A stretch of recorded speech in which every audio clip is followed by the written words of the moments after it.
Hello, chat. Gonna start off with the tea this time. Get my voice clear. The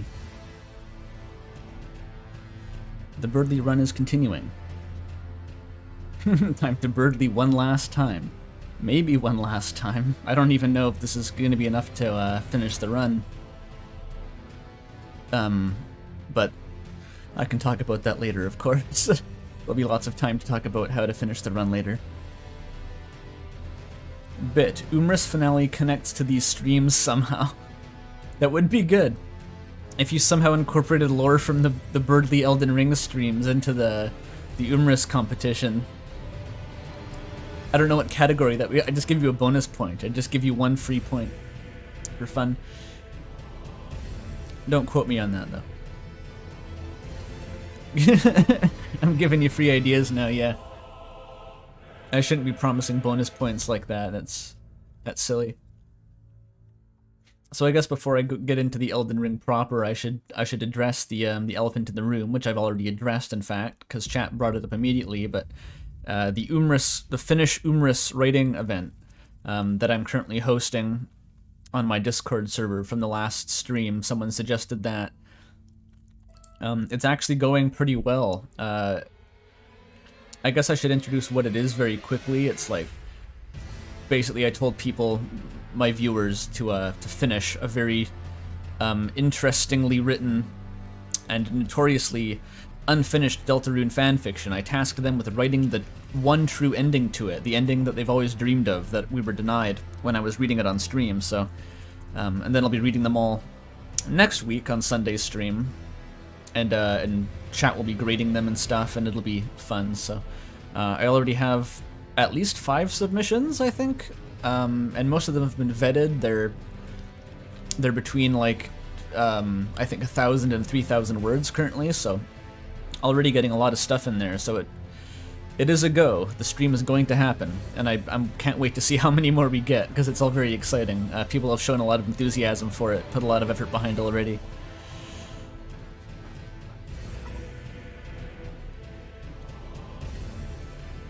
Yeah.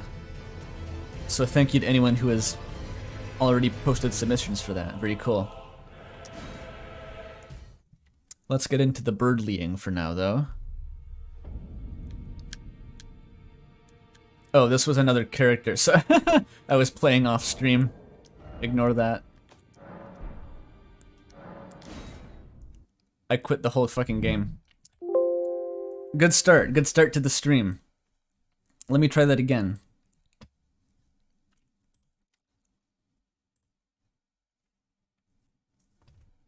Who's that fella? No one.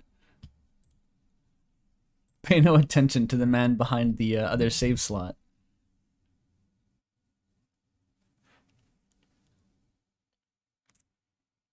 But if you really want to know, I may have been doing some theory crafting for a potential another Deltarune cosplay run, but I'm not sure if that's going to happen. It has to be the Berdly run works because the premise is it's simple and clean, and anyone can get it, and that leads to a fairly interesting challenge run, I think.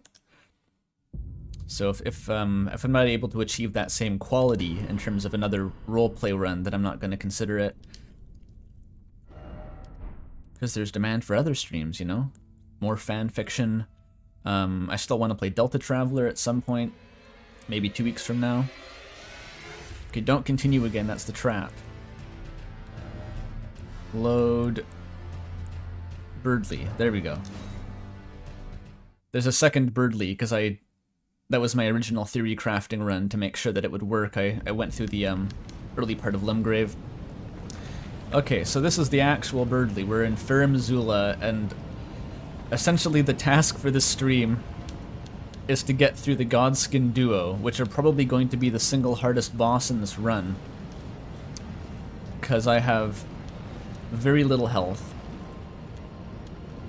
And fairly decent damage, but not extremely good. Oh, thank you. I forgot to unhide the Gaster screen again. Rocky start for sure.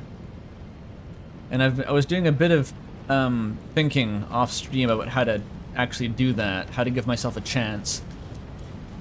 And I know that the Godskin Duo's biggest weakness is sleep potions. You can throw sleep pots at them and they'll fall asleep immediately, because they're quite weak to that. And that'll be a huge advantage, but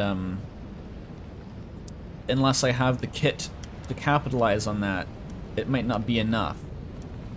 So I was considering, someone last stream recommended picking up the Glintblade Phalanx Ash of War, which is actually lore accurate because it mimics Berdly's the homework attack, the delayed homework spam, which I buy it. I see the relation. I'm going to give that a flavor accurate stamp. And conveniently that does ridiculously high poise damage, like Flame of the Redmane's level poise damage. And so hopefully if I get that, if I pick up maybe the Assassin's Charm or whatever it's called, the Dagger Charm that boosts crit chance, I can spam sleep and stunlock the Godskin Duo and just critical hit for days until I win. So that's the plan. I want to get the halberd fully upgraded too. Because holy shit, this is where the run lives or dies, is whether I can get past these two fuckers. So I guess, what is the first step of this then? I guess getting the Ash of War is a good start. I think they changed the fucking hotkey to go back to Round Table Hold. It's not working for me anymore. Oh no, it did work. Okay, maybe I just confused myself.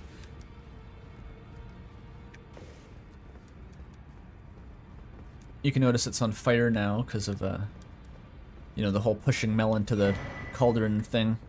Oh, Corin died. No, I'll dearly miss Corin. I talked to him many times during this playthrough. Rogier... Oh, he's not dead yet. That's actually a problem, because he sells the Ash of War.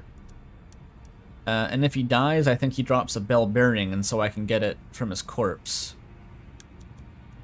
But, he's not dead yet. I think if I reload the area several times, he might just die. It's worth a shot. Take off your clothes might be optimal for the duo. Yes, that may also be a part of the plan. Is Berdly finally achieving his ideal form? Make it seem like an accident? I would, except that I'm physically not capable of attacking. Oh, there we go. See, you just had to wait until he literally died. He's a good character, cool character, a lot of respect, but in this case I just need his items, as it so often goes. Hey dude, can you hurry up and die? I need to get your gear off you. If you're not going to sell me your items, can you at least die faster? Thank you. I'm assuming it comes from the bell bearing. If it doesn't, that's going to be a bit of a big problem, actually. Yes, it's still here. Good, good, good. Oh wait, he doesn't sell it. Do I already have it? I may have bought it already without remembering. Ashes of War. No. Does Rogier not... Oh, it's on his rapier. You're right. Yeah, yeah, okay. I forgot about that. Apparently Nefeli Lu died off screen. That's too bad. Not sure exactly what kills her. You have to disenchant it from the rapier. I knew you'd be back. Lay out your arms. I have wings, actually. It's in here.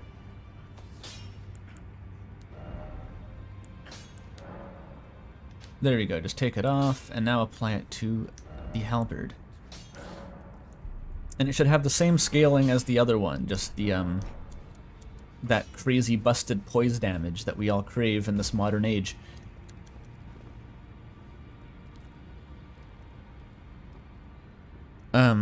What's chat been saying? They're probably talking about something more interesting than I am. I'm just min-maxing an Elden Ring build here. Outsin's been playing Signalis. I've never really heard of that one. It's a survival horror indie game, not scary. Fortunately, the end is weird, good, and kind of meta. We'll report back if it turns to be a stream game. Fascinating. I haven't heard of Signalis. I know, Signal Simulator. The funny SETI game. Not Signalis, though.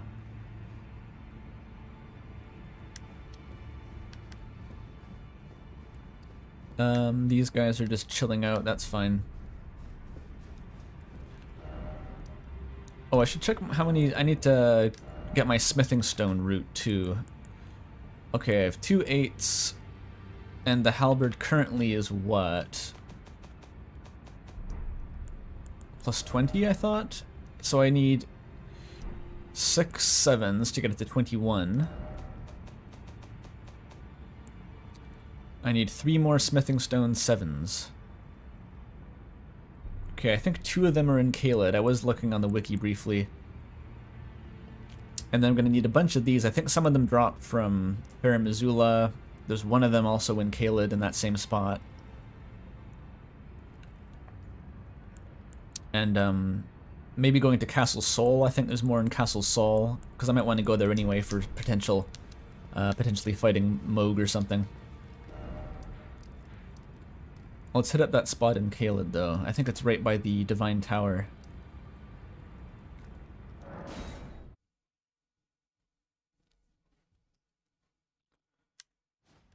What's our intelligence level at? I don't know myself. I thought it was like 72 or something.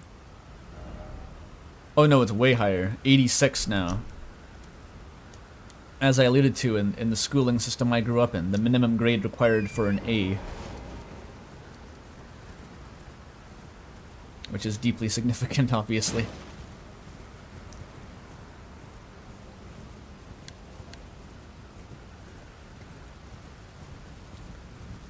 Oh, is when in this guy here? I forget. Let's see if the poise works. Yes. Oh, that's a somber. Okay, never mind.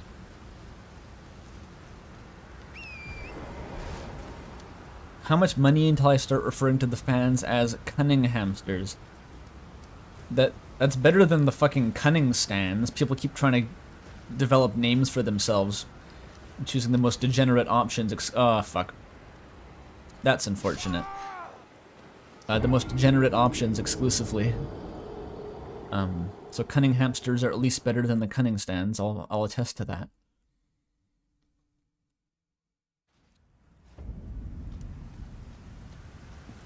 What was the official currency called again? It was like Kunmuns or something, and JD kept drawing sprite work for them. Can't wait for that to take off. As far as I know, no one's made it into a cryptocurrency yet, but it's a matter of time.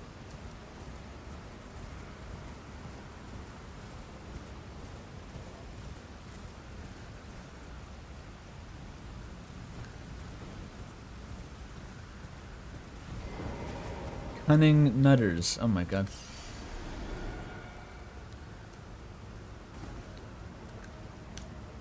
It might actually be easier on foot for this part. There we go.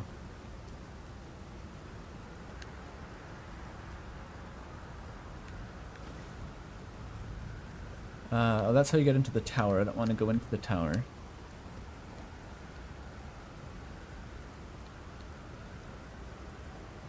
I just want down. Don't die. Whew, okay, that was really close.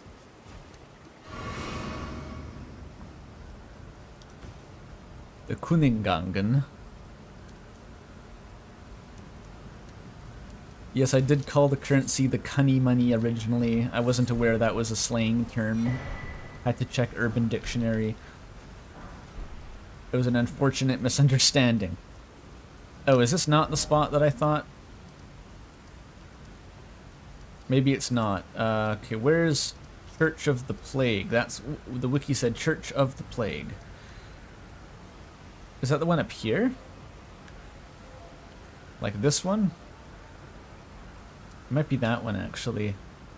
Oh no, the Church of the Plague is the one by Celia.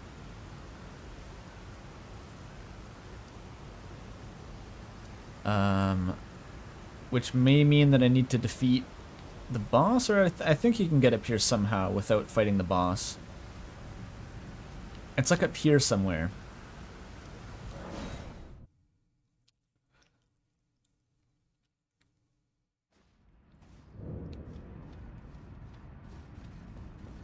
Where's the left gaster? Left gaster is too big. It would obscure the HUD. Oh wait, am I still punched in from the? Oh shit. Okay, hang on. Technical difficulty. I had the display capture zoomed in from the last stream still.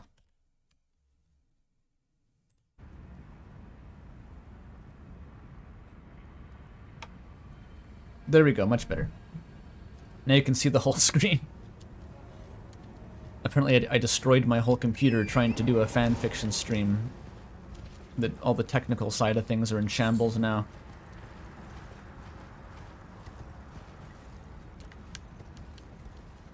Just platform over the roofs and light the candles. Right. Which probably is harder than fighting the boss by a long shot at this point, but... Oh well. I think I know what to do here.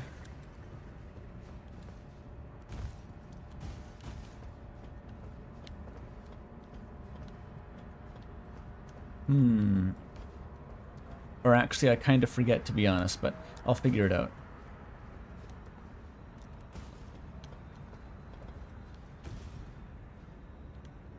$4.20 Great British Pounds is $6.90 Canadian. Hell yeah. Is that to say get your donations in before the market fluctuates? Just for the meme, guys. Trust me, it's only for the meme.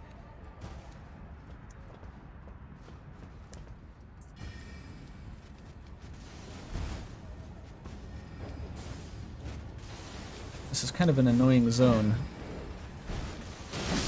But I'm kind of funnily overpowered, as long as the enemies don't do a ridiculous amount of damage. The character is not weak.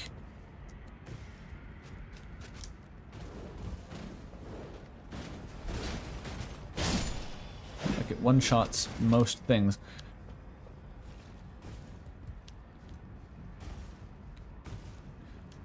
Oh, sorry, JD. I didn't actually process that message as a donation of money. I just read the fun fact, and because it was about money, my brain just went like, "Oh yeah, there's money in it." But thank you for actually donating £4.20. I fucking blanked on that.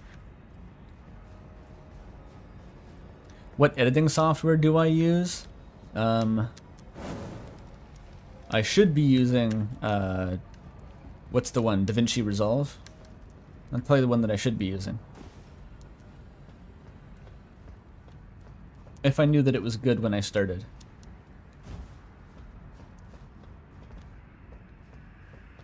Okay, that's one of the lights. Can I make that? Oh, they let you use torrent here? What the fuck? Okay, that makes it a bit easier.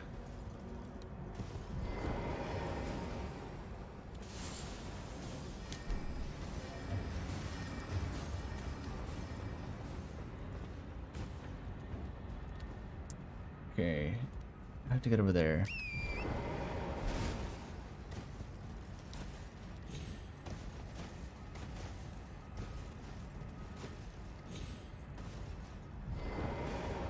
Here's two.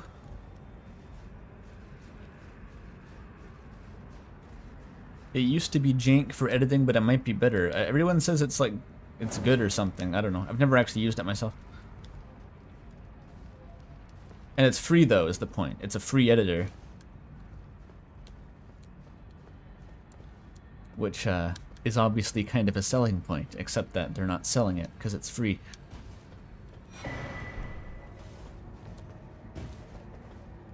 Okay, where's this last one? I did that one, and it's over there, right? Yeah.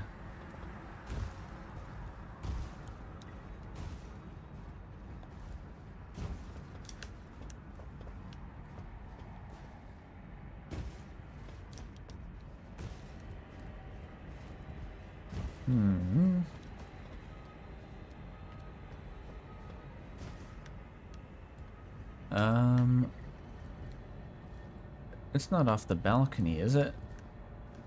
How would that even work? That's worth a shot. Yoink! Yeah, somehow that worked, I guess. I don't think you're supposed to be able to get up this way, though. Mm-hmm.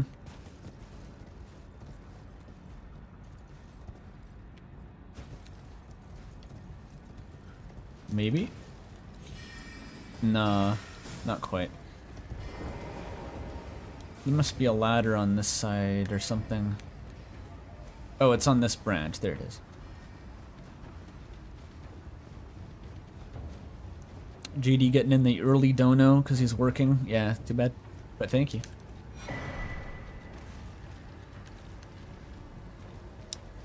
Time zones are a pain, aren't they?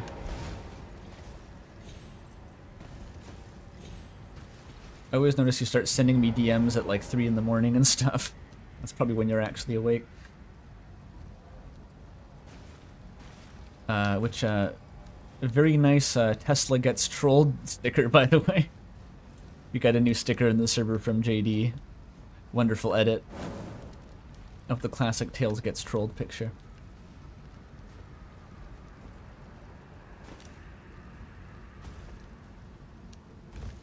Alright, now I've unlocked the smithing stones. That's right, that was the goal.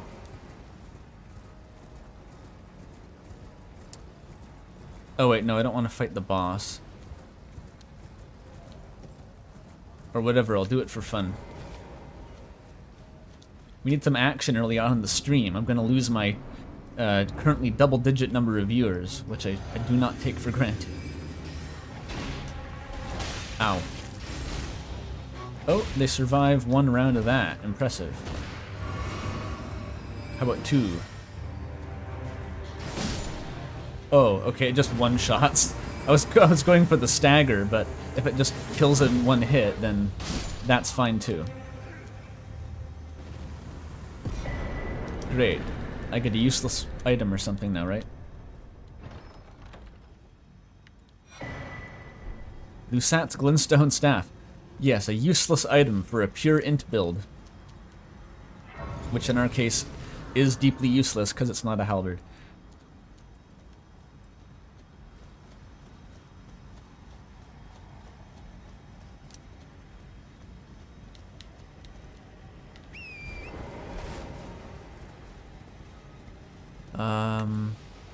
It's not back there. Was it to the right? I think it was to the right. Not there. I always forget which way this thing is. Unless... Here it is. Okay. Into the zombie gauntlet. You have a hard time believing Berdly wouldn't go into the fetal position at the first sign of Kaled. Berdly is a gamer. Don't take that away from him. Berdly is an epic gamer.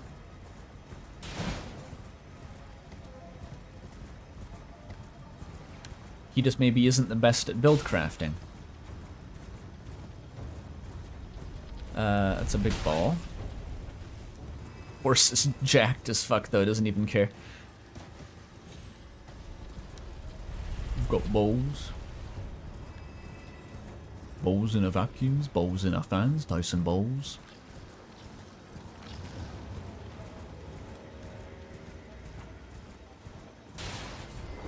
Just the yucky termites.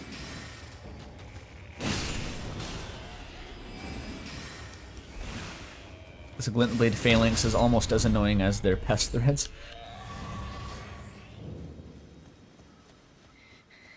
There's Millicent. We will not be helping her in any way because she is of no use to us. Okay, so it was... what did it say? A rock formation by a spirit spring by the Church of the Plague. Oh, that one up there, I think. The giant skull thing with no explanation in the lore.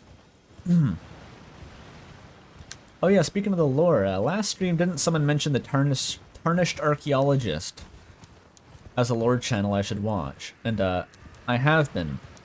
And his channel is really fucking good. It's quite remarkable actually how interesting that guy's analysis is compared to basically all other lore content in Elden Ring that I've ever seen. Because there's a lot of really good channels that discuss the lore in great depth, but they're all using essentially the in-game text and item descriptions, whereas this guy is accessing an entirely new avenue of gathering data, which is to analyze the physical models and iconography of the landscapes and buildings. And it turns out there's a shit ton of information in the landscapes and buildings, a ridiculous amount, to the extent that you have to go oh, maybe this is how we're supposed to be fucking doing it. Which is really startling when you're so used to having a game that seems impenetrable from a lore analysis perspective, and suddenly you have this new avenue open up. It's like, oh my god, that's actually kind of making sense now. What? Pretty rad. Can I help you on your calculus homework? No, I forget how to do calculus. It's been a while. It doesn't come up very often. Surprisingly, lots of vector math. For even amateur level game dev, you're gonna need lots of vector math, and I've been doing lots of programming and that kind of stuff lately, working on getting the demo and the devlog of Toby and I's game out. But no calculus. Okay, I think I'm still one smithing stones short. Tragically, yeah. How do I get one more of these fucking things? Just one.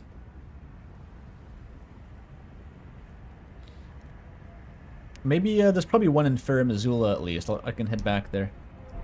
Linear algebra can be a ball if you're a nerd.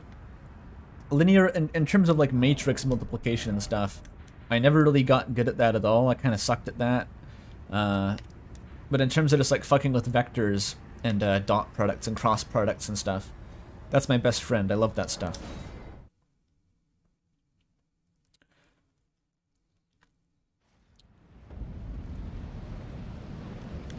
A lot of places in the lands between look like it's built on top of ruins. Yeah, it's remarkable that this Tarnished Hunter guy was talking about what was he saying? How the architecture in Lanedell, you'll have the fortified manor in some parts of Lanedell, the bridges, have this completely different iconography. They have these statues holding swords and a different Erdtree depiction, and a different architectural style. It's more like a Norman castle, whereas the later stuff has a very kind of neoclassical, Romanesque, or a Byzantine style to it, which is completely different. And it actually marks how the city, the culture of the city developed and overtook the original culture after it was the Age of the Erdtree began, and all the iconography changed over to match the new regime, and it totally tracks. And if you pay attention to it, it's very consistently done, which is what I was hoping to find with my narrator video, for example, on Deltarune, where as soon as you start looking, suddenly, oh, it makes so much sense, this is what we were supposed to be doing. It didn't happen, though. Oh well.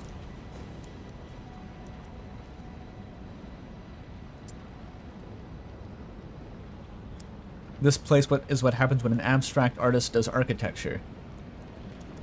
I think it's mostly what happens when a tornado does architecture. There's some that's pretty architectural here. One thing that's cool is apparently the all the graves in Fair Missoula, the gold-strewn coffins, are based off of this one famous burial site from 5000 BC, which has the oldest known, I think it's the oldest, or maybe not the oldest burial ritual, but it's the oldest jewelry that's been found in a grave. You have corpses from 7,000 years ago that are buried with gold bangles and stuff, which is very cool. And Fair Missoula recreates exactly that gravesite. Oops. Not paying enough attention.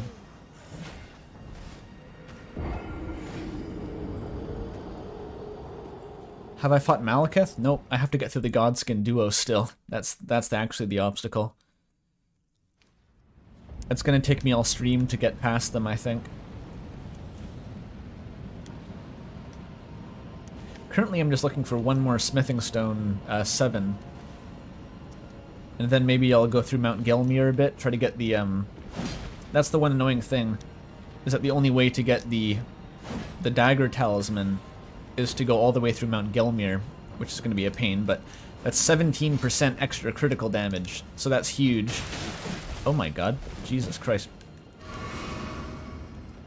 I almost forgot that I'm a glass cannon, that everything one-shots.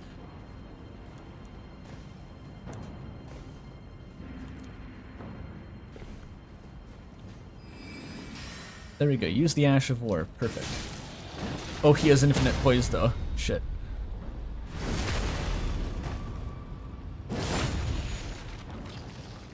We watched a Bayonetta video that talked about how it had details of Catholic buildings and angelology that no one but an intensely interested Japanese game dev would know. Yeah, what is it with the Japanese game devs and knowing way more about, like, obscure Abrahamic religious iconography than, like, anyone in the Western world could possibly know? It's quite impressive.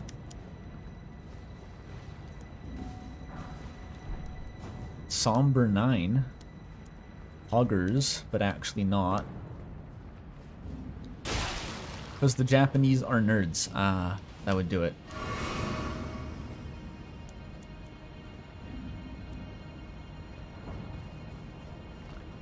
You hate Fire Giant so much? You're fighting Fire Giant right now? I spent literally 2 hours last stream. I went back and I looked at the timestamps to see how long it took. It took 2 hours to kill the Fire Giant, which I was not expecting. A Fire Giant usually is a pretty chill boss in my experience, but it just wasn't happening last time. I guess it's kind of once all the random projectile attacks start to one-shot you and stuff, you realize how unpleasant it really is.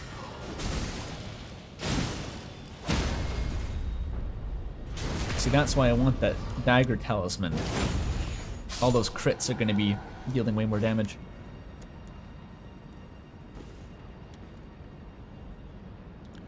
Western religions are more like mythology to the Japanese instead of ever-present institution. Yes, I was aware of that, which is interesting. Like Christianity to the Japanese culture is more like classical Greek or Norse myth to the Western world. Or I guess Japanese Shintoism, if you want to make it directly symmetric. Although I'm not sure how... I'm not actually clear on to what extent Shintoism still exists as a religious institution in Japan, and to what extent it's just kind of like a cultural tradition at this point. It's probably a bit of both. Ooh, hello. Hello there. Oh, hello, he's coming. They don't even stagger from that shit.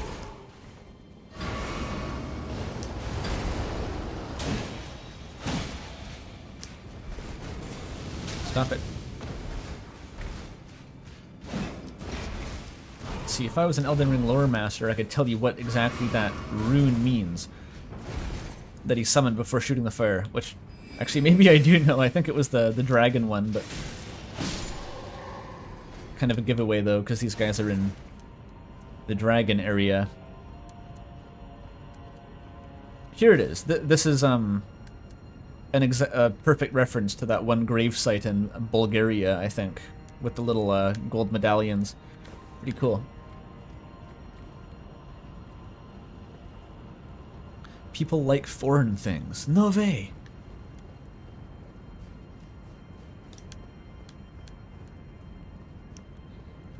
But, yeah, here's the Godskin Duo room. Yeah. I'm getting, like, pre-traumatic stress disorder kicking in. Yeah, the more I learn about the kind of shit that Miyazaki references in these games, the more, like, ridiculous his knowledge base seems. Like, that guy just knows so much random historical trivia, it's nuts. Oh my god, that missed beat by like a hair.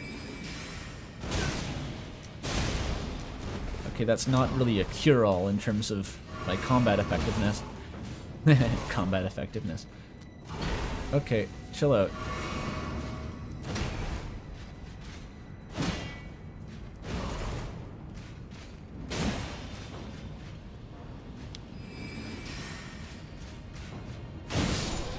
There we go.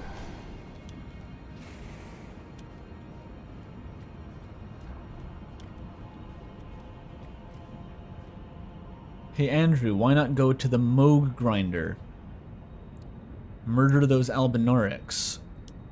You mean to get, like, runes quickly? The only thing that runes actually get me in this sick world we've created is more intelligence and or mind eventually. So it's not really the most valuable resource. Oh fuck, I'm gonna miss the crit now. Oh no, I got it.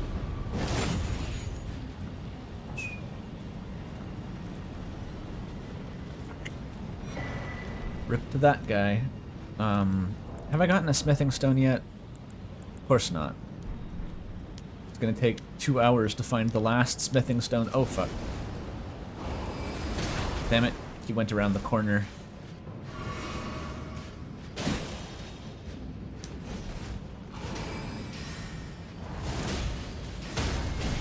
You still got the follow-up. Oh, that was a nice combo.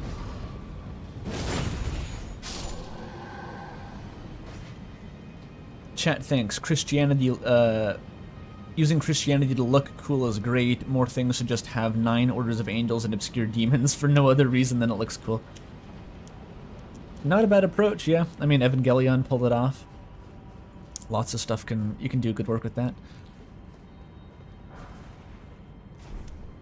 I could do with a bit less 7 deadly sins bullshit, I have to say. I mean, I could say it's getting overused, but it's been overused for like, I think 100 years at this point, and people continue to use it.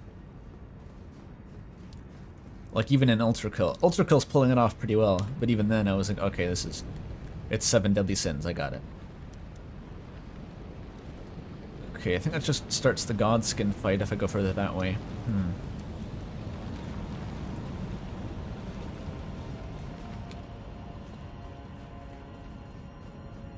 It's cool, though. It's kind of cool. I just know I was looking at that new... I don't know how new it is, actually. The quote-unquote, the new analog horror thing. Some guy from Argentina is doing it. It's the new haunted PS1 game, ARG/web series/unfiction. But it's like really high production values, but it just immediately slaps you in the face with a 7 deadly sins, dude. And just dwells on it for so fucking long, it was just kind of embarrassing.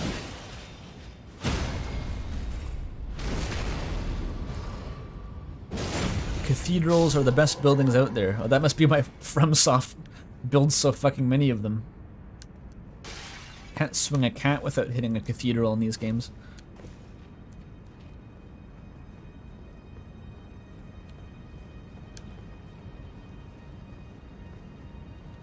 The Christians need to update their lore.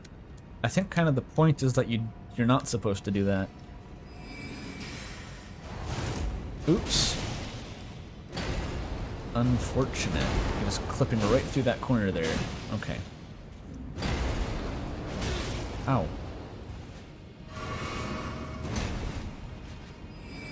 That's a bad time to cast that, wowie.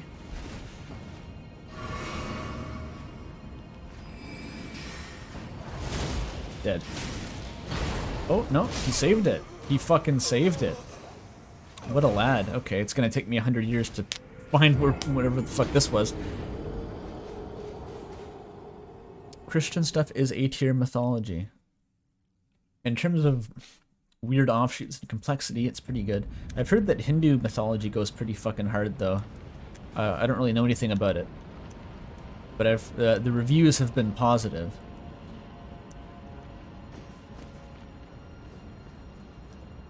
When will the Pope add Megalovania to the lore? That's the real question, I don't know. Oh, he's on to me. Okay, maybe time to just run away from these guys. Oh, they're coming. Oh, there's another one.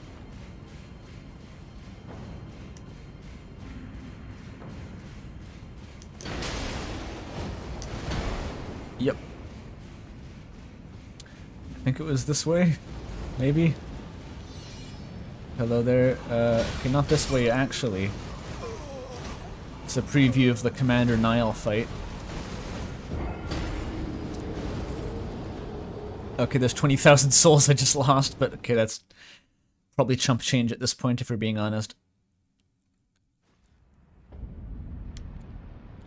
Eve wasn't tempted by a talking snake, she was tempted by Megalovania playing somewhere near the apple. I think the song you're thinking of actually is Bad Apple.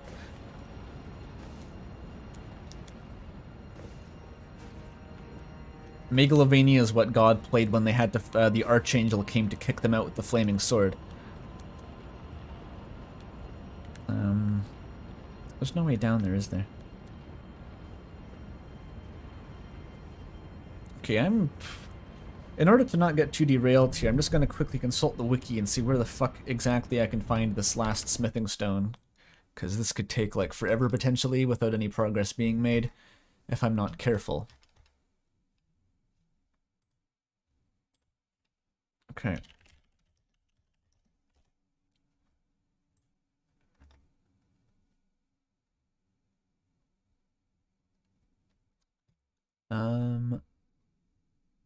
Oh, after I beat the Godskin duo, I can buy them from the Round Table Hold. How convenient.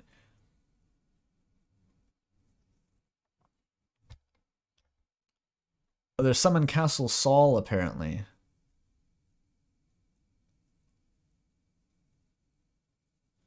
Oh, and there's one in the Flame Monk Garrison.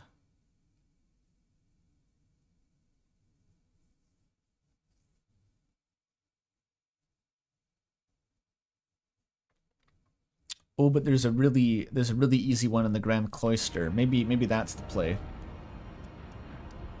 Because I had to go through the Lake of Rot for Ranni's quest anyway. Where is it?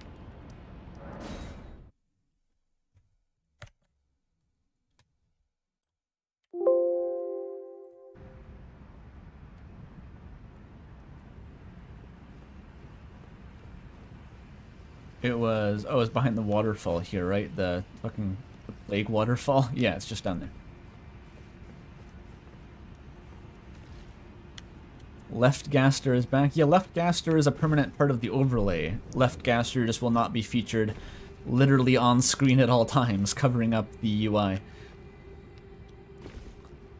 Left Gaster is a bit big for that.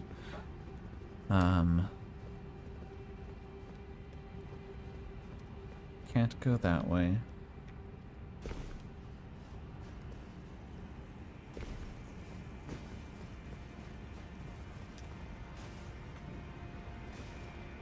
I just gotta make a corpse run here.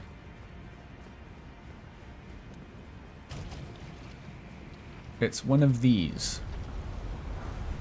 6. You fuck. Come on, man. I chose poorly.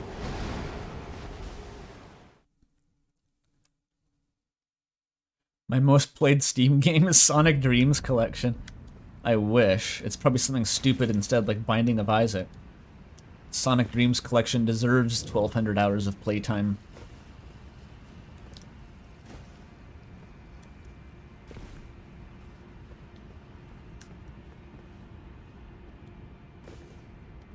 It's not a jump scare, it's a jump death, yeah. Which is, Don't people who are into horror have, like, jump scare rules that determine if a jump scare is good or not? And one of them is, like, it has to be a legitimate threat, so by that definition, that was, like, a really good jump scare. Because it just kills you instantly with no chance of recourse. Got it. Winning. Oh wait, I have no way to get back up. I just have to die. Ouchie ouch. Fair and balanced area. What's the Sonic Dreams collection? Oh, do yourself a favor, Suilius, and just look up a playthrough by your favorite creators on YouTube. Or play it yourself if you have the stomach for it.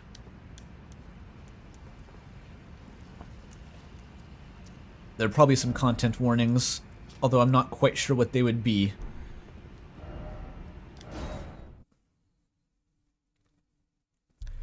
It's very good, though. Stream lag? Potentially. I hope not, though.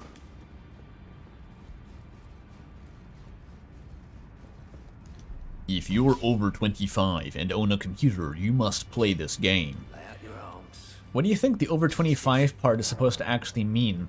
Like, it's not, there's no legal restrictions that I know of that stop when you're 25. It's like a very arbitrary, like, you have to be like a proper millennial to play the game, no zoomers allowed, is that it maybe? I don't know. Oh, you're probably looking for a playthrough by your favorite creator, but I haven't played it. That's so sweet, Suelius. But who did play that? Didn't I think like the Game Grumps B team did it, like the Steam Train guys, like Ross and stuff played it. I think that's the one I must have watched back in the day. But it's like Vinny's probably played it. I don't actually know, but like if I had to guess, Vinny's probably played it, right? Oh yeah, I need souls. Luckily I have a few souls. Oh yeah, I have this, I forgot. This just converts to like pyromancy and a beard whip, right? So it's useless to me.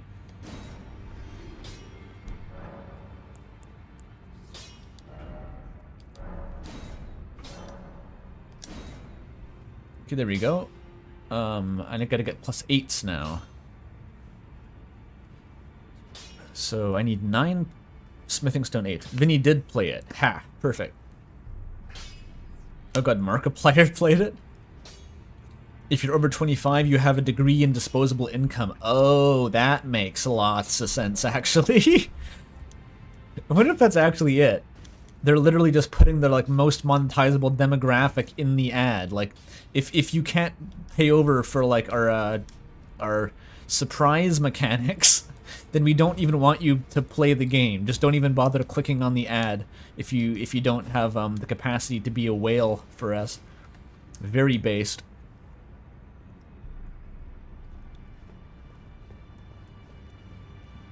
Sonic Dreams Collection's a masterpiece, though. Did I use footage from it in a video? I feel like I did, but I don't remember what exactly I used. Oh no, I did. I used the part where you're the Sonic roommate simulator, where your head is a camera.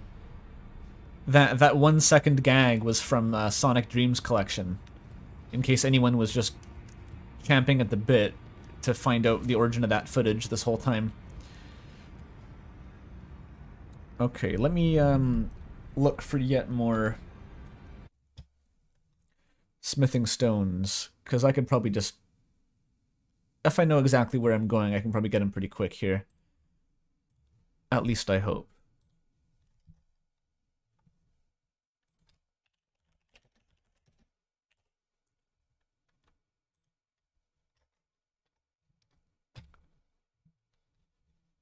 Okay, apparently there's a shit ton in the Yellow Annex Tunnel, which is, I have to go through Castle Sol to even get there. There's 3 on the Moonlight Altar, that's a good start.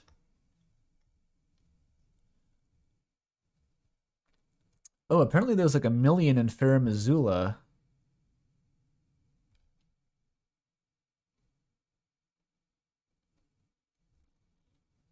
Huh. But they're all spread out. Hmm.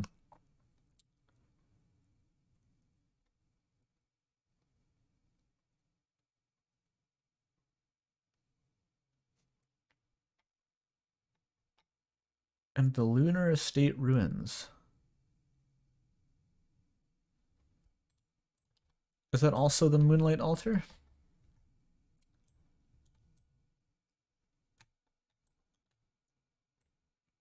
Yeah, it is. So on the easternmost part of that, and then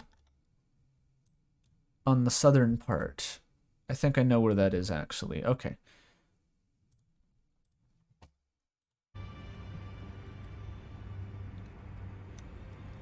We're back.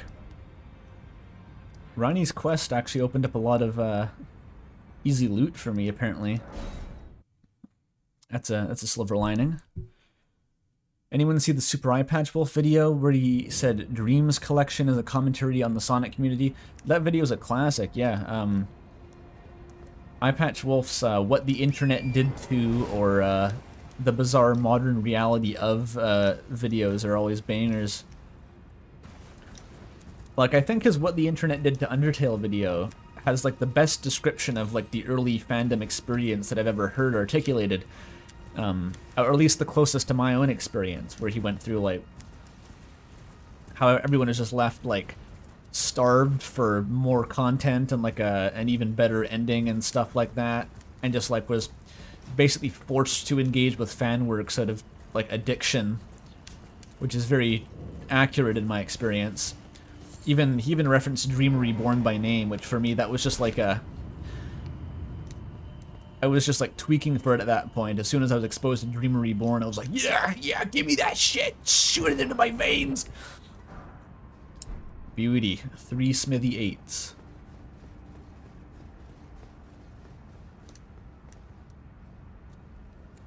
The Undertale one was my crash course when you got into Undertale Deltarune. Oh, that must be a... Oh, fuck, the Revenant's here. Leaving. Time to leave. Fuck that guy.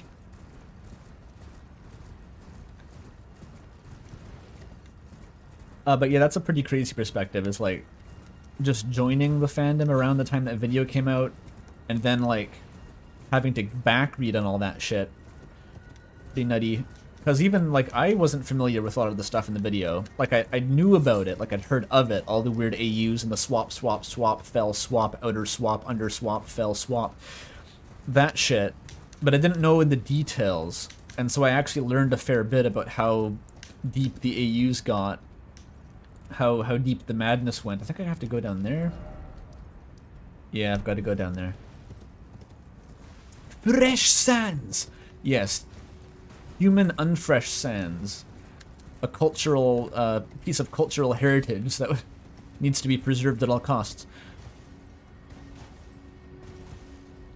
You lived through those days but did not know the AUs. And who does? Who actually knows all the AUs?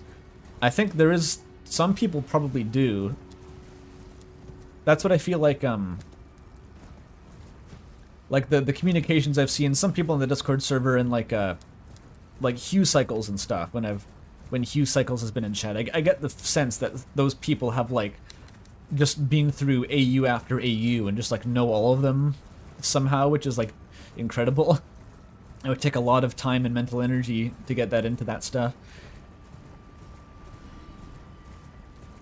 Mel's a big Fresh Sands fan. Cool. First AU was Dreamer Reborn, which is surprising since I wasn't there at the start. Oh really? So even though you came in after there was infinite variety available, you still ended up at the most vanilla option. It's a pretty solid one. I remember it being pretty good. I was actually very resistant to touching fan content when I was first getting into Undertale stuff, because, as I've probably said before, I didn't use fandoms at all. I was never part of a fandom. I thought it was kind of weird. Even just the concept of fan fiction, I was like, that's kind of cringe, bro. I don't think I'm into that. And so I avoided it for a long time until I just physically like couldn't anymore. I was like jonesing for it too bad, and I like broke down and started, you know, I got on the sauce basically. And that was the role that Dreamer Reborn played, you know. The gateway drug.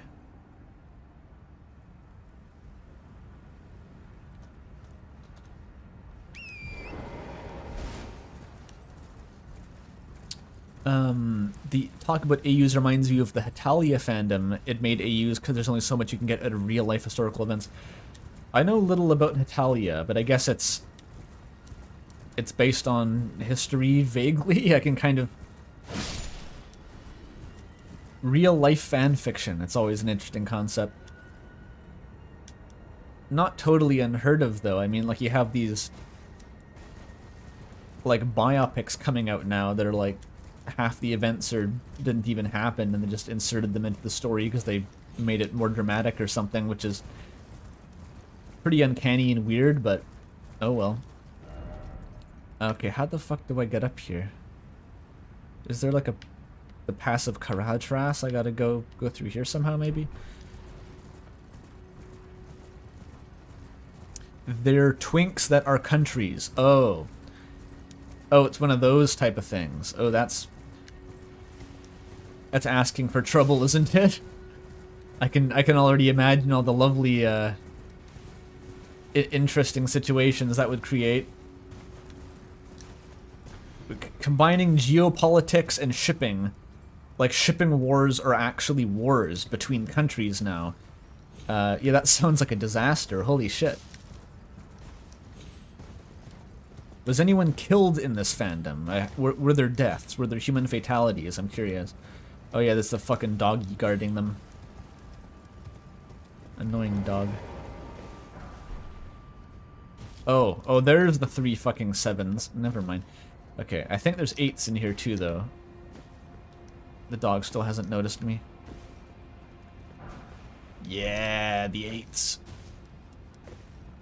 What's in here? I gotta know. The Great Shipping War of 1956. Dude, there were 6 7s up here the whole time? Fuck. Okay, anyway.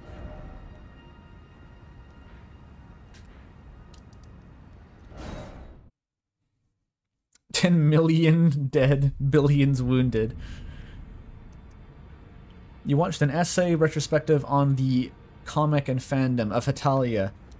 Yeah, I'd heard of it. I knew that it was one of the great infamous fandoms. It was like the one before Homestuck that everyone knew and hated was Hetalia, and then Homestuck usurped it, and then Undertale usurped it again. Somewhat impressively. I don't know what people did before Hetalia. I guess it was like Star Trek. That's the only other thing.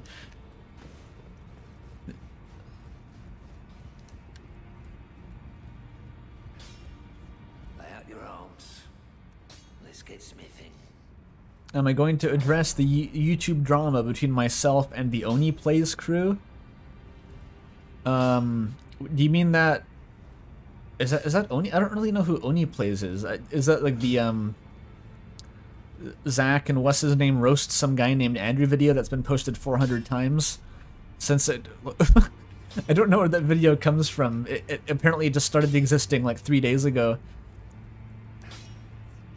I can only hope that it was commissioned in my honor for some reason.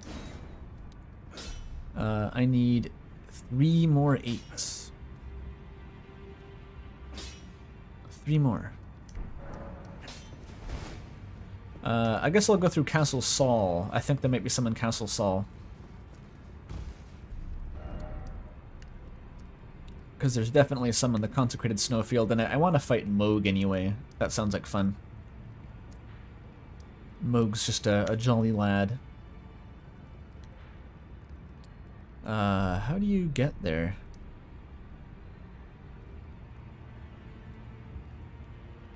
Shit, actually, how do you get there? That's the frozen lake.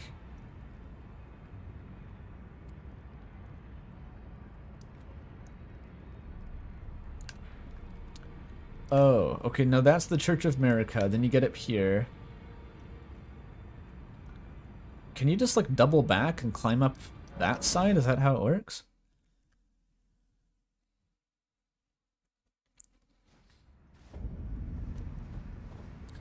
That's the name of a character from a comedic fan fiction parodying previous fan fictions. In reference to who?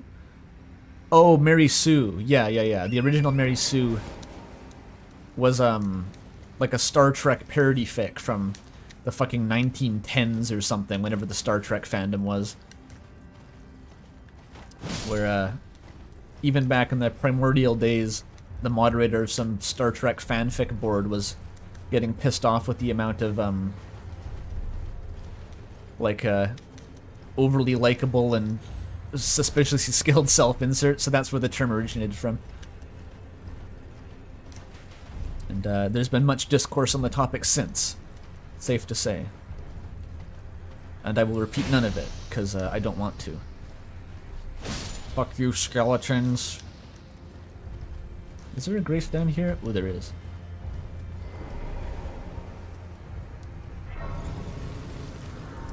People published a paper on that?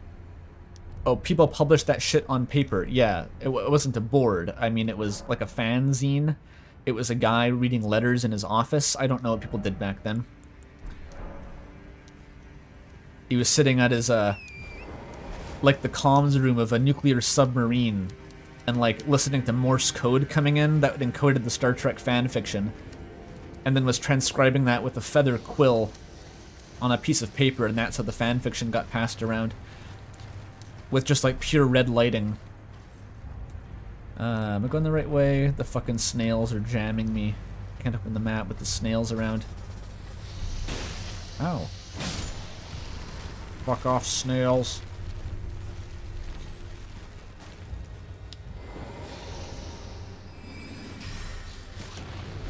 These guys are nuts.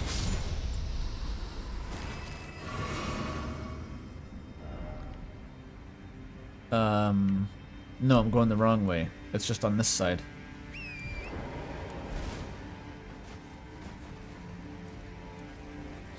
It's what you'd expect from historical satire. Didn't touch on too many historical events. They were just walking stereotype twinks getting into shenanigans. This is back to Hetalia, I guess. Which, I think any take on that premise is going to be a disaster. That description certainly does not give me comfort. Oh, hello. This is the spooky skeleton man. He summons the giantest skeletons the world has ever seen to smash you into the ground. Very funny. They shoot lasers too for some fucking reason.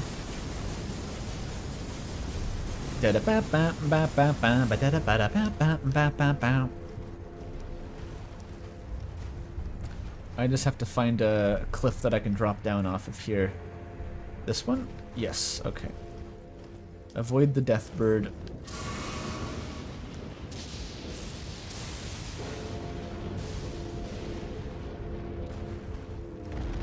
Beware the death rate bird. Yes, I'm wise to the death rate bird.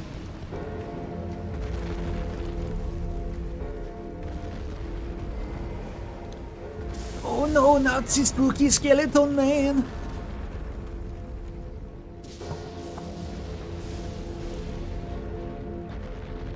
Gashodokuros are the cruelest enemy they did nothing with. Are those the giant spooky Japanese skeleton yokai?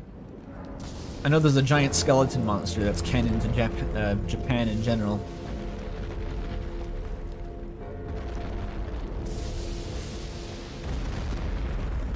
I could get a free 30k souls if I get on top of this guy. Maybe I'll try it. Or don't really want the horse, do I? I just have to clean the footsies. The footsies, I said. There we go.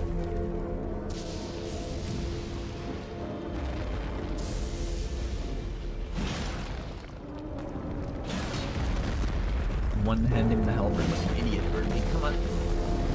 Get it.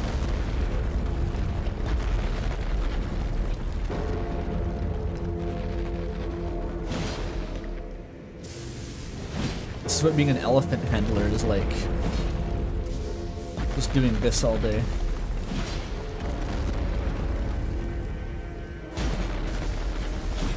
Come on. It's 3 feet off the ground, Berdly. Just aim a bit higher.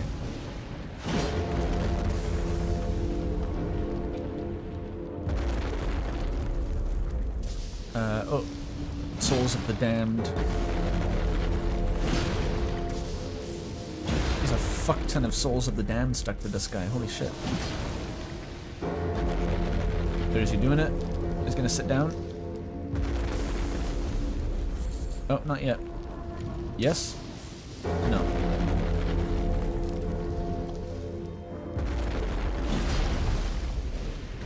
All your knowledge of Japanese yokai is from Toho.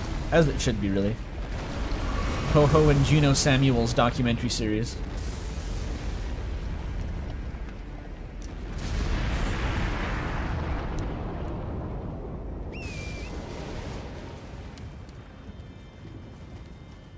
the Toho fan when the yokai isn't a teenage girl in a maid costume and witch hat.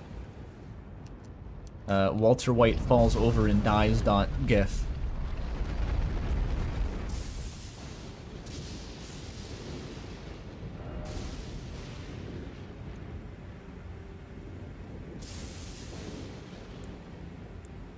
At least Miyazaki doesn't discriminate between what kind of feat you have to focus on. Yeah. I'm assuming the fire giant was 30k. Is that the best you get though? Like Morgott? No, Morgott wouldn't have been higher than the fire giant, surely.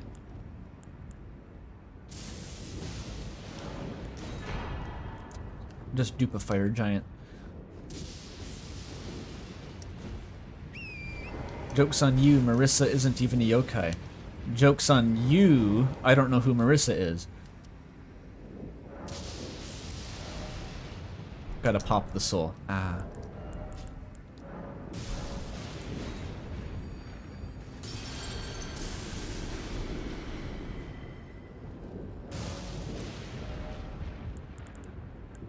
Intelligence. 87. One more damage, pog, pog, pog. Okay, time to get killed by the cat. So I heard tell that there were smithing stones in here in a room with some rats, so I gotta find that. The cats are a bit feisty though. Mr. Whiskers is a bit of a biter, dear, but he's a softie at heart.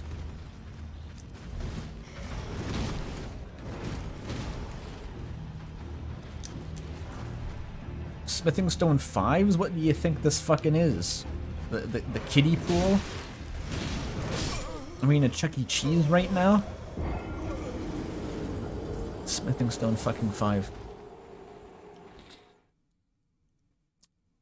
The stupid umbrella yokai is your favorite? Yeah, it's pretty good.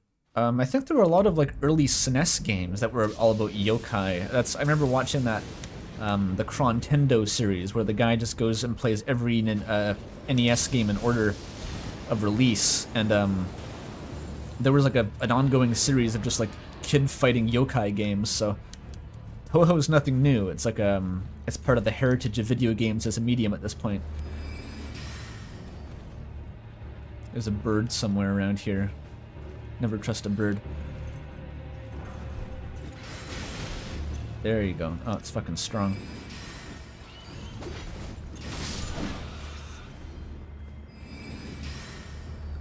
The wolf pack.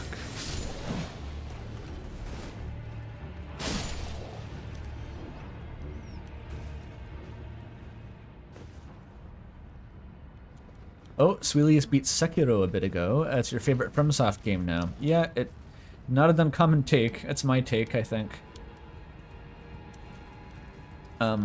It's a bit short, it's a bit condensed compared to the other ones. There's not really any RPG systems, it's just combat is too good. You can't overcome the sheer brute force of how fucking solid Sekiro's combat system is.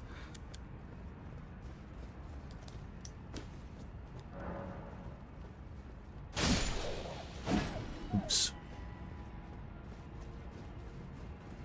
Bloodborne is the best, I assume you mean? I mentioned that, I think, on a previous stream, but I haven't really gotten as into Bloodborne. One, because it's the whole PS4 thing was part of it, and two, it was also the first game I tried to play, or the first FromSoft game I was forced to play on a controller, which I'm not used to, which, don't ask me to explain that. It's just a thing. I'm playing this on controller, but I've sort of had to learn to use a controller over the course of playing Elden Ring, but I was pretty bad on it with Bloodborne. Like, it was screwing me up, and it was quite frustrating. Fucking nothing personnel kid, piece of shit. Swallowed is to say, I didn't quite beat it. I got halfway through, and I didn't feel like I was quite getting it in the same way as the other games. Ooh, that's unfortunate.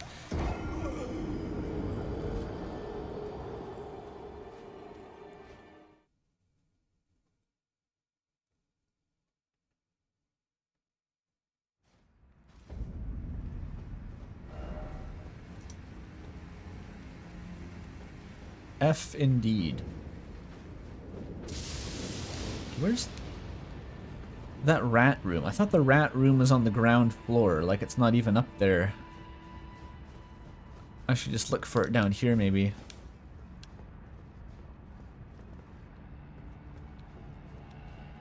Or maybe I'm thinking of a different room.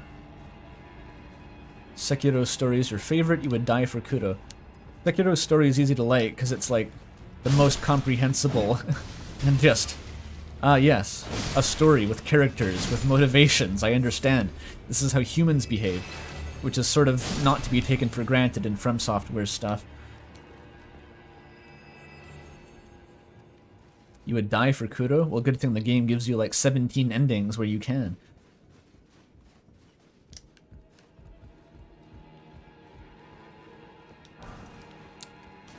Daggers. I'm sick of all these fucking fan daggers. Can we get some official daggers? Like some official dagger content from Soft?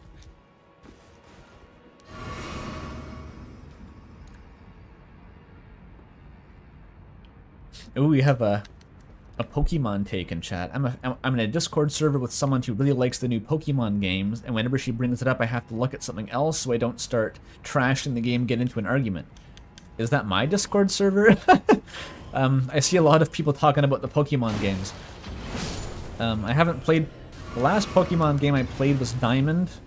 The last one I played before that was Leaf Green. This is not where I want to be, I think. At all. Fuck this. Oh, I can go down here, though. Never mind, I can't.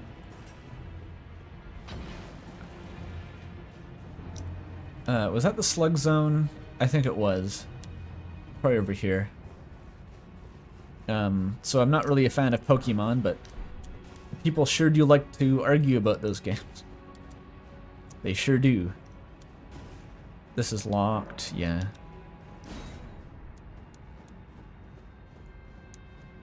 Doing a Nuzlocke on stream would be good content? That's for people who are like into Pokemon and optimizing it and know what they're doing, right? Whereas I don't know anything about Pokemon and I don't really even like the series. So probably not good stream content, actually. I guess the main thing is I just don't really understand the appeal of Pokemon past, like, when I was a kid it was like, oh yeah, there's the funny monsters and you collect them and they're cool. And then once you start actually treating it like a, I don't know, like a game, or start asking questions like, what am I supposed to be doing here that's fun? Then you start kind of like not knowing the answers. It was my experience, and like, oh yeah, okay. So I just don't really feel any desire to look into Pokemon further than that. You don't care about Pokemon, you just like complaining about shit. Ah, that's the appeal, okay.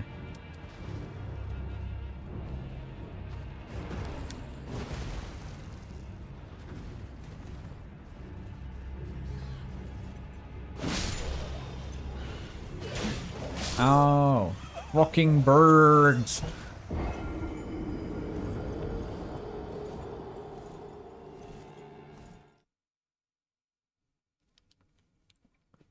Pokemon arguments are very hilarious, though. Yeah, I guess. I can't really give an opinion one way or the other. I don't usually know what they're arguing about. A lot of it seems like the art style was better in this gen. A lot of it is that whether Game Freak or the Pokemon Company is at fault for the games being glitchy pieces of shit that aren't finished. The usual kind of stuff. Lots of industry-driven limitations. Oh my god, the fucking bird goes inside. Okay. The bird is still here. Stop it. Ow, ow, ow. Sniper McGee over here. There's so fucking many of them. The bird is still here. Okay, I have to run. It didn't help. Would I ever go into AAA development? Not willingly, that's for sure. I really don't see the appeal of being a AAA game developer over just being a, I don't know, just a software developer for like Microsoft or something. Because I think a lot of the time, well, I've never actually worked in AAA dev. Like, I know people who have done work in that. I know a guy who currently works for, I think, a mobile development company in Vancouver, and then other people who have done co-ops at Electronic Arts and stuff, and it's pretty rarefied. You get put on like the menu team of NHL, and you're doing menus, and that's your job for a while, so... I'm skeptical of how much of the game dev appeal actually carries over to like a low-level position. Which I guess the goal in that would be to work your way up till you get a position with a bit more, you know, creative agency, but that's the kind of thing that seems like it would be quite difficult. The kind of thing you might spend your whole career trying to do and not quite achieve. But that's not to say that indie development is any more reliable, like, it's just a shot in the dark still.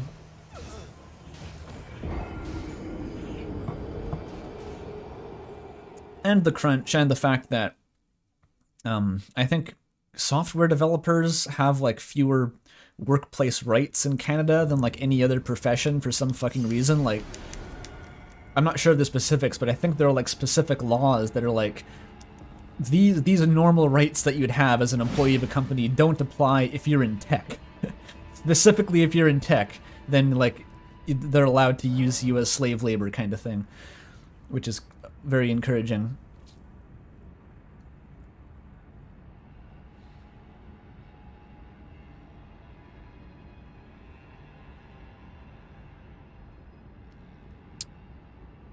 Point of view, your name is Andrew. I've been kidnapped and forced to create Pokemon games as punishment for saying you weren't interested in the franchise. Creating Pokemon games might not be that bad. Aside from the horrible crunch and stuff, but... Well, I wonder what goes into making a Pokemon game. It's probably all... It's like environmental artists and 3D modelers. They're probably using the same fucking code that they've been using since the 90s, because the battle system's the same, basically, as far as I know. They're probably not breaking the bank and updating their high-tech Super Nintendo level battle system. So it's probably all just like world design and lots and lots of models and design work. That's where the bulk of the dev time would go, I'd have to guess. How the fuck do I get out of this church?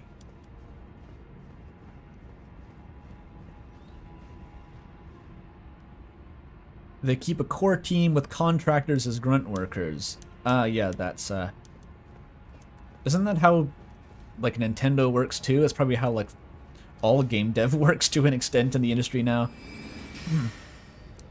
Because contractors are cheaper, and you can fire them, and you don't have to give them benefits. And it's hard enough to get work that, people are willing to do it, so... That's the crux of it.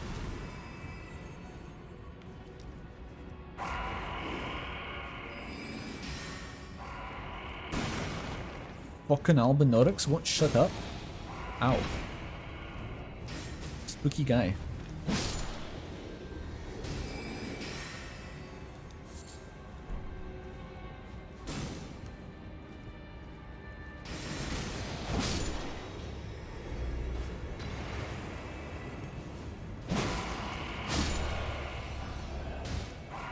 Uh-oh. These guys are bad. These guys have,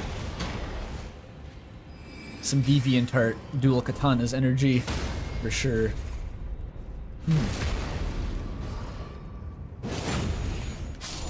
Pokemon started really glitchy, progressed to more polished, and then got glitchy again. That's pretty funny, at least.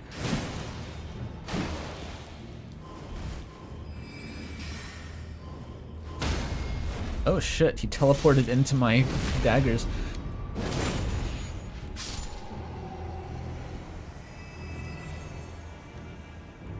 Noelle would make tweets about the weird glitches in Scarlet and Violet and say, I think the devs had a bit too much fruitcake when they coded this part. Eehee.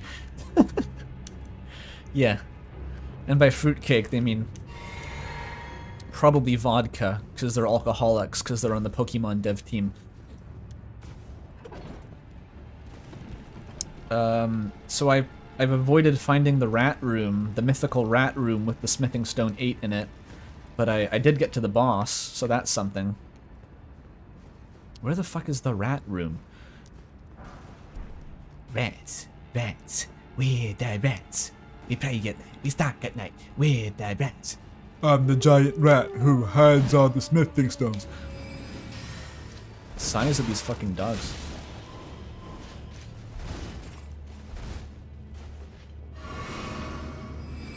Teleport behind me, I dare you.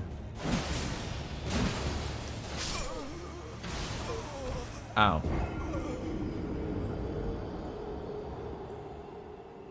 First stream you've caught? It's a good stream to catch. 50 viewers for an Elden Ring stream, really? I just noticed that. These have been getting like 20 to 30 views in the past. It's been a bit depressing, but we're up to 50 now. Okay, I'll take it. That's encouraging.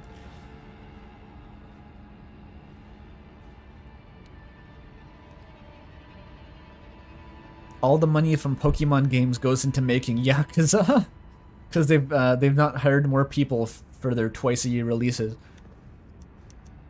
It's funny to think of, at least. Like, they're just they have like the most profitable media franchise in the world, and they're just funneling all the money from it into some like less profitable like passion project. I'm sure that's not true, but it's funny. This fucking dude. How about I backst? Oh, what? He's cheating. He teleports on top of the seat. I'm not allowed to do that.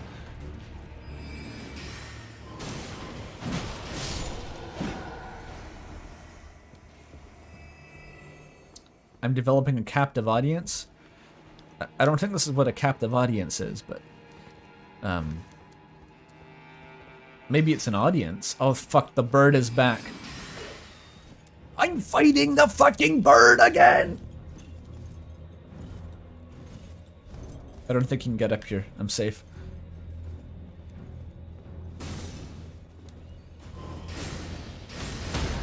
Fuck you. Ooh, Thawfrost boluses. Extremely hype. I'll make sure to pop one of those as I'm being one-shot by Commander Niall's Super Saiyan Polar Vortex ultimate attack.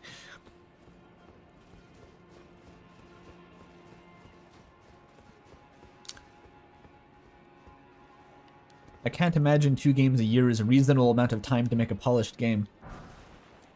Well, they're not actually doing it in 6 months. It's like a staggered development cycle. I'm not sure exactly how it works, but it's an incredibly fast pace, yeah.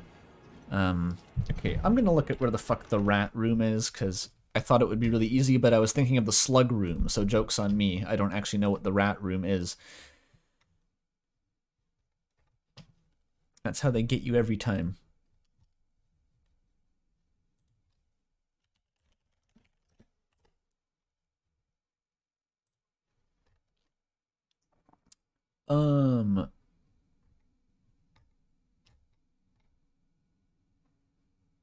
Wait, Castle Sol.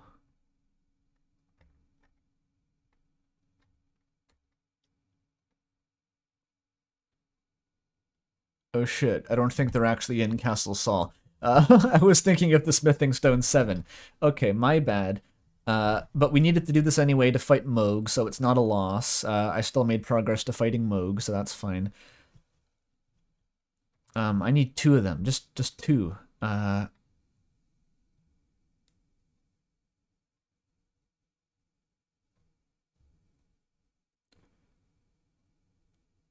Oh, there's some in the worm face zone. Okay, that's where I get him.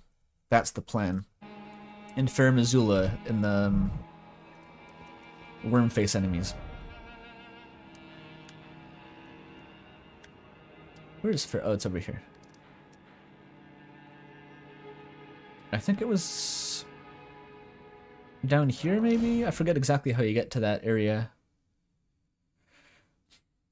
I sense Mook's cooking something. Oh, Mook's is doing some fan art? Very exciting.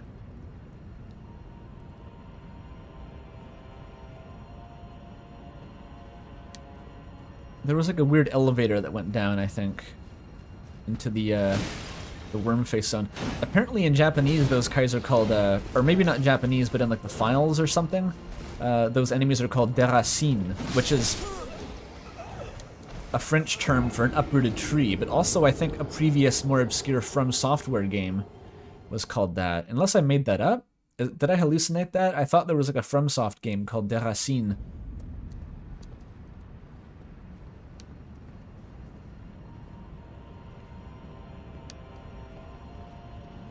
Cool tornado.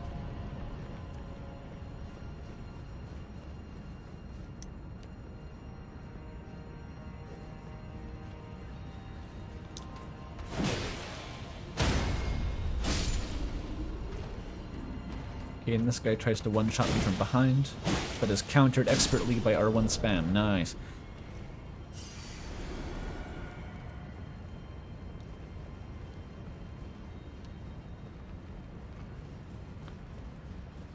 Maybe it was over here. Oh, I think it's this elevator.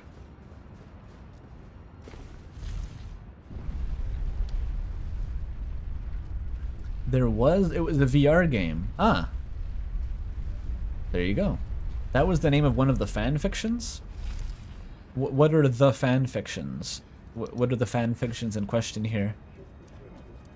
If you just mean like there's an Elden Ring fanfic called Deracines. That's interesting.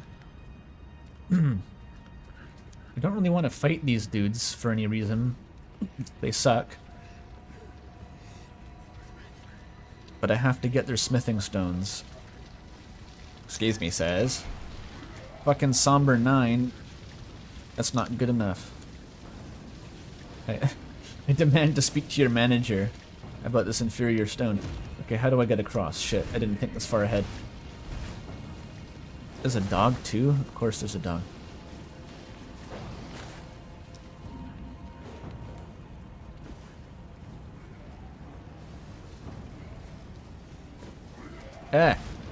Hiding behind the tree. Bastard. They just vomit on you. I don't want to deal with enemies that vomit on me. Why? That's such a From Software staple, and I don't like it. They're vomiting the putrid essence of the corpse of Godwin. And I'm not into that.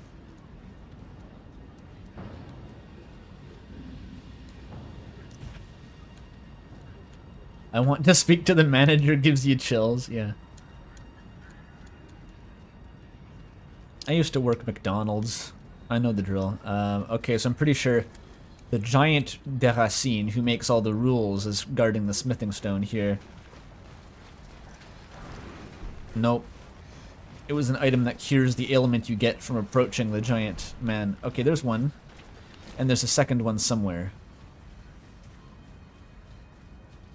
You don't think you could survive retail? Yeah, I'm not sure. Well, I can't speak for you, of course. I didn't find McDonald's that unbearable. I worked front end, but I worked early shift, so it was mostly like really old people, and they were kind of sedate usually. There was just the regulars who would come in at 6 in the morning and get a senior's coffee and a muffin, like same order every day. And they just go sit at their tables with like 10 friends and yell at each other over the morning newspaper in their native languages. It was really funny, just like the same groups. You have like the Portuguese table, the Mandarin table. Oh fuck, this guy wants violence. And the same guys just every single day coming in for their 6 in the morning McDonald's coffee.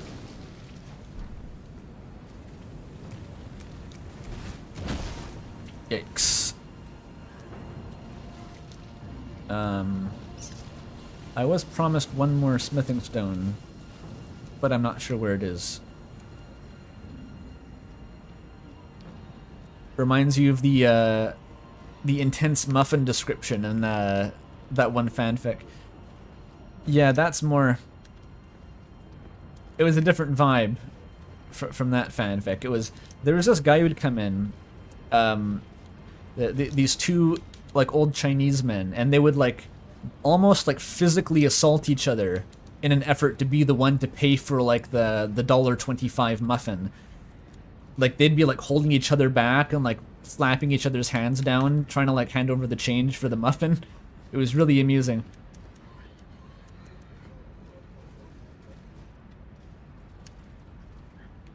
That sounds like what Mel does every time they go to McDonald's. I hope so. It would be more fun that way. Let's do a quick inventory check, make sure I don't have... Oh! No, I need 2 more. Damn it. I thought I only needed 1 more. That's a bummer. Okay, there's another one in here at least somewhere. There's 1 more.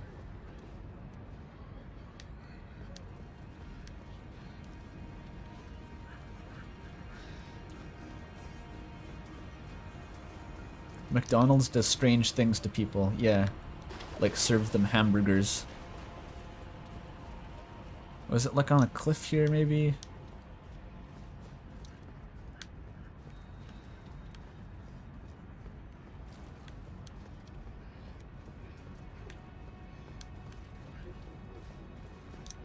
Oh! Almost died.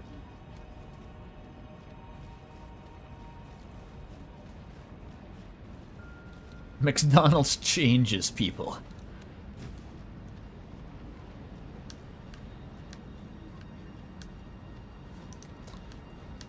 I don't know where the fuck the smithing stone is.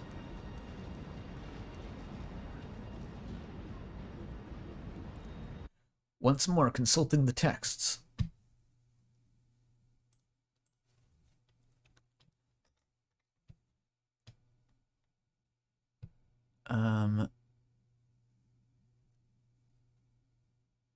Oh, wait.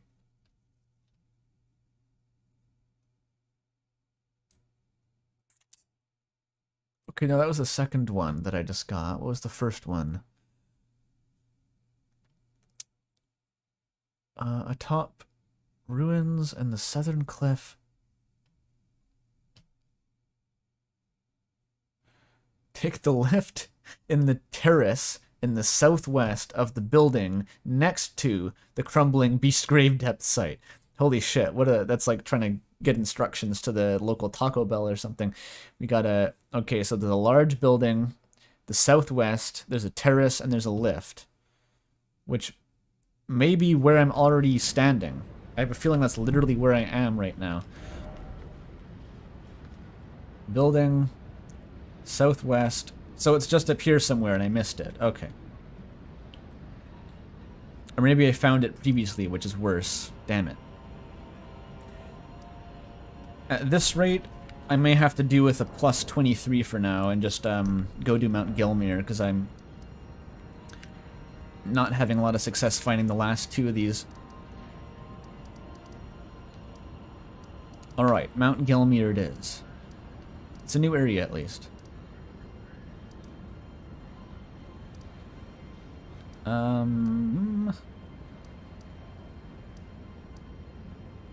I have no idea how to get to Mount Gelmir. I think it's over here.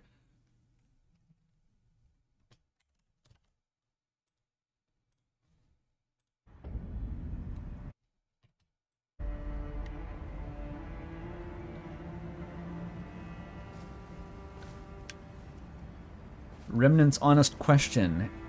Has anyone in the chat played this game? I was surprised in the first stream of this how few people were actually familiar with Elden Ring. They were really all just here from Deltarune stuff and were watching it because I was playing it, which was funny at least. I'm trying to do a cross-demographic appeal thing here, right? It's a bit of the Elden Ring, and it's also Berdly is here, so that the Elden Ring heads, or the Deltarune heads don't riot.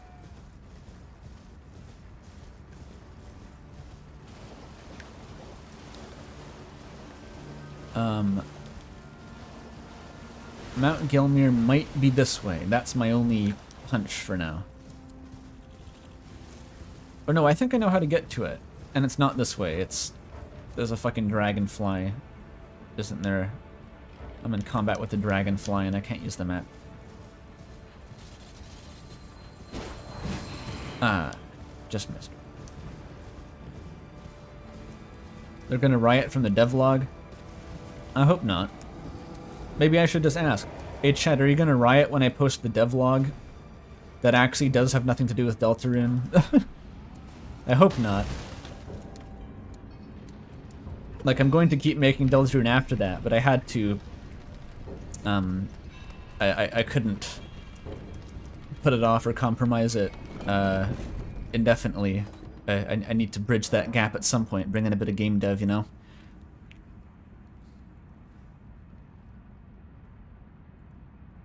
You'll riot no matter what I post. Because it's fun. I'll take that. That's a fine answer. Okay, I think I gotta go from this one, and then go, like, northwest. What I'm hoping is that as long as I keep the editing style and the humor on point, then that will bring people into the not Deltarune video. That no one will riot, no one will kill me or unsubscribe.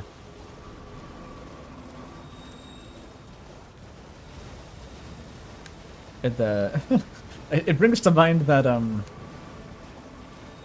that was a Germa bit, right? Where he's like talking to chat is like communicating with a bunch of like angry chimpanzees with a very loose grasp on English, and if you say anything wrong or displease them, then they'll tear you to shreds. You have to be careful with the YouTube audience, I think.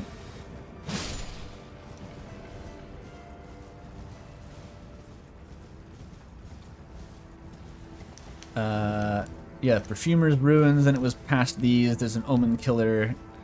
Fuck this guy. Piece of shit. Omen Killer. It's like out the back door, there's maybe a... Mount Gelmir is here, right? No. There's an endless cliff. Did I just fucking... Oh, God. I wrecked the Omen Killer. I guess I'll loot the dungeon while I'm here. Tea review when? My tea review would be... It would be like... It would be closer to a, what's his name? How-to basic video than a tea review. I'd be like, What you want to do is you get your orange pickle, make sure it's Tetley and it's shitty and it's on sale and it's at least 3 months old in the cupboard. And you want to put that in your cup and you pour the water in as soon as it starts to boil a little bit. You cover that up and you leave it for an hour and a half. And if you steep it for less than that, it's going to taste like shit. You want to leave it for at least an hour and a half. It'll be ice cold, so you come back. You want to microwave it for 70 seconds. You take the bag out. You add a tablespoon of sugar. And you fill up the rest of the cup with milk until it doesn't look like tea no more. And then you should be safe to drink your tea. That's my tea tutorial.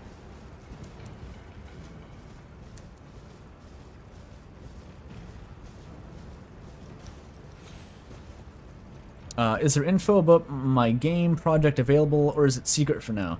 I wouldn't say secret so much as that there's no PR for it yet, and that's what the devlog is going to remedy. So we're going to be putting out, hopefully by the end of December maybe, the devlog video, and then a playable demo for at least the patrons. I want to give a shout out to the patrons, because they've been they stuck with me through this non-Deltarune spell, so...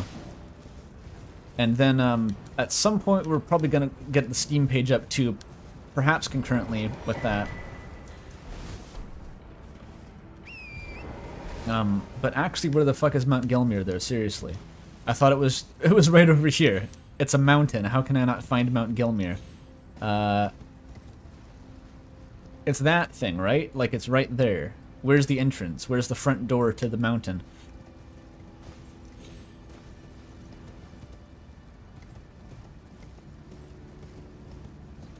Like, I don't think you can get in this way. Or maybe it is down there.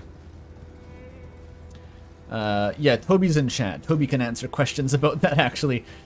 He's more of the, he has more of the plan in his head for how to, like, do the PR and market the thing. In terms of, like, getting when to get the Steam page up and stuff like that.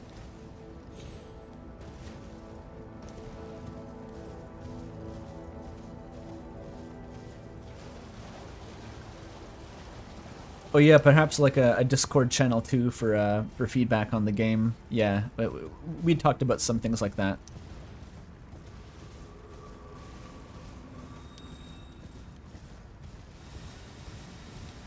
Right now the focus is just getting the game into like a playable demo state. The devlog itself is going to be about like essentially revamping a bunch of the well, the enemy types. They're really character types because of the game. They're both enemies and playable characters, which is if you want to know how that works, you'll have to wait around for the devlog. But we revamped a lot of the old designs, redesigned them from scratch, and we'll be going through that process basically. Okay, it must be on this side. It has to be on this side. I didn't find it before somehow. Like, I remember it being right here.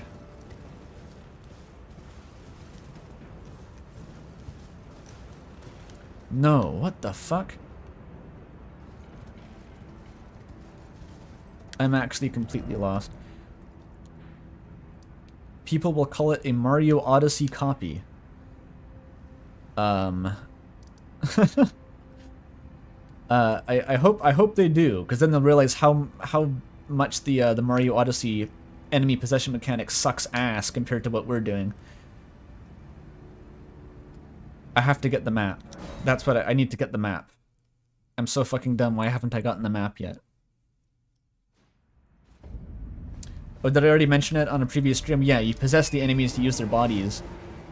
But unlike Mario Odyssey, you don't just get to go back to being Mario whenever you feel like it. There is no Mario. You're only allowed to be the enemies. And the enemy you're killing 1 second could be the enemy that you have to pilot and be the next second if you have no other options. So there's a lot of very fast decision making about, like, there's 4 guys, which 3 do I kill, which one do I become, and then how do I kill the guy who I just was with the new guy immediately before it turns against me and kills me instead.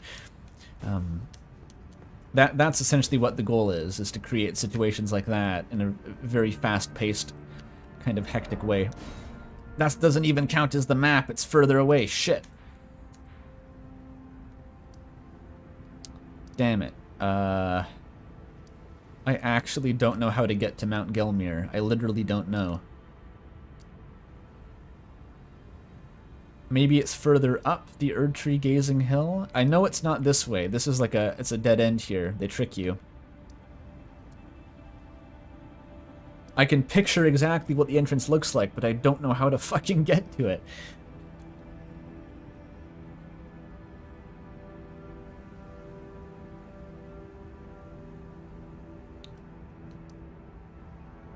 Sounds cool. What's the art style? The art style is that we don't have an artist on the team currently. So we've been working from an asset pack it's been decent, and it has some decent character sprites, but that's one thing we're hoping for that the devlog will achieve, is to maybe put out some feelers for an artist who might want to work with us, who has a style that works for the project. Because we have assets, but they're not ideal and they're not original. And we really want someone who's capable of, like, bringing that original art style to the project. I'm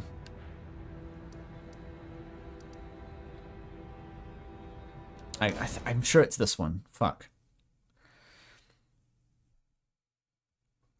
You had an idea for a game where you possess a selection of enemies but permanently got their skills and upgrade them. Isn't that Kirby? Or something? Sounds kind of like Kirby. Okay, Mount Gelmir's over here. I'll try going uphill first, and then approaching Mount Gelmir. That's my other idea.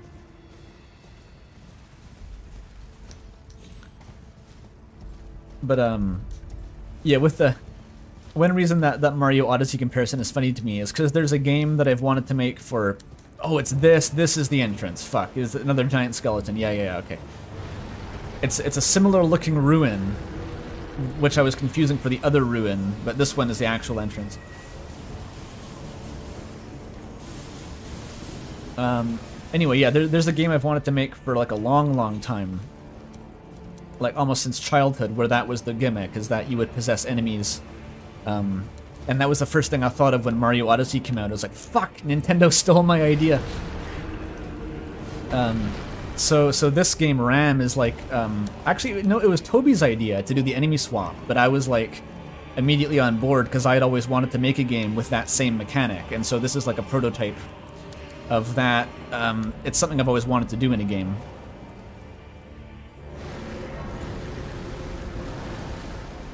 Hello there! the giant skeleton welcome committee comes up from the ground, completely whiffs the attack. Just watches as I sit down at the grace and it sinks back into the earth sadly. Tragic.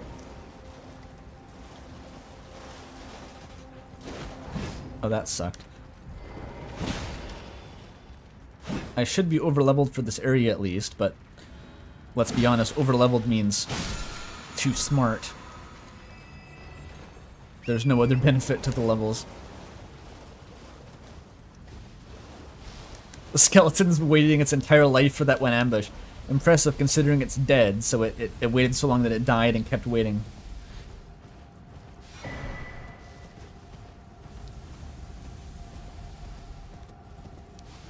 Maybe it was a Jigglypuff main in Pro Melee during its life. Is that a valid roast? I hope that's a valid roast. Oh, 3 items. Delicious.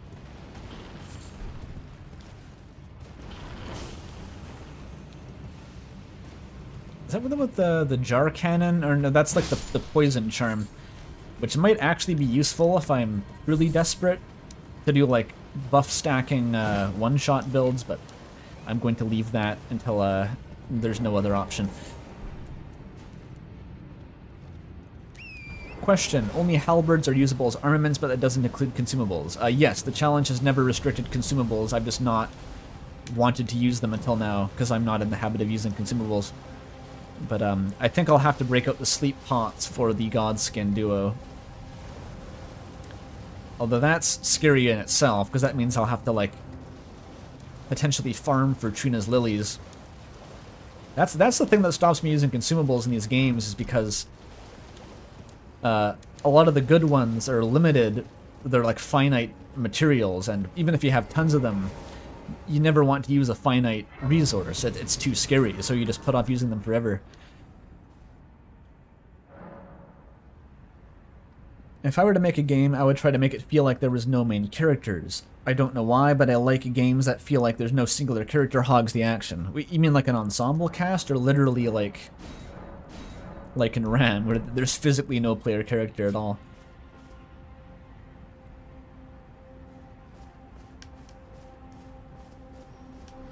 How far am I from 99 int? I'm at 87 now.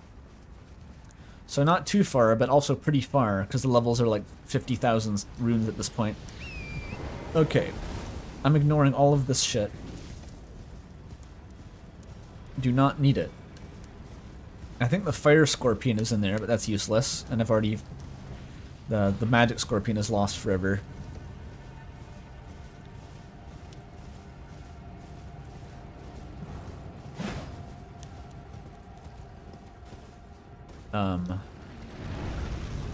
Ooh, magma worm. Gotta fight it. Get off the horse, Berdly. You have to get off the horse. That didn't go very well. Most RTS games don't have protagonists. In terms of like who you play as, yeah, like RTS is you're piloting a swarm of dudes, that's true. It's not an entirely novel concept, and I think actually it's at some point I do compare it to an RTS in the devlog. I think that's in the script somewhere. But it's not really an RTS. You only control one person at a time.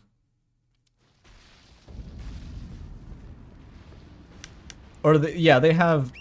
I know, like, StarCraft, they have, like, the protagonist of the story who you're technically playing as, and they have, like, a little window, and their face pops up.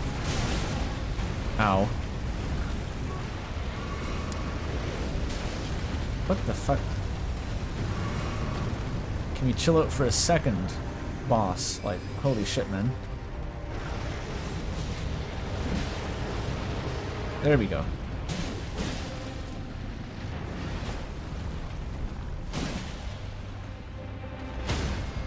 There's the stagger. Nice, nice, nice.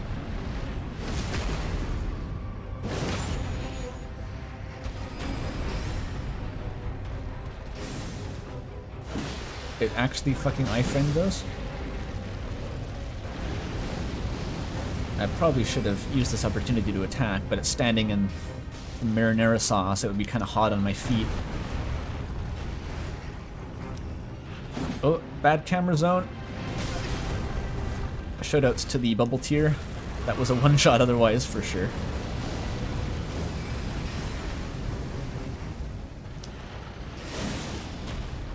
What's it doing?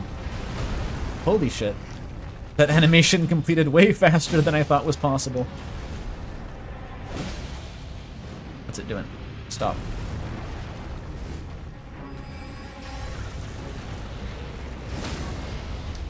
Oh, the fucking dagger staggered it. Very clutch.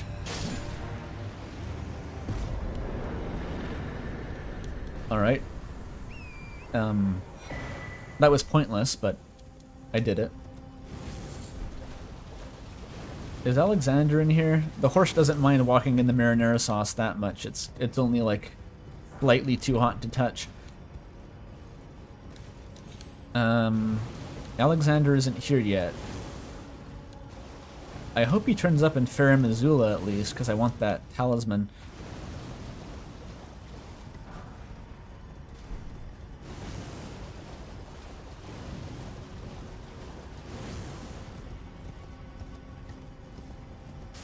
Why does it have a sword? There's probably lore for that.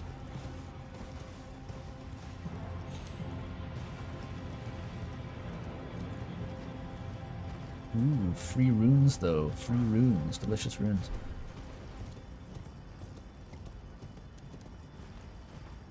You have to exhaust the dialogue after Radahn. Maybe? I thought he just sort of moved on by himself if he didn't progress the quest. Like, even if you don't save him when he's stuck in the ground, he'll still appear later on.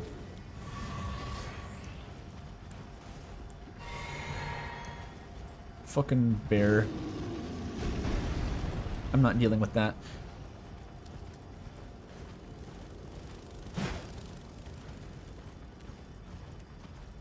Monkey Town.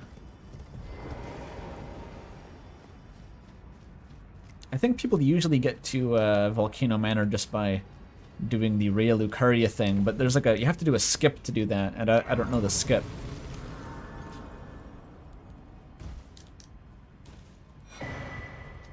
Holy crossbow. Wowee.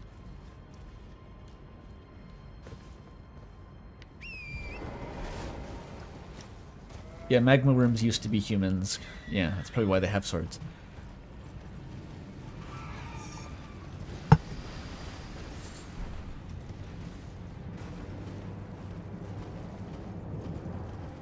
Fucking monkeys, get out.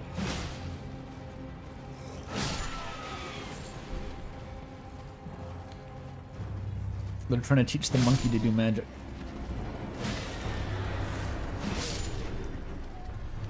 All these nerds aren't as smart as me. Oh, this guy I think is probably as smart as me though, but he only gives me a spell, and I can't use those because I only use halberds.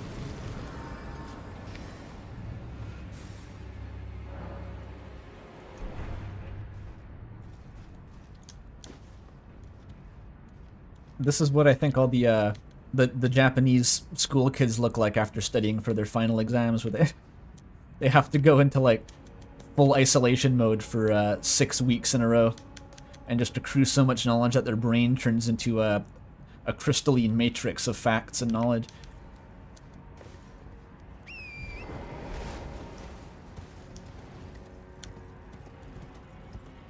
I am Frieza? Am I? I don't know.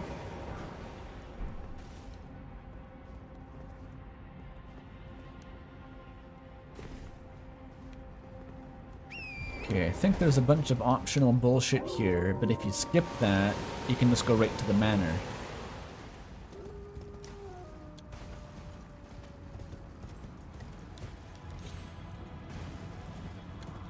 Oh, this is the scene of the Germa's hilarious clown skit where he fails to kill a basic enemy for like 10 minutes. Classic clip.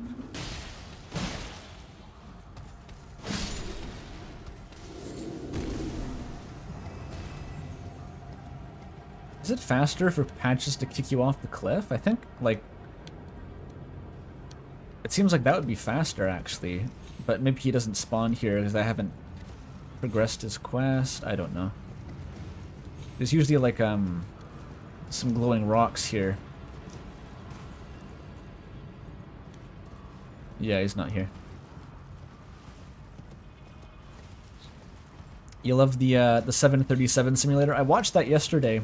I thought that was actually something that Germa hosted, because that's the kind of thing he does, right?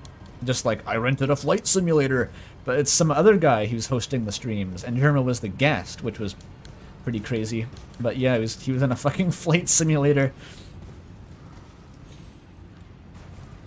Very entertaining. Oh, this guy's... I forgot they were strong! Oh dear. They jump. Okay.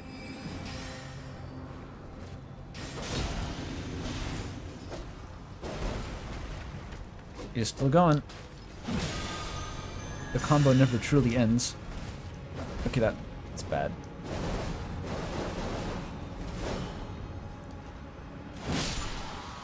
There we go.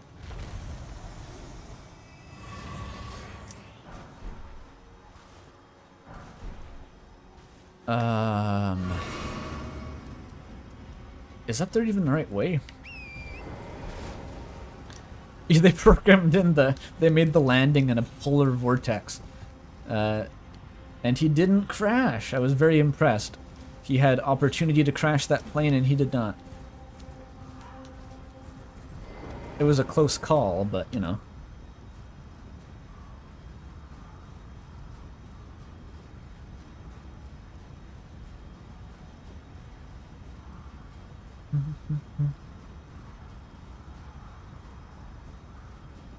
What a thrill. Obligatory ladder. My mind just went blank while climbing that. I was like, yeah, I guess I'm here now. It's a questionable level design policy to have 400-foot tall ladders back to back, but oh well. Dark Souls and ladders, they go together, right? They're a classic duo.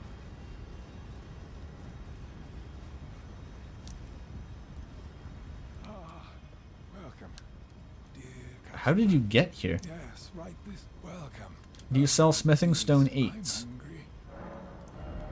No. It sells the Nazgul gauntlets, that's cool.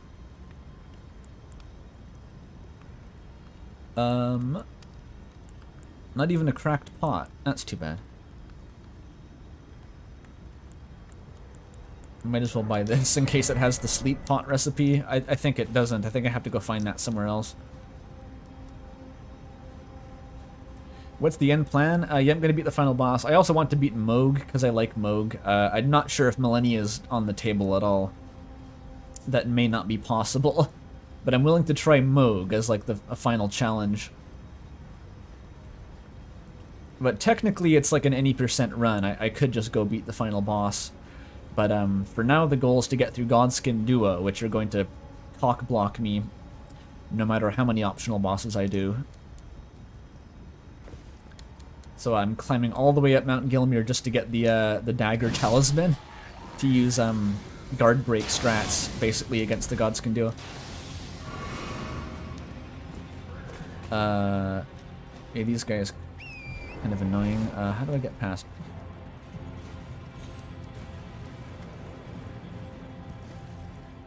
Oh, here's the bridge. Please buy something, I'm starving. With the shop in a battlefield on the side of a mountain, yeah. Clearly, like, those guys skipped their marketing and entrepreneurship class in high school. I have to fight the silly falling star beast again, don't I? Forgot about that.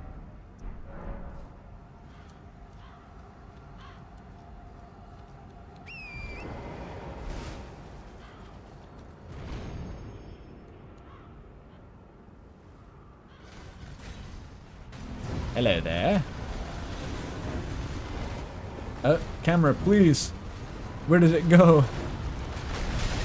Oh!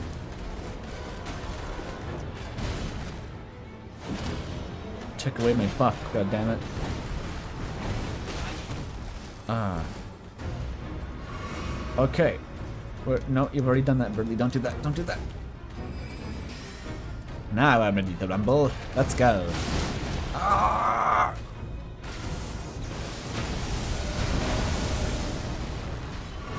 Bad start. I can do better though. Just give me a sec to warm up. Okay, he's coming at me again with that.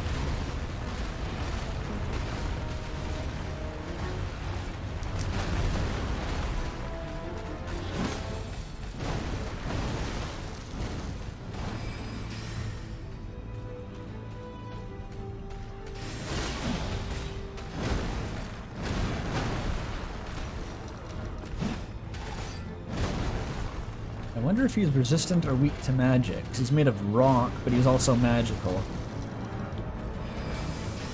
Oh, he's doing his thing.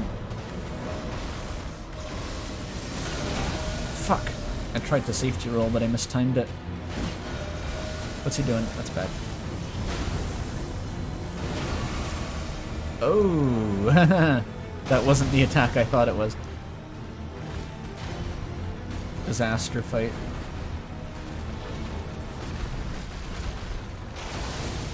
What's he doing? Don't do that. This attack always fucking misses though, because of the elevation difference in the arena. Alright.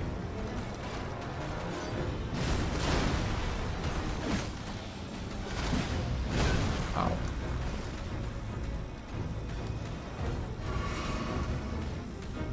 Do something? Do something? Ah.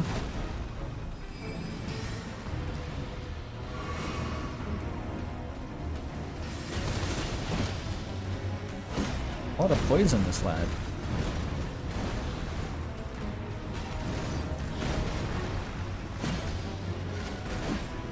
What's he doing?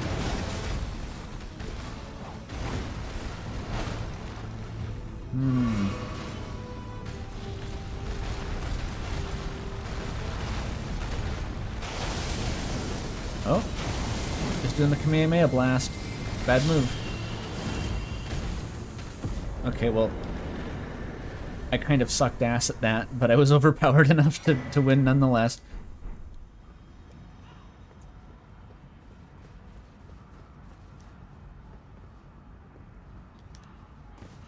What's the rate of exchange between runes and Chromer? Rounds down to 0. You get 0 Chromer.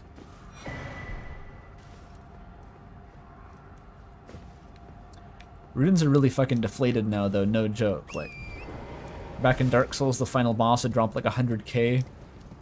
Now you're getting that mid-game. Like, it's crashed, it's really bad.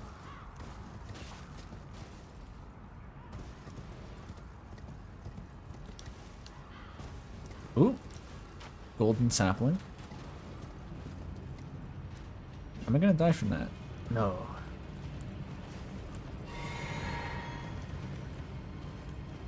It fluctuates around 0 and -20.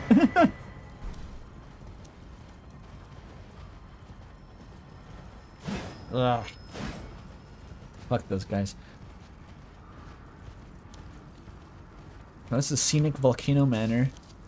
It's great. They do blasphemy here. They do war crimes. That's basically all they do as far as I know. They don't have any other mission statement these days except for blasphemy and war crimes.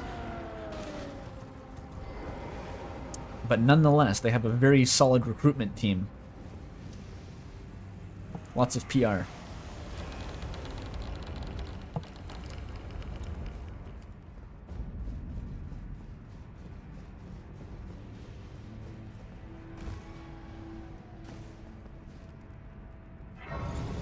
Hell yeah, blasphemy and war crimes. So you gotta talk to this weirdo. We rarely risk fascinating. He tries to get you to join the cult. If you have, rise with us. That sounds dumb. Now, let this into. No, I have to say yes to get into the room, don't I? I forgot. Consider rising with us. I changed my mind. Very By well. which I mean I read a game facts guide. In the drawing room. Thank you. And then you break into their house.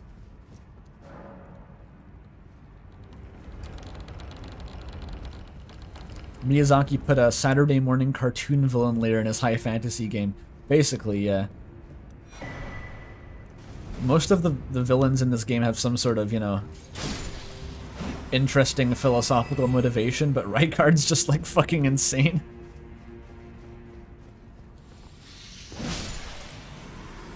The Snail Zone. What a nice cult mansion. That's pretty good. The music reminds me of like Zelda dungeon music or something like that.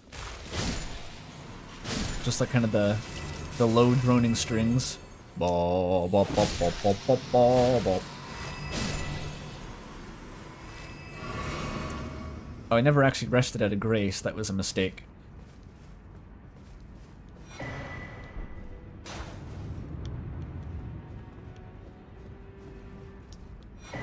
There's probably one...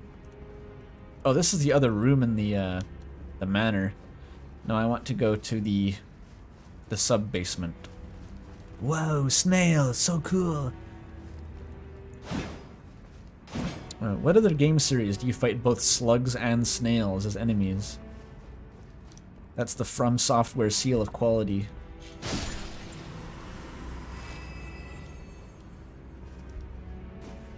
Okay, there's the frightening man in this room.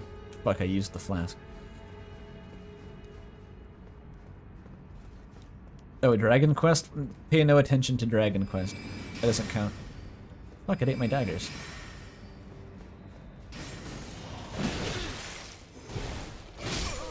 Oh! His strat worked better than mine, which was to one-shot me, whereas my strat was to one-shot him. Oh dear. I hope I at least activated the grace in there. That's 50k runes. Yes, okay. It's fine. It's under control.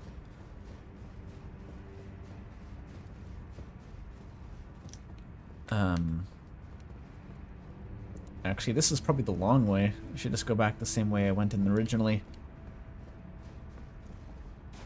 Dragon Quest is the goat. Is it? It just looks like the most, like, primordial JRPG of all time. It's like the most generic possible archetype of what a JRPG is.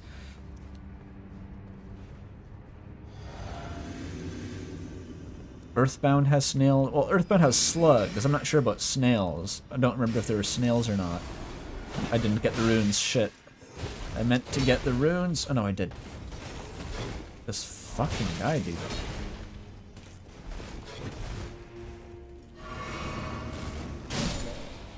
There we go. Just press the button.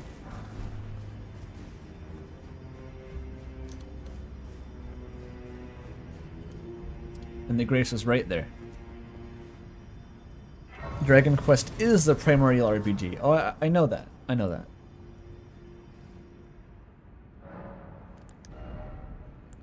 Uh, 88 intelligence. Big moment. We get no stats as far as I know, but intelligence itself is a stat, and it has increased.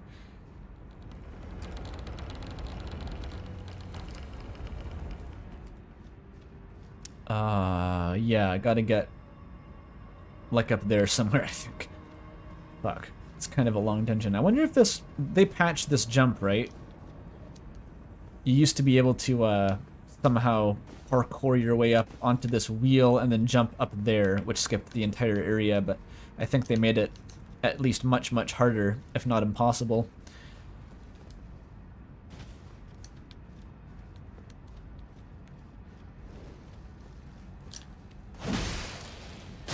D&D is a primordial RPG? Well, video game RPG. And JRPG specifically, I guess. I think there were like earlier like DOS RPGs and stuff, technically. These guys are really cute, by the way. You can backstab them? What the fuck? I didn't even know they had a back. Like, look how cute they are. They're actually adorable. I guess I want to be over there somehow.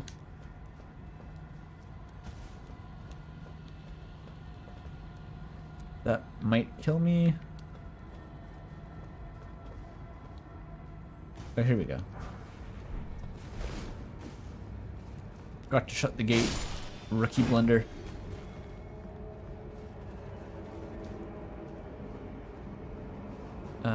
There's just a scary guy inside there. They're adorable. Kill. Well, yeah, what else do you do? You can't talk to the monsters in this game, I'm afraid to say. There's no option for that. Your interaction with the world is limited to violence exclusively. The door is locked.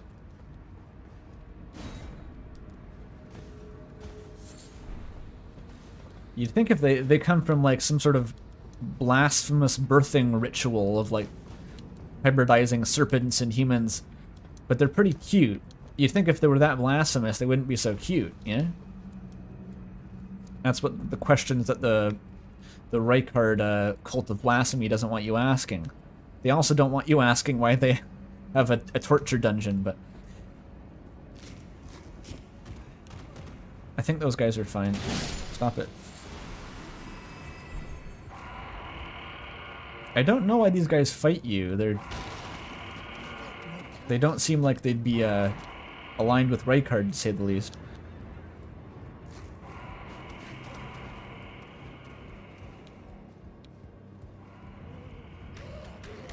Would Frisk be able to spare these monsters? It's a good question. I'd love to see an Elden Ring Undertale crossover. Fertile grounds for fan fiction. I think I've mentioned previously that my go-to favorite Undertale fan fiction author did an Elden Ring fic, which was kind of trippy. In terms of like the structure, it almost was Elden Ring cross Undertale, because it was all about like finding the secret, the ideal ending for one of the characters who normally dies inevitably. And you have to go way out of your way to do like, you know, the secret, the fanon ending that's actually better. Very familiar for anyone who's read a Save the Goat fic in their life. It was Blythe, by the way, in case that wasn't obvious.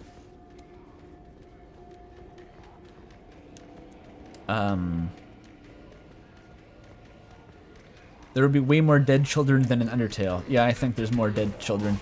Not as many as Hollow Knight still, but like a lot. Hollow Knight numero uno! Was that a lizard man or a snake man? They're snake men. Serpent men, technically, but who are we kidding? That just means snake. Lava slugs, very scary. They do more damage than the lava. Because the lava, as I've stated, is actually just really hot marinara sauce, whereas the lava slugs actually are made of lava. I'll have that.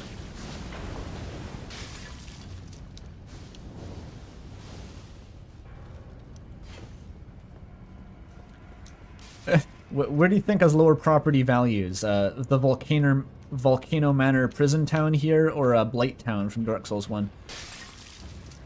Where could I get the cheapest rent to put at my indie studio office? Yeah, all the marinara sauce is for Rykard's devouring humans. He keeps the sauce like on hand at all times. Needs like a shit ton of sauce. I think this is progress. Oh, it goes down? I thought I was supposed to go up. Okay, maybe that's not progress. It's almost definitely not progress.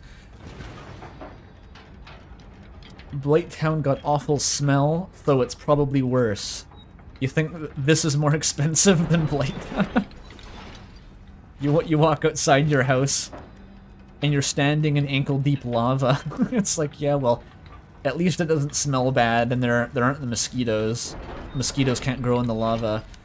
I can actually follow that logic. I'd probably pay more for a house without mosquitoes that was covered in lava than for a house that was covered in infinite giant mosquitoes.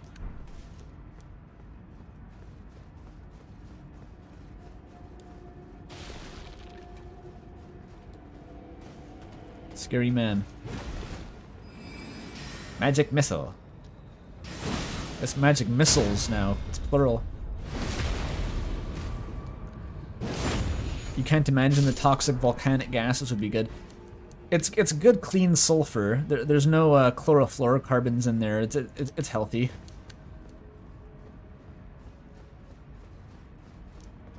Let's open the comically impractical bridge.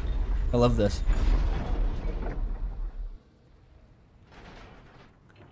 Infinite mosquitoes is where you live. Are you in Saskatchewan or something?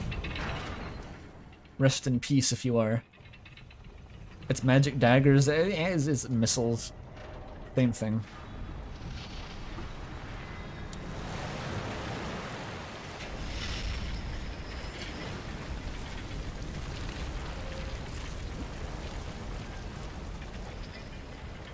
Who the fuck built this bridge is what I want to know. It's you have to wait for the pizza pocket filling to drain off of it every single time.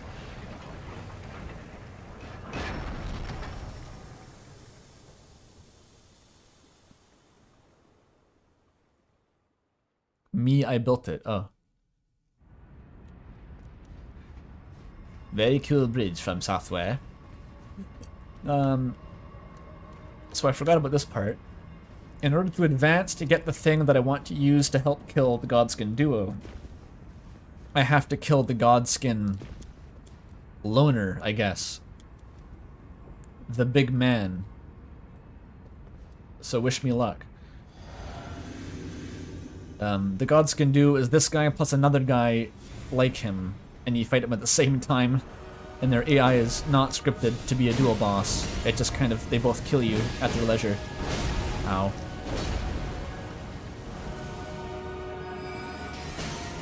Fucking candlestick. Oof! Hits pretty hard. What the fuck is this guy? That's a good question. He's a godskin. They're made of skin.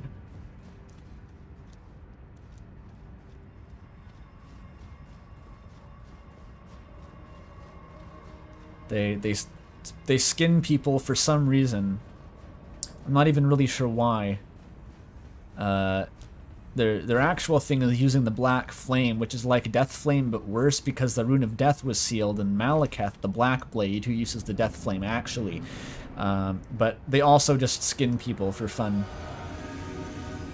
Specifically gods though, but there are no gods left, so I guess they just skin anyone. Ow.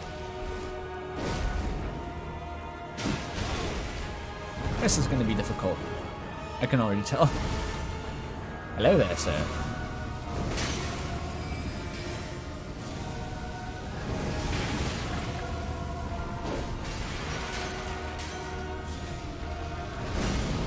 The black flame is an easy punish, at least.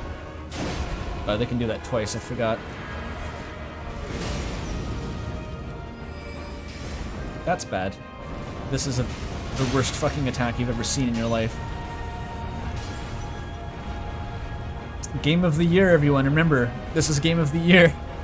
Don't you dare not vote for it. He's doing it again. Fucker.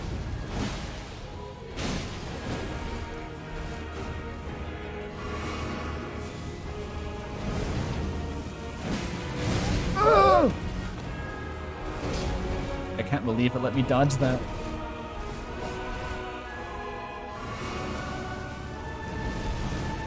magic missiles. Hail sweep every time. He hasn't used his super attack yet, which is astonishing. That would be a big problem if he did that. Okay, that was surprisingly easy. The damage held out. But the Godskin duo is basically two of those, and they're both stronger.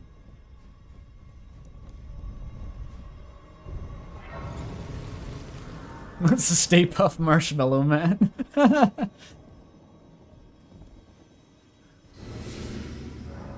Every game needs at least one silly boss.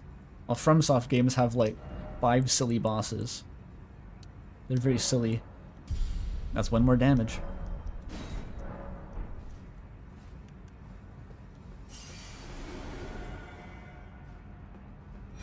Delicious Serpent Amnion. I'm sure that'll be very useful.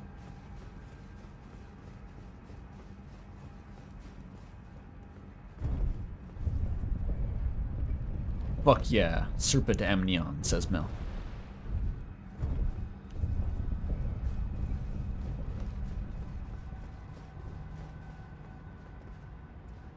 Very interesting character design to be both fat and nimble and quick. It is quite interesting. I like those guys' designs. Okay, I didn't mean to do that. They're kind of like sumo wrestlers or something. Like they're big and fat, but they're also very agile.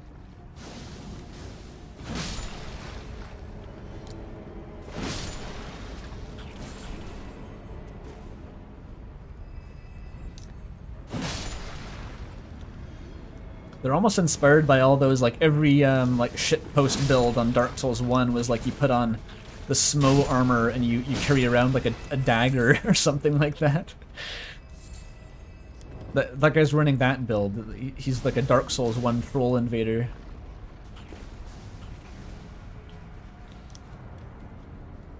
Smithing Stone 8. Come on. No. Look at the fucking marinara waterfall. Imagine all the fondue breads you could dip into that. Holy shit.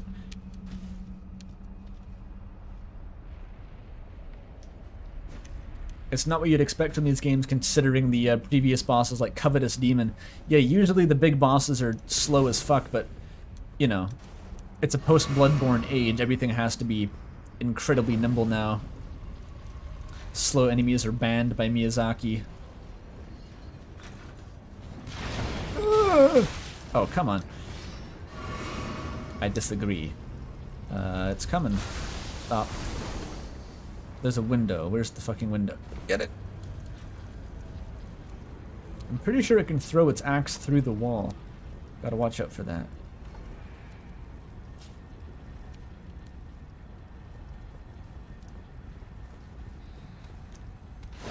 These guys have the power of marinara swords. I think there's a shortcut somewhere here, but I kind of forget where it is.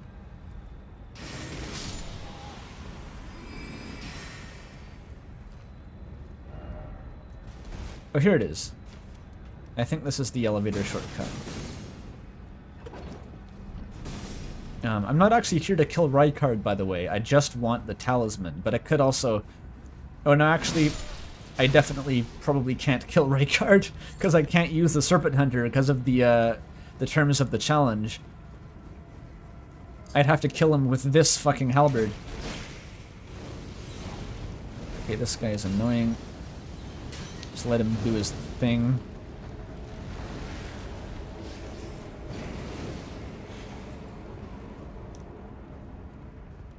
Do you ever drink or eat as a sauce lava?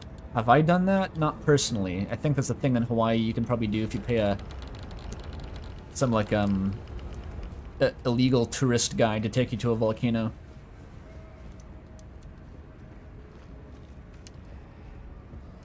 The eggnog gastro art is done? That sounds fantastic. Maybe I'll look for that next time I get to a gray, so I'll have a look at that.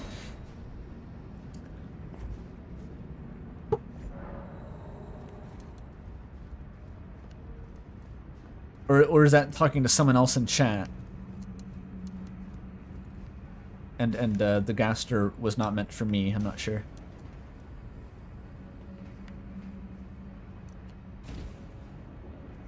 Jim's Hawaiian, authentic Hawaiian lava sauce. Ah, fuck. Okay. No more fun, chat. I have to not get sniped. Who has a room like this? Holy shit. Rykard needs to consult an interior decorator, like, immediately. He has to be stopped, okay? Do I want to go there? Where the fuck do I go? Is the pizza actually Hawaiian? I didn't see any pineapples, but they might have been there. Is this actually how you get down? Maybe that cage? I missed it. Oh! Good room! Good room! Oh, wait, I think I may have missed the talisman, actually. I'm not sure. I think it was on one of the cages or something. All I knew is that it was somewhere in this cage room, but I wasn't sure where.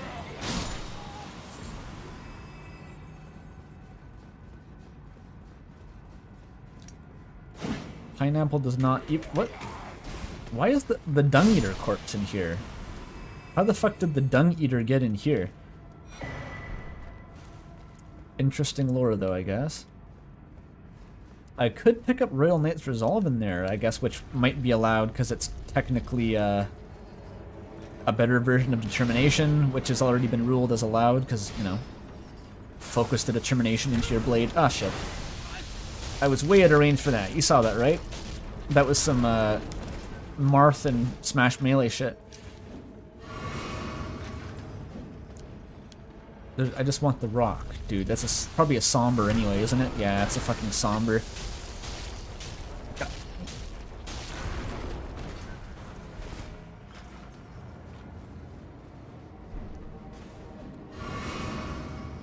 The Iron Maiden monsters are scary. They are pretty scary. Very striking designs.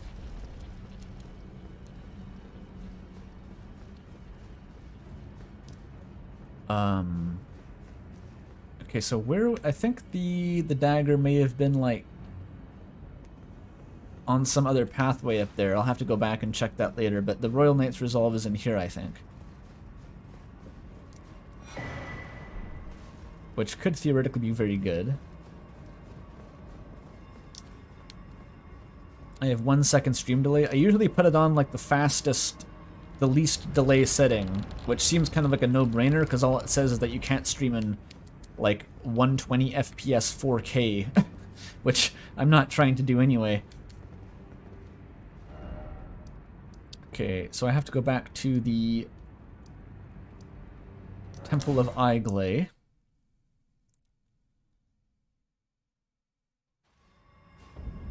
To go for the world record of holding my hand in the lava. Ow, ow, ow, ow, fuck, ow, ow, shit, ow.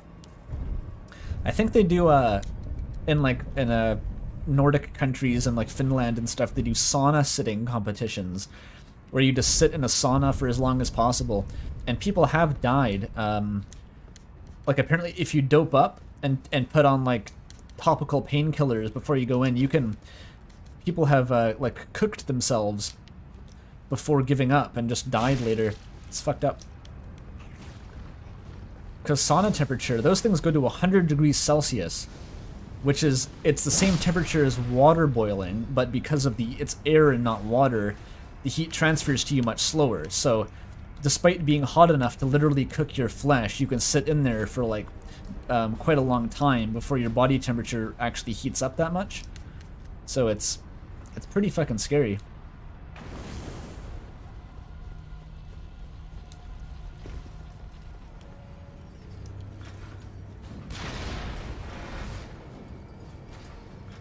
Oh, I ignored the shortcut that I unlocked last time. I completely forgot that existed.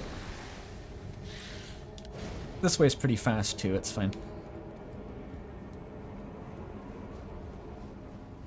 The annoying part's just getting back to the cage room, past all these fucking guys flinging around their pizza sauce.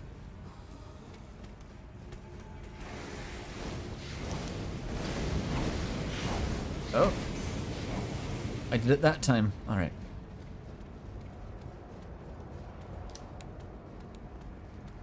Oh, he's coming. This is the right room, right? This room's usually kind of a problem, but I guess if you just run away, they can't get to you. Yeah, it was here.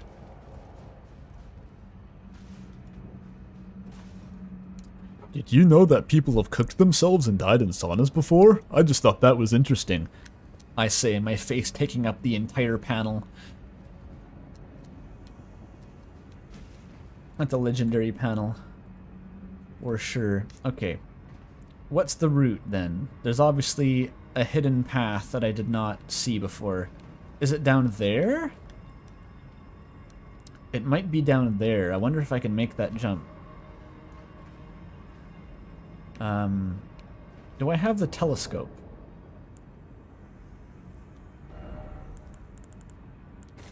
I'm gonna scout this out as best I can here. I don't think there's a ledge that I could walk along. I could probably drop from there, but I've already I've gone too far down. So a leap of faith may be the only option here. It worked. Okay, I hope this is it.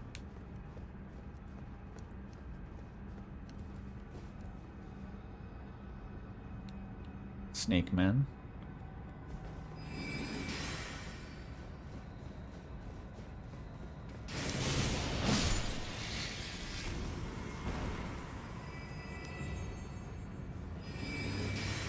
Albinoric Sorcerer. Okay. They let you into the super turbo side of the jumping puzzle room if you take the secret path.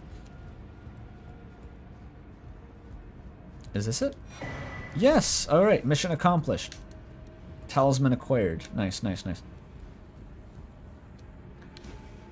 All that for 17% damage, which I'm telling myself will matter and it will help and will let me win.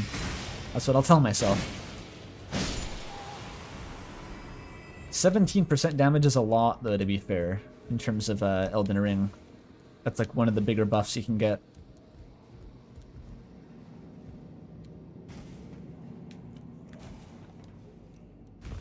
I can probably just leave, can't I? Yeah. Oof. Alright, so maybe... Now, maybe I progress further in Farum Azula, and...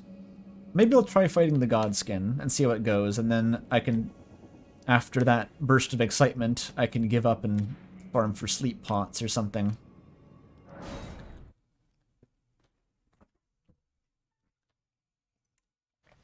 That 17% might save your behind someday.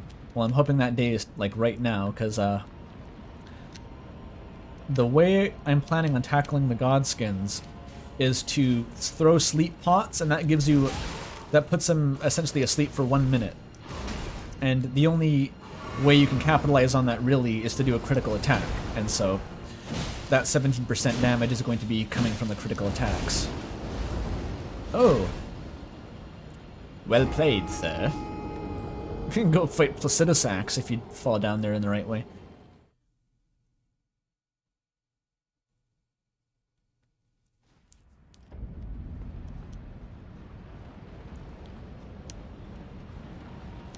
And besides doing that, also the this Ash of War, I think will stagger them pretty quickly if I spam it.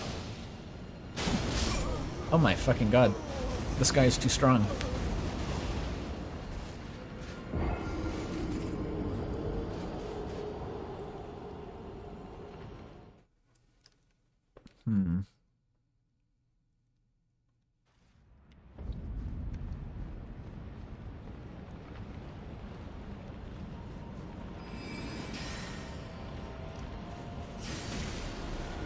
Can't see.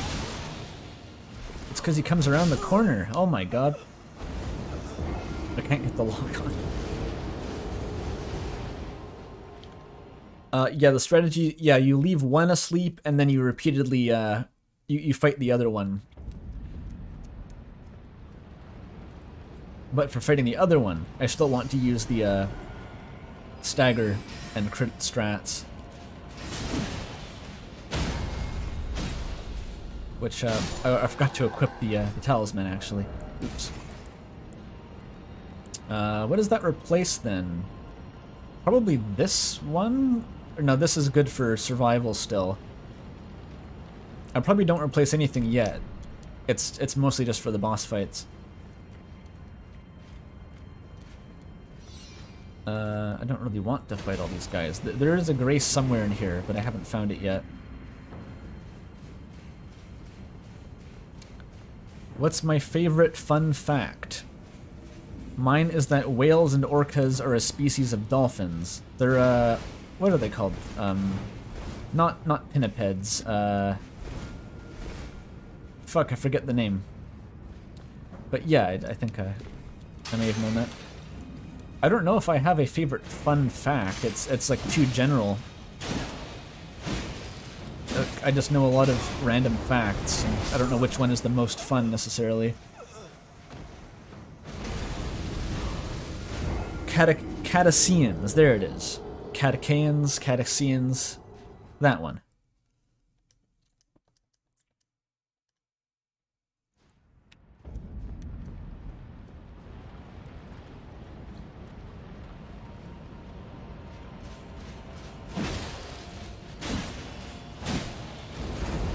Fuck, he's too strong.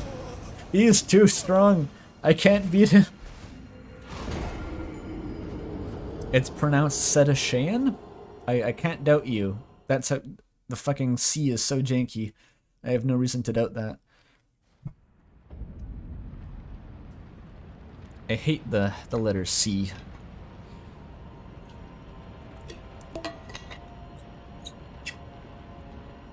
The guy is killing. He's hitting me in the face with a tornado. He really is.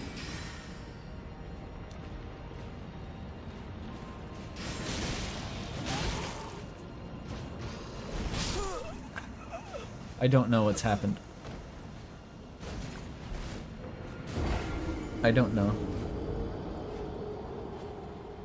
This was not a problem originally. Like, this guy was not a problem.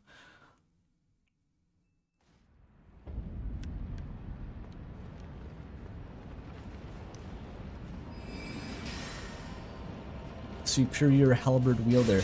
It's something to do with, like, I missed the input for the lock-on. I try to lock on, and it doesn't work because he's, like, below the stairs, and then that throws me off and moves the camera in a weird way. He hits me with the first attack, and then I panic roll, and he kills me with the second one. There's something very consistent about that. Fun fact, I'm streaming right now. Wow. That is a pretty fun fact. He's still here. There's no escape, in fact, from this guy. He has the dragon fire.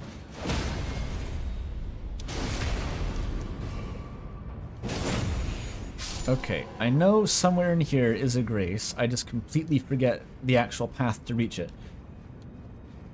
I've only found it before by accident. It's one of those where it's like, I couldn't tell you how to do it, you just wander around and eventually you find the grace. Not there. Maybe here? Fuck.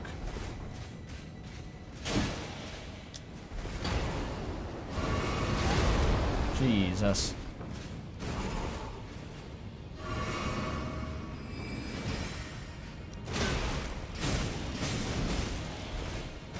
Oh my fucking god. I have to run past these guys. I'm not gonna get anywhere with this shit.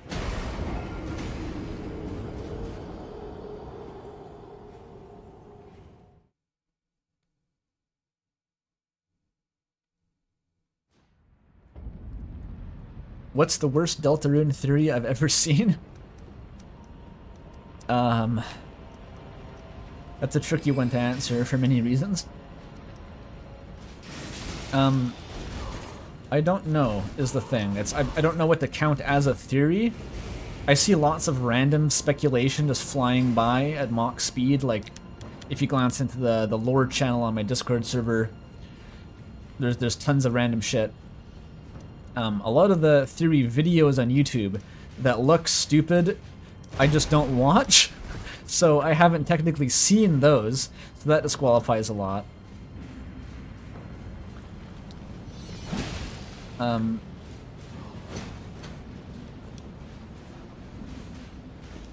maybe there's one that I won't reference for political reasons.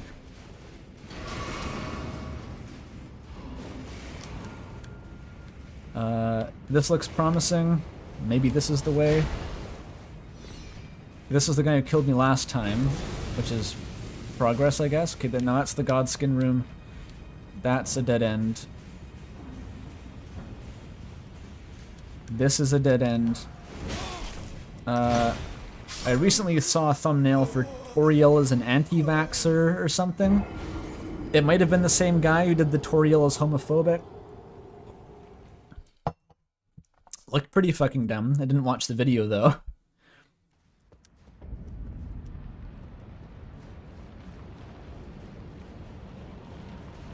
The anti-vaxxer was a joke.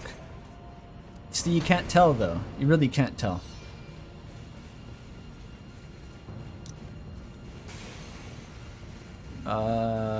Okay, so this is... okay. The wall decided that I wasn't allowed to be alive anymore, so okay, oh well. This place is a fucking maze. Like, you can just get to that place immediately if you turn left.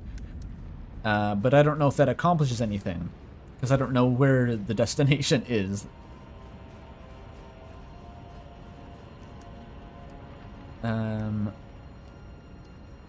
no, not that left, the other left.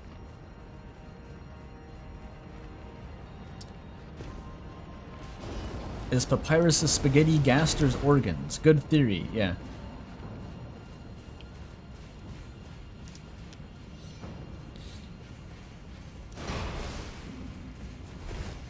Okay, fuck the souls. I don't even, there's none in there. I've died 16 times in a row.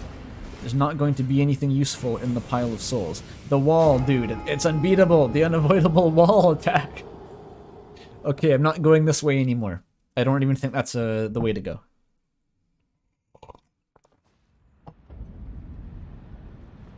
Give us imaginary reasons to hate lovable characters. That, yeah. It could be a class of the worst Deltarune theories. I don't want to, it's not something I want to flippantly just toss around accusations though, because I'm only half paying attention. And that kind of shit can start fights.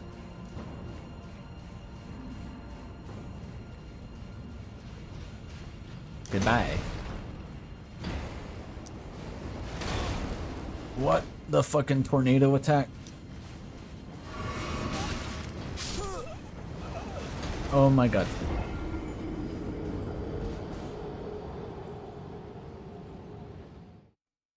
You saw a theory about the Berdly Fountain scene was about how it's easier to imagine the end of the world than the end of capitalism. Do we even count fucking capitalism brain rot theories? I mean, like, you can interpret anything as a commentary on capitalism. Like, that's already kind of an established fact. This guy is unbeatable. Like, if you want to, you can do it. Like, I've watched Nightmare Masterclass. I'm aware.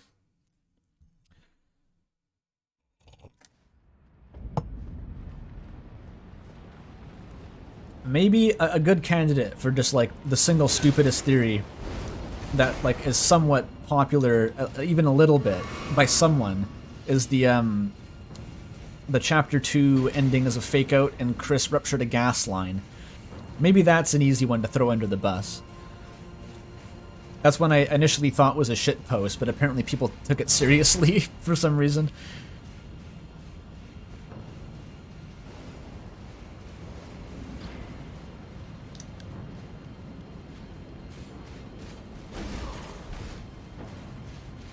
He's coming fast. Okay, maybe here. No, this is the same area as before. It's down there. I think that is the where I want to go, but I don't know how to get there. Like, I actually have no idea what the path is to get to that area. Fuck.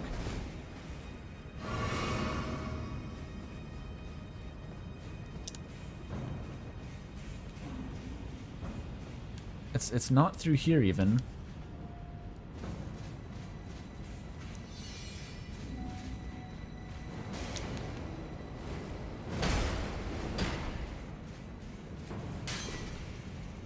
I've had problems like this with Fair Missoula before.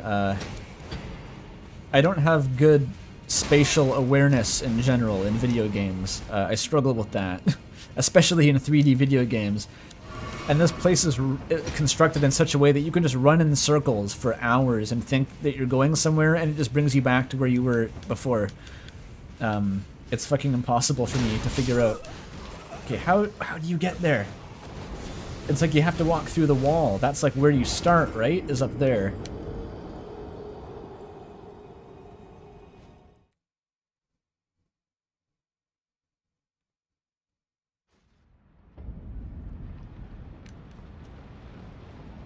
It was like you jump down from here or something weird? It's like you want to get down there, and you have to jump off some higher part. But where was it?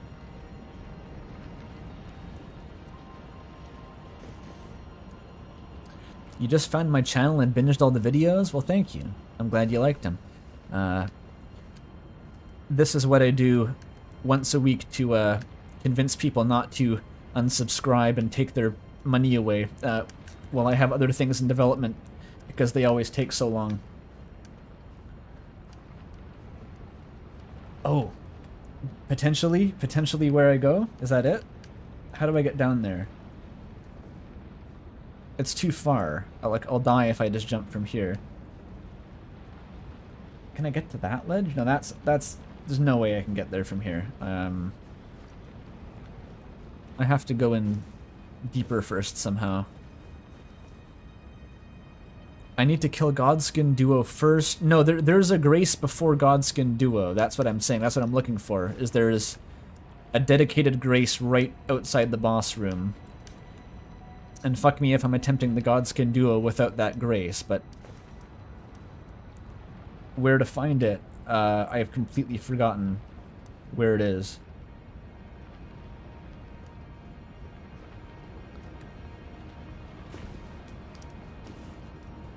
And I know it's in here somewhere. It's very frustrating, actually. Maybe it's over here, and I've never seen it because this guy's always killing me? No, it's not. Even that hit me. Fuck.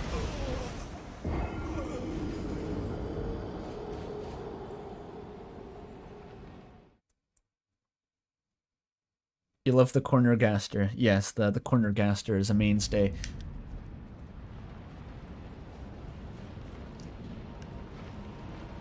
I want to kill this guy so I can, like, take my time and look around, if nothing else. There we go.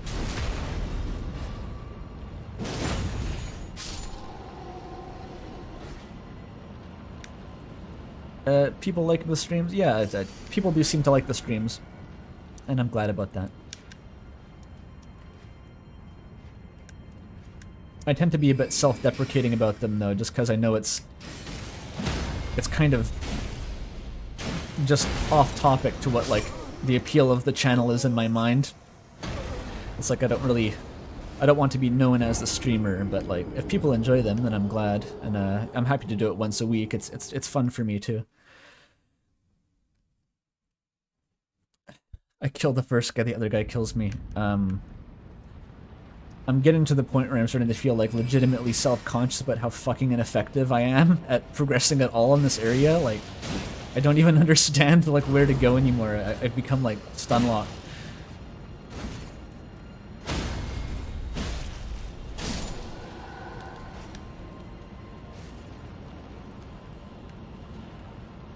Okay, it's not here. I have to like I have to approach it like a puzzle game. Just like explore opportunities and then cross them off, like as axioms. It is not this way, and I'll never check this way again because I know it's not that way.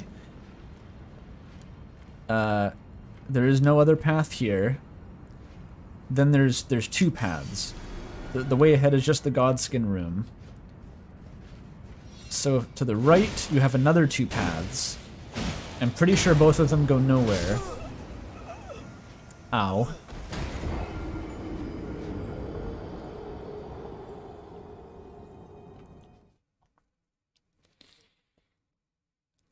Oh, Oatson finished the Umrish draft. Very exciting.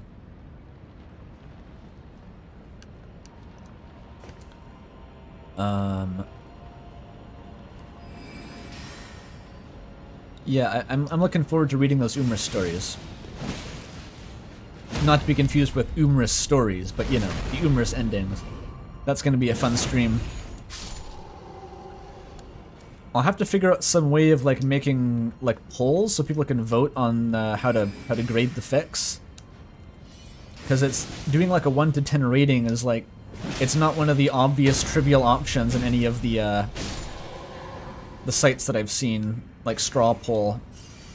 It's probably still doable, it might just be a bit janky.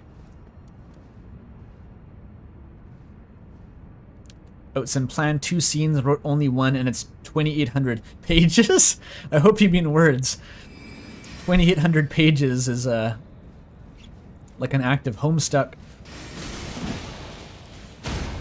Okay, that's reliable. A jump attack, all the daggers, and an R1, and then you get the crit. That's the algorithm for killing those guys. The deadline is the 9th, Mel believes. It's I said Friday night, right? I wanna be able to vet any of them that haven't been vetted on Saturday.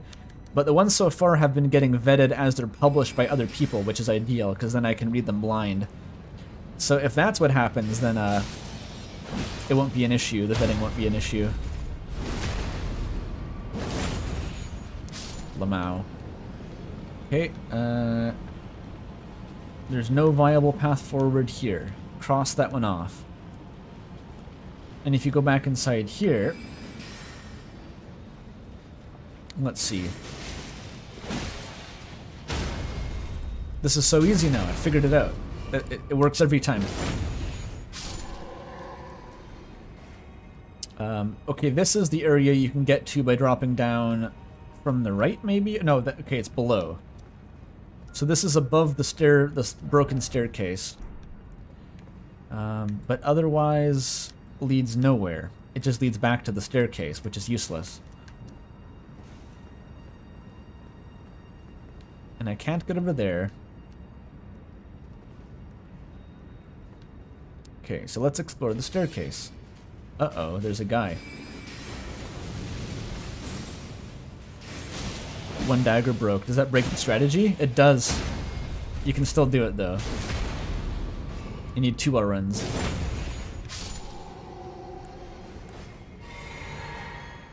Okay, I think the staircase is a dead end completely. There's nothing over here. Yes, it's a dead end.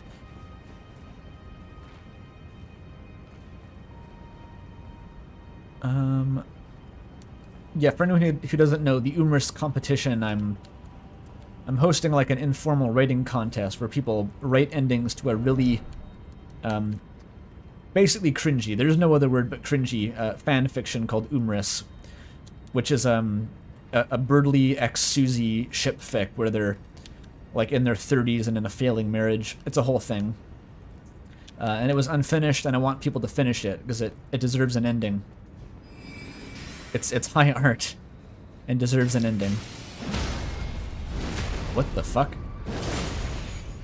Staggered that guy so hard, the animation glitched out. Okay, so this is the room on the end of the Godskin fight. You can access it from both sides, but I don't know if you can go anywhere else from here. This is just the staircase on the right-hand side. That's the boss room itself in the middle, which I obviously can't go into that yet. There's some way to drop down, but I don't know where it is. It's less depressing, or more depressing than cringy. It's still pretty fucking cringy. I'm referring to like the patriotic monologues about the founding fathers and Berdly's like red-pilled worldview. It's down there. How? How do I do it? There's no ledge on this side. Going further this way, there's just a wall. There's no way through here. I can remember doing it, but it's like a dream. I remember there's an area that you go through and you walk through a door, but I don't remember how to get there. It's like driving me crazy.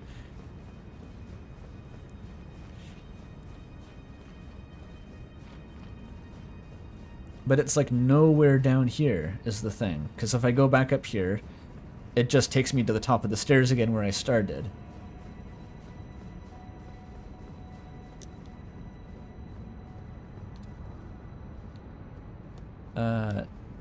Yeah, that's the first door you walk through. Okay, what about... This is where you drop down to the broken stairway. So this isn't any different. This isn't viable. There's something down there. You've been depressed, and that is cringe. Yes, depression itself is cringe. Red-pilled Berdly sounds unhinged. It is. That's the appeal. That's the fic. It's, okay, this is... I said I'd never check that again, because it doesn't work. The area is clear of enemies. Yeah, this is pure archaeology at this point. I don't understand why it's this hard. Like, I found this by accident, but if you try to find it, it's like the Dragon Blazers creepypasta maze that Noelle was writing about. Like, you can't... You'll stumble across it, but like you can't force it or whatever. Maybe it's a thing where I have to go back to the previous area and then there's a way to jump down from there. Maybe that was it. Oh, I bet it is. I bet this is actually it. Holy shit. Okay, you can go down here and then you can jump down. Oh, that was it the whole time. Holy shit. Okay. I understand why that's so frustrating now, because like the way to progress the level isn't to go into the level, it's to turn back. And there's a secret path. Damn it. Oh, it's this room. This is why I was confused. It's because this room looks the same as the other one that doesn't let you progress. Well, I know how to get here at least. It's the same, it has all those little graves and like the gold and the guy standing there. So I kept thinking it was in there, but it's the replica below. Damn it.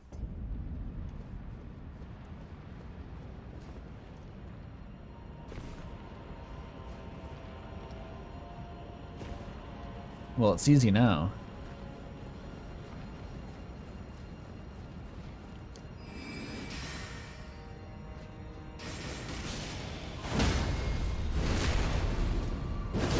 That was the problem before. I missed the jump attack and the algorithm was upset.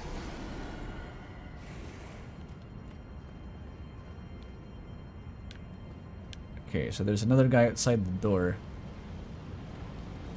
I think it's just down here, actually. Is the way you want to go. Chad is so proud. Yes, here, finally, for fuck's sake. Found it.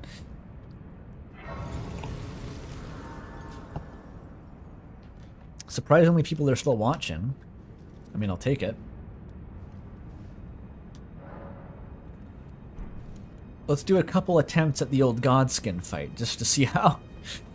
just how severe the CBT will be. I'm not gonna summon this guy. I could summon my marionette ashes if I upgrade them. They're not gonna help at all until I upgrade them though, so might as well just try my best here. I'm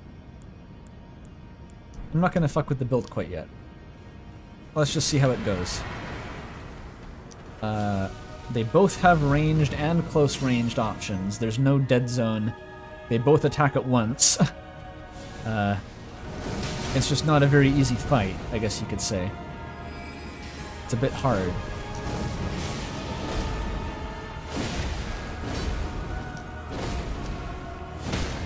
Stagger, nice. And they have a lot of health. Like, each individually has more health than the boss in Volcano Manor. Hopefully he got stuck behind the pillar. He kind of did. No, he didn't. Fuck.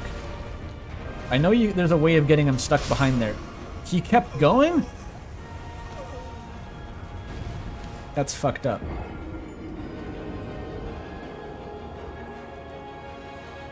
That's the souls you know, two big fuck-off bosses at once. No, Ornstein and Smo is better than this. Like, this is just kind of a bad boss. Like, Ornstein and Smo, their AI is designed around each other, but these are just two mini-bosses that attack you at the same time. It's less fun. Skin Man is wave dashing. That guy was attacking me before I even gone through the door.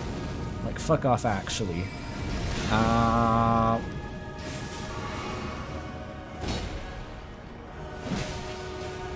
The way I beat these guys on a previous playthrough was just sort of kiting them very carefully behind the pillars.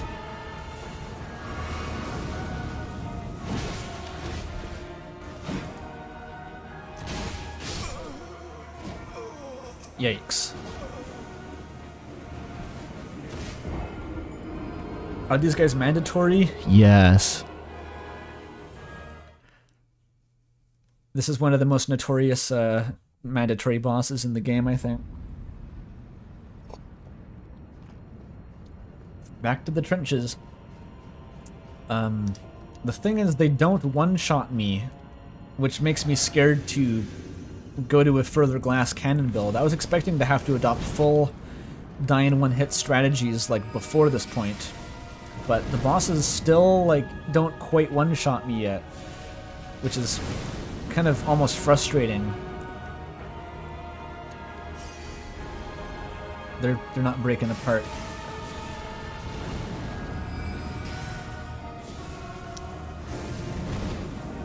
What's he doing?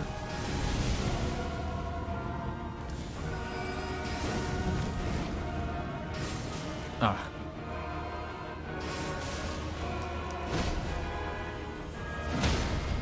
Ooh. Okay, the daggers are doing some work. Got the stagger. Woo! So he's going Super Saiyan now. Great.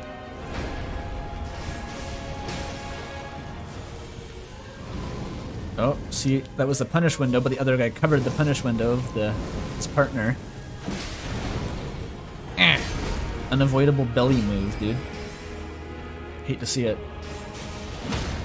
Stagger, iframes, yes. I should have the dagger talisman equipped already, actually.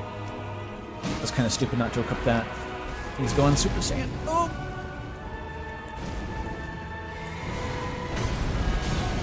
Please stay behind the pillar. Please stay behind the pillar. Don't, no. Fuck, he pushed me out. Small man's gonna die. The thing is, it doesn't help. If you kill one of them, it respawns. The combined health bar is bigger than both of their health bars together. It's a really fucked up boss. Okay, so which one do I replace it with? This is making me tankier a little bit, but is it really helping that much beyond that anymore? It barely gives me any damage.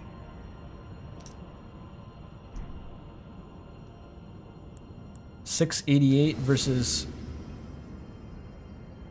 Wait, what? $752. Wait, why does it go down? Am I hallucinating? What? Right-handed attack power, 688. You take off the source seal, and right-handed attack power is 757. Why is it doing that? How does that make sense? Was like a buff turning on and off or something? Oh, it's because of the HP. That's why. It's because, I understand. You take off the charm, it decreases your HP. You put it back on again, and you don't have max HP, so then the buff turns off. So that's confusing.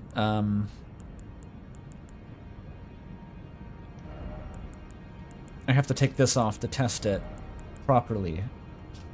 688 versus... It's literally doing nothing. Or no, it's giving me 4 damage, which is not helpful. I think it actually makes me a little bit tankier overall. I wonder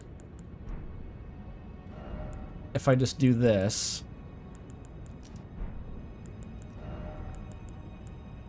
And I'm like fully... This is even more of a glass cannon than before. How do I see what's in the physic? Can I? Well, I guess not anymore. Whatever.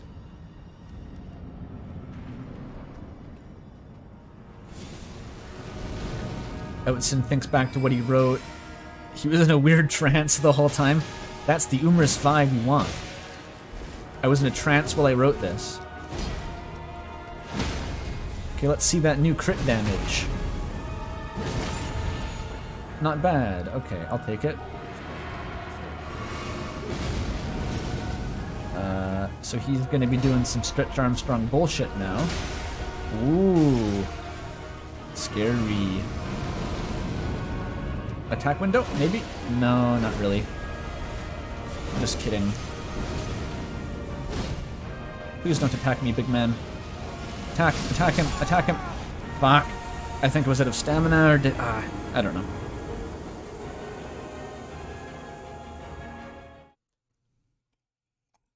The music is... It's a banger. You're not wrong about that. One of the best songs in the game, for sure.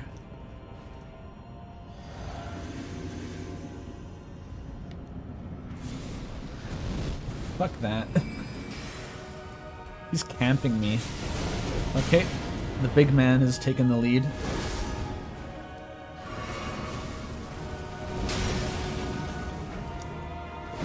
I don't think the bubble tier is actually that good here because they're not one-shotting me quite to the extent that the fire giant was. Maybe swap out the bubble tier for the hard tier or something like that. Or maybe just the stone barb tier. That could help. Ow. That's some fucking Castlevania knockback. Pushed me into the other guy. Trying to do the attack.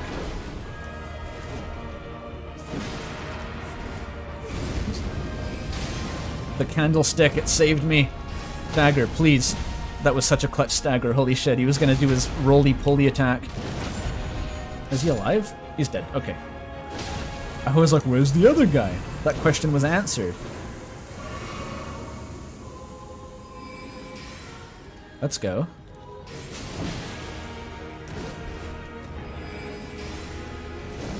I can spam a little bit. And... okay, now I just do this like again, basically. Like it just makes you do it again after you've done it the first time. Kind of a dick move, honestly. Just not cool at all. Stagger? Yes. Is there a chance? The other guy's going to be coming back soon, though. I don't know when he comes back. Belly? I dodged the belly. Oh, I'm dead. Fuck. I could have dodged that, actually. I was slightly late. I think I had a real chance there. I'm surprised. These guys don't seem too bad. They tend to be. I think I had a better time than I expected on my first playthrough. I heard they were horrible, and I think I killed them quicker than average.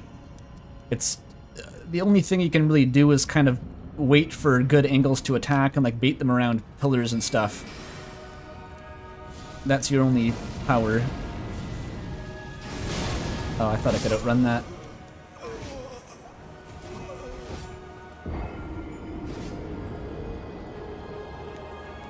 Tall lad. How does this build even work? Well, you get lots of intelligence, and you put a magic scaling Ash of War on the halberd, and then you get damage from that, and that's the build. Also, it's lots of damage boosting talismans. I'm going for the Ash of War does a lot of poise damage, so I'm going for staggers and then the dagger talisman for the crits. I said it would change the physic. Let's do that before anything else. I want stone barb.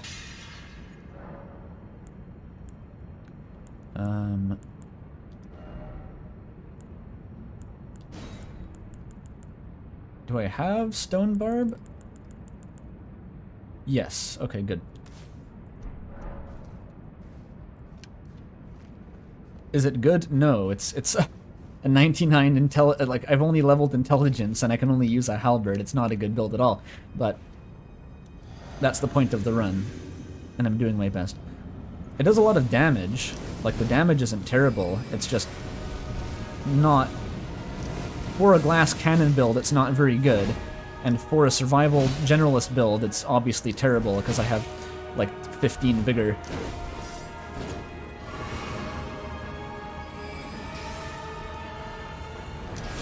They're just overlapping each other. Fuck off. Okay, this guy wants... No, no, he's coming around the flank. Roll! Ow, yeah, okay. I'm not surprised that's a one-shot. Am I still willing to do co-op with Deltarune builds? Someone in chat made a Kris. I was saying I'd do co-op for optional bosses. There hasn't really been many of those that have been an issue, though. I'm not going to summon for main bosses like this.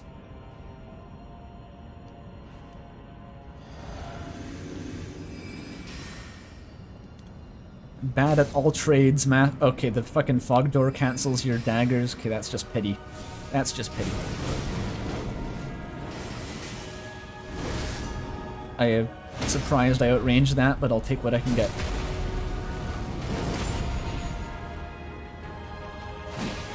Okay, 3,000 damage crit. That's alright. You know, I'll take it. A second stagger. Okay. Daggers are gonna let me win here. That's my only... Like, I don't even think I need the sleep pots. The staggers might be enough.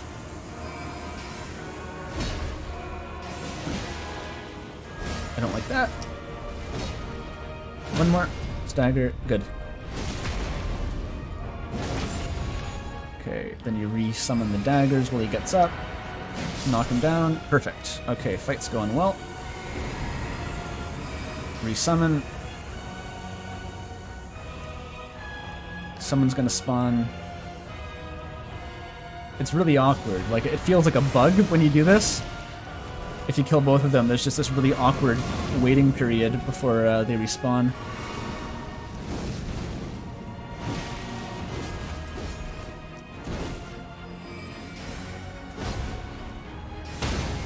Big staggy.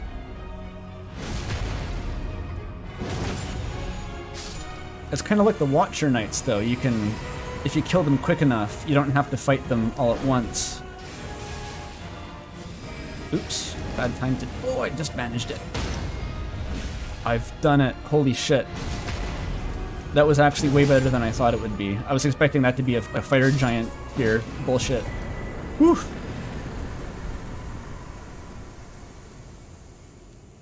Holy shit, okay.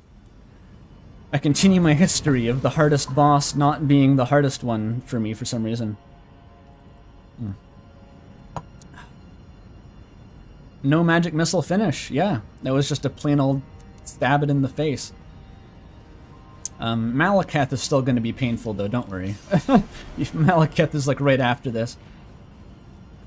Let's see how many intelligence we get from that though. Berdly's just built different, by which you mean with more intelligence points. 92 intelligence. 7 more. 7 away from the ultimate goal.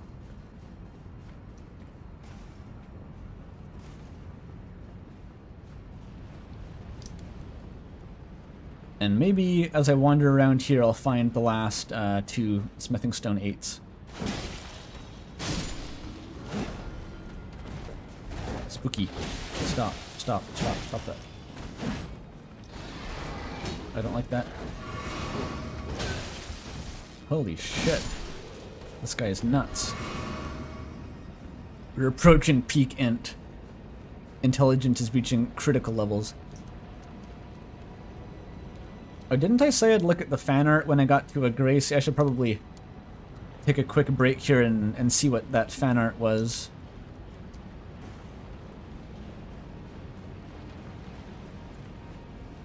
Here we go. I think it's safe in here.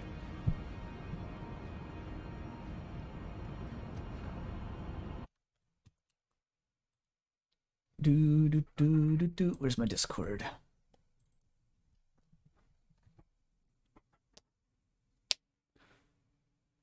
Am I allowed to use the parry for Malekith? I guess so. I don't have it though, and I don't know where it is, so I'd have to find it.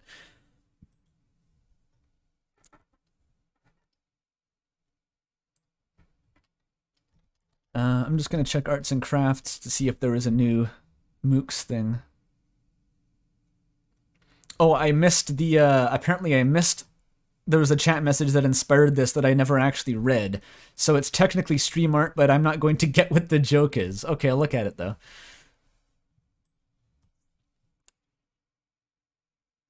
I need to kill Rykard for that? I need to kill Rykard. Really? Oh, okay, that's much harder than beating Malekith. That's gonna be a problem, because I can't use the Serpent Hunter. Look at that. It appears to be Gaster drinking eggnog. And then Sans asks if it's cannibalism. Wasn't that just the opening of Umris? Was Berdly eating eggs and then wondering whether it's cannibalistic? Fucked up, man. Excellent art, though. Thanks for that. I'm a fan of that style of, like, the chibi Gaster with just, like, the two abstract lines representing the cracks on his face. There's a guy in, does anyone know what I'm talking about? In Hyperlight Drifter, in the hub town, there's this, the Disaster Piece self-insert character who has, like, two music notes for eyes, and one goes up and one goes down. He looks just like that. He looks kind of like Gaster. Oh, wowie, okay, $5. From Schizotypal. I am Schizo, they say. Alright. John Deltarune came into my room and stole my bottle cap collection. This must mean something, surely. I don't know what you mean by this, but very cool, and thank you for $5. The eggs in Umris were not fertilized, it's fine. Yeah, that was the conclusion Berdly came to, so it checks out. I mean, he's very smart.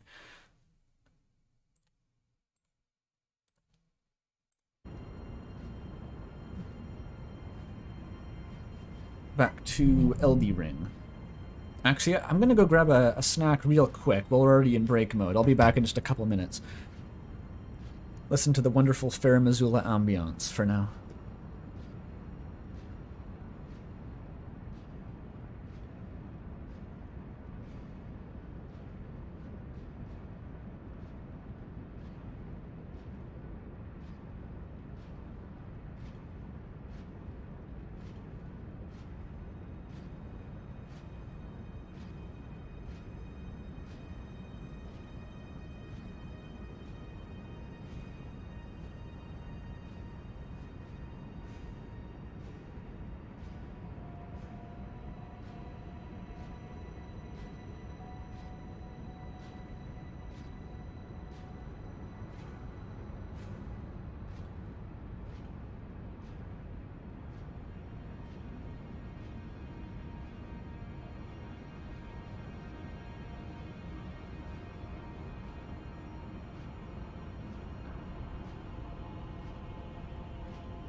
Chat, what the fuck are you talking about?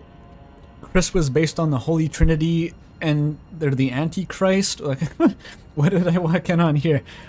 This is worse than usual. Who's saying eggnog is awful in chat? What the fuck are you talking about? Eggnog is wonderful. I'm a big fan. I might try making my own eggnog this year, actually. I tried it once before, but I want to try it again and put some... I forget if I put booze in it last time. I may have made like a non-alcoholic eggnog. But it's very good.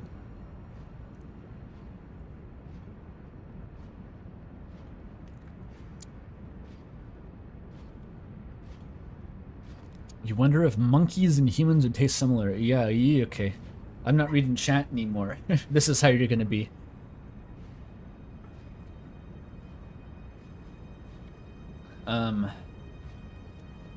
Maybe we just need a change of topic. Have I ranted about sumo wrestling recently? I know I've mentioned it before, but I'm not sure if I've like gotten into it. Because I've been like, it's been like my weird pet interest lately. Is like I'm trying to get into sumo wrestling, you know. And I actually watched the Makuuchi highlights of every day of the recent November Basho. So that was the first proper dedicated sumo watching I've done. It was pretty cool. It's exciting. Everyone gets like one match per day. It's just like 5 seconds and then a guy falls over and that's the end of the match. So it's like, it's sudden death. And if you watch the highlights, there's no filler at all because it's just like back to back to back. You can watch an entire day of matches in 20 minutes. And oh, fuck this guy with his rings. Finally, sumo rambling, yeah. But the companion piece to this, of course, is that like a sport's only as interesting as the athletes. At least that's, I think, the way a lot of people look at it. But the athletes in sumo, you've got to be fucking nuts to join the sport. Because the way sumo works, it's not like, it's not a sport that you do for fun. Or maybe it can be fun, but like, when you join up to be a sumo wrestler, it's like you're becoming a monk. You go to live in like a barracks with nothing but other sumo wrestlers and do nothing but study sumo wrestling every day. And it's like this brutal militaristic lifestyle. You have to be completely subservient to anyone who's higher on the hierarchy than you. You get like beaten with sticks if you misbehave. You're not allowed to use the internet. And it's just brutal and like a trial by fire. So the guys who do this full time are like, they're like samurai or something. They're nuts. They're just completely dedicated to it. And you know they're doing it because they love the sport, because you can barely make money at it and it's horrible in every way. So it's really quite remarkable. It feels like something that shouldn't be able to exist in the modern era. It's like it should be banned somehow, but it's such an entrenched cultural tradition in Japan that it's maintained largely unchanged for hundreds of years.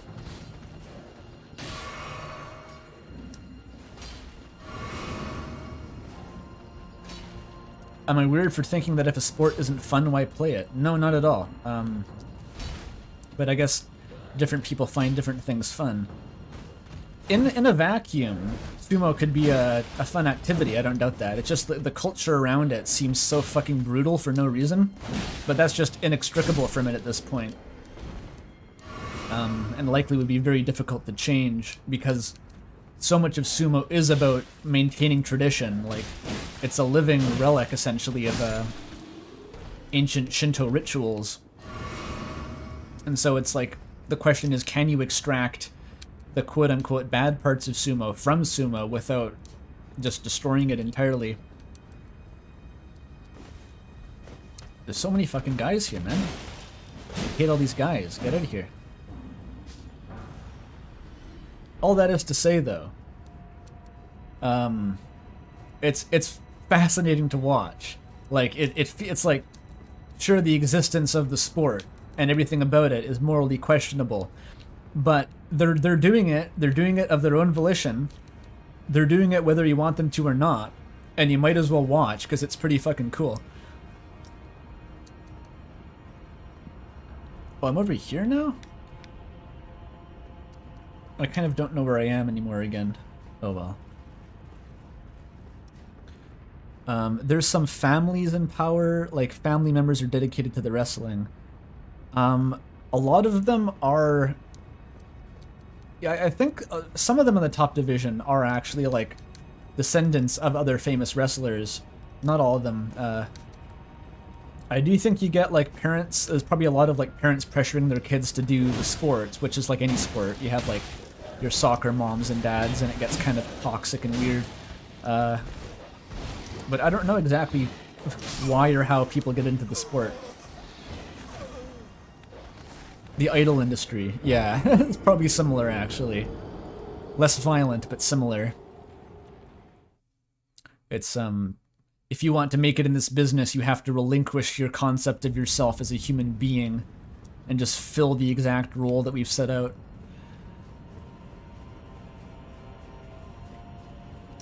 Whenever a sport gets overly popular, it gets corrupt.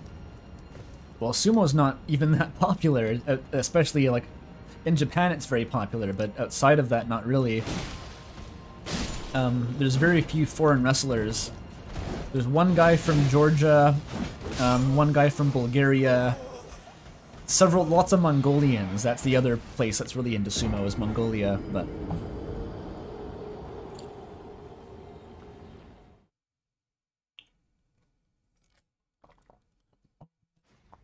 It's just wacky. I don't think there's much else like it.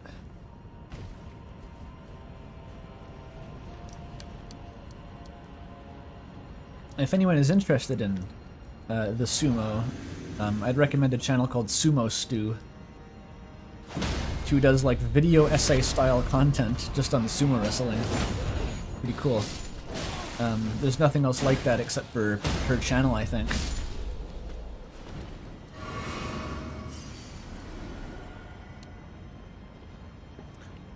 Yeah, Mongolia has its own wrestling culture. It has its... I don't know what it's called, but they have their own variant of wrestling that's very popular there. But a lot of them get sort of drafted or scouted by the Sumo Association, and they cross-pollinate somewhat. Okay, it must be this way. I got here last time, and then I couldn't figure out where to go, so I just sort of gave up. Sumo is safe? Like football? It's very unsafe.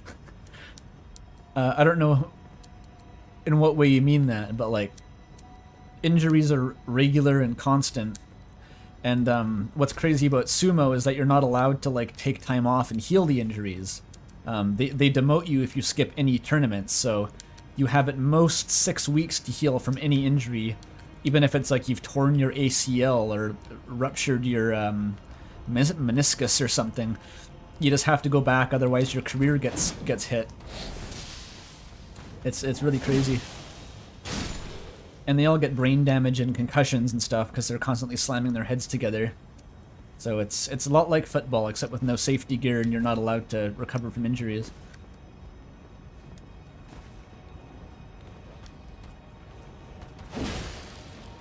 You don't mean physically? What do you mean? Oh, okay, the floor stops. That way, the floor stops.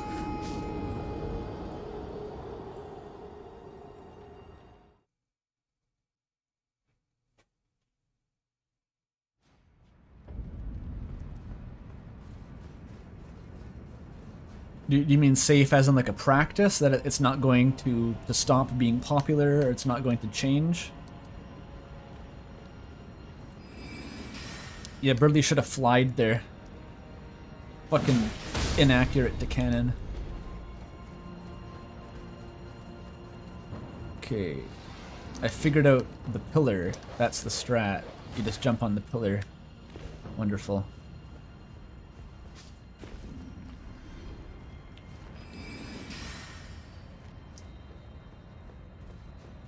think we're seeing an issue on this stream where my usual state of like half paying attention and reading chat while playing is not effective anymore because the enemies are so strong and they're like killing me in 2 hits. Previously it has been quite successful, but for easier areas. Does Berdly ever actually fly? People say that he flies when he comes down with the rose in his mouth after the Ferris wheel scene. Some people count that. You never see him fly upward. He never gains any altitude.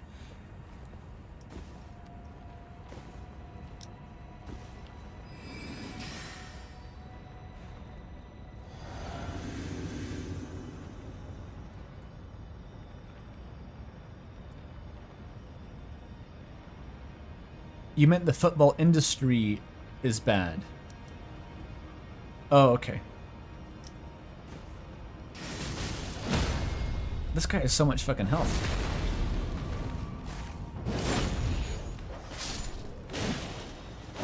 Yeah, I don't know too much about the internal politics of sumo. I'm sure there's lots of weirdness there too. It's probably like a great drama. Like I can picture a Netflix series, you know? In 20 years, once it gets a bit more mainstream or something, maybe it'll get less mainstream. There'll be some crazy, like high-profile Netflix documentary about the wild world of sumo politics. I'd love that. Kind of unclear where to go from here, to be honest. Gotta ask, why did I come here? Where do I go? Something something, Cotton Eye Joe. It's not down there.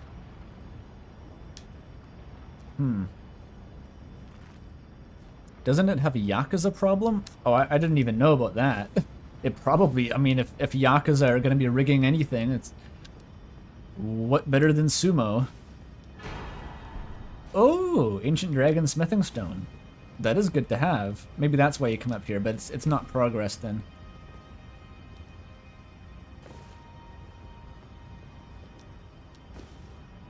What's this area called? Crumbling Faramazula. I'm sure there's a very convoluted explanation in the lore for why it's like this. No one can quite agree. It's maybe a meteor impact, maybe Placidusax froze it in time and lifted it with the powers of the Storm Lord. I think it's partially a meteor impact did it, but also Placidusax maybe doing something as well. What's down here? Is this it? This may be progress. No, okay, that's a dead guy. It's not progress. What's back here?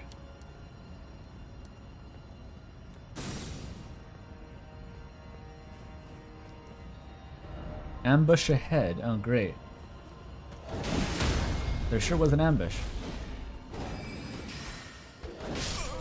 Through the wall. Fuck off, guy. Have I seen Avatar, the James Cameron movie from way back? I have, in fact. I have little to say about it, though. If you mean The Last Airbender, then I actually haven't seen that.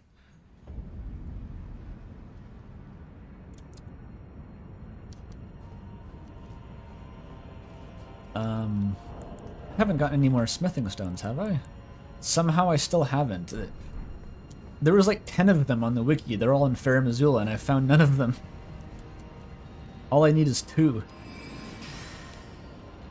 Was it even that way, or is it like down here? Something else. I think this just takes you to the same place, but it takes longer. Yeah, it's definitely just the same place. Oh well.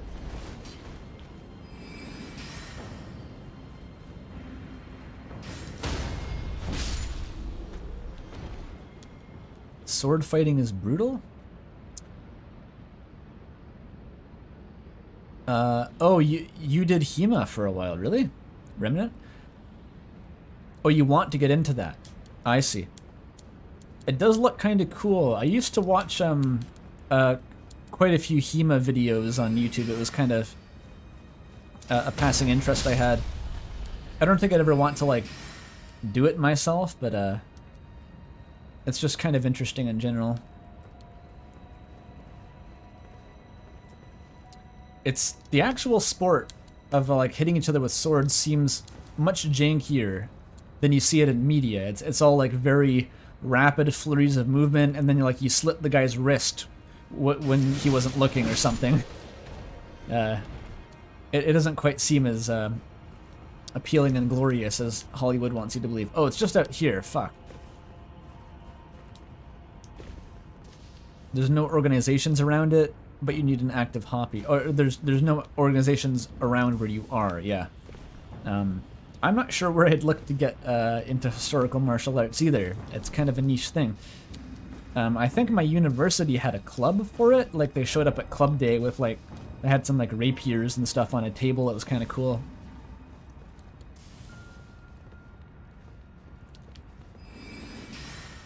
I think it's out here. There's a Crucible Knight, and then you fight the Crucible Knight, and yeah, okay.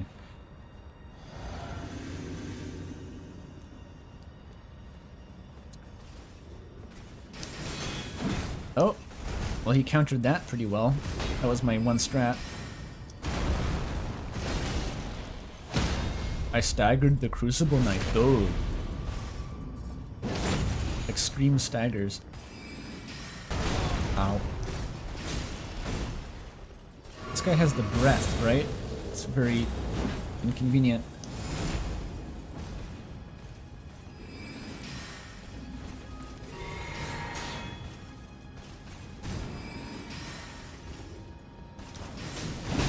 Ow. He really just tanked through that, no problem. Keep applying the daggers. Oh, the field bash. You hate to see it.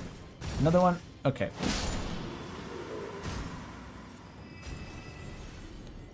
Another honorable knight slain. They're hiding a smithing stone here somewhere, aren't they? There must be. Underneath the dragon.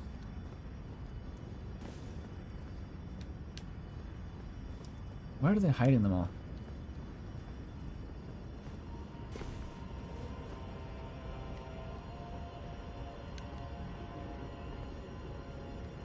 Oh, you're looking at, yeah, Hellish Court. I know that one. Yeah, the hyper-realistic sword fighting game. I would not have any interest in playing that, just because adapting a realistic martial art to a fighting game is almost inherently janky. Like, if it's not janky, it's not realistic. So it looks like I don't really do fighting games anyway. Like, even, you know, the usual arcadey ones like Street Fighter. I suck at those. I don't like them. So Hellish Court's like, I'd be incomprehensibly bad at it, I'm pretty sure. Just uniquely bad. Fucking birds!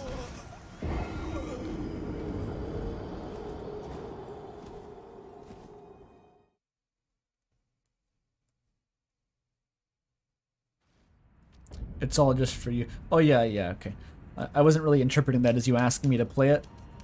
That's just, you know, giving, that's what you do. Talking about games, you just give your thoughts. You like that? Well, I wouldn't like that, I don't think.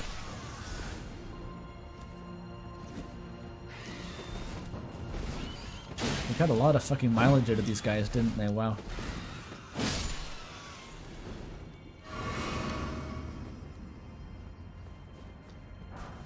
Smithing stone 6, I need 8. What are you doing? Oh.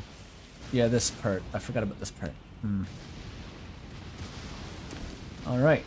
Time to get hit by lightning and die a lot. See, the Tarnished Archaeologist would look at this door and do a whole episode about this door and what the little symbol on that door means.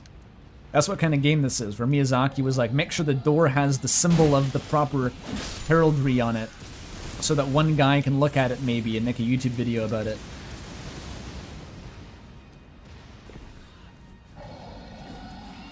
It's From Software is how I wish Toby Fox actually was, where every detail is meticulous and meaningful.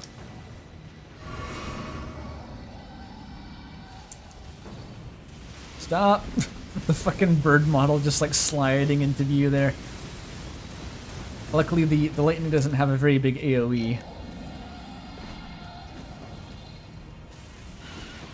Holy shit, these fucking birds. I swear to God. I think this guy dies in like 2 hits if you fight him. He's just really weak for some reason.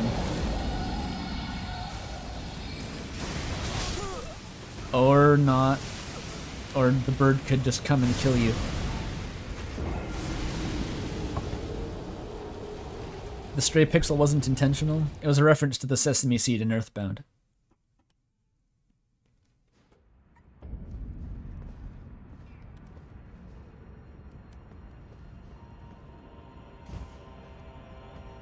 These birds aren't smart enough to deserve to live.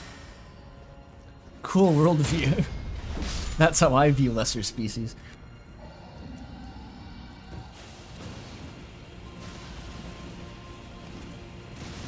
Goodbye. Don't stand in the water. Ow, ow, ow. And people complain about the archers in Anor Londo.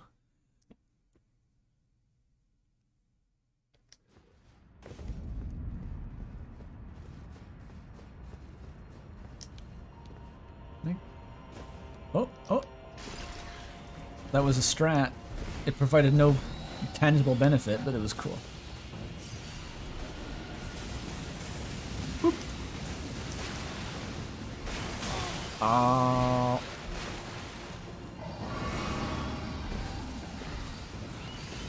Can I jump off here? Oh, nope, nope. Don't do that. Okay. Hello, birdies.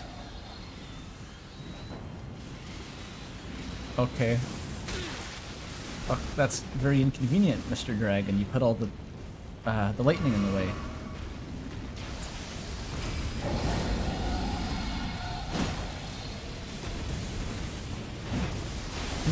Magic daggers, what are you doing? Shoot at the dragon, for fuck's sake.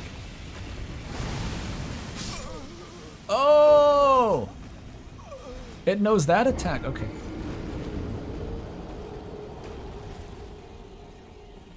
Get birded, yeah.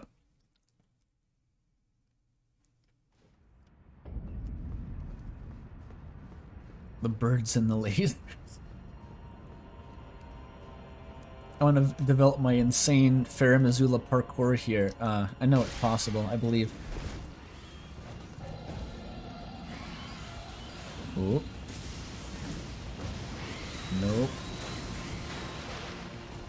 Oh, oh, ho, ho, ho, ho.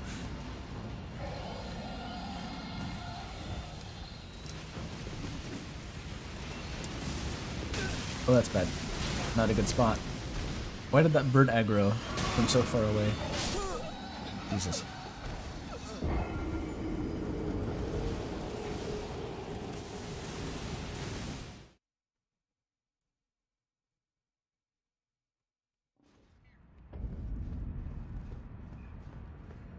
One more time.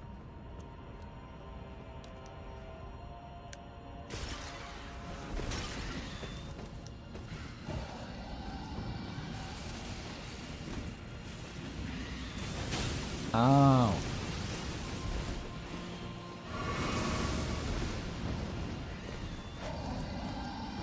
Holy shit.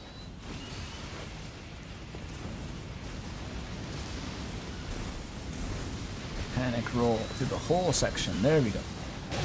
It attacked twice in a row, dude. This is not easy at all. Wow. I think, yeah, the birds are harder than the godskins. This is one of those areas that you never think about until you try doing it with 15 vigor. It's, oh, fuck. Almost had it.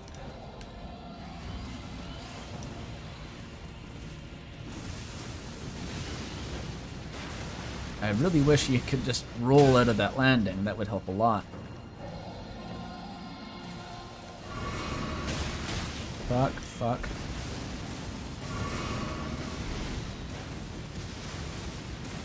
What is even happening here? You just have to run here. Like, if you stop, you're dead. There's too many birds. Will end your life. Don't even stop for the lightning. It doesn't matter. The birds are scarier than the lightning by an order of magnitude. Why do I want that? He's doing his thing. Very dangerous. He has two! He has two! Well, fuck.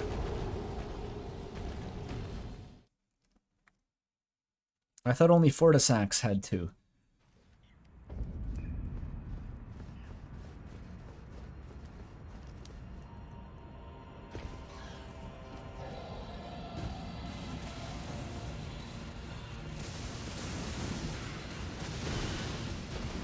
Bad. I somehow survived that, though. Okay.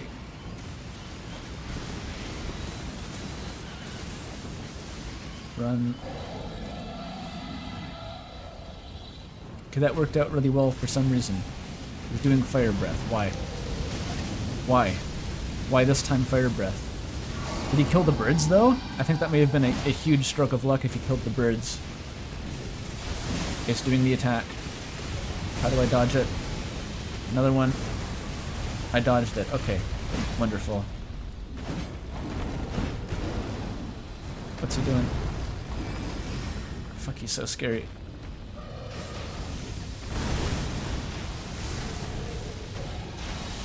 What's he doing? Stop! Oh my god, this fucking guy. This is the biggest roadblock since the fire giant. Well, the biggest roadblock was trying to find the site of grace before the Godskin duo, but this is a close second, yeah.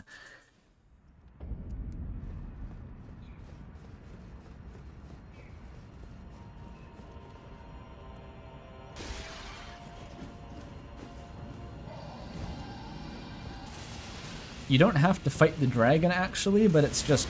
Usually it's so easy to kill, and it turns off the lightning permanently, so obviously you killed the dragon.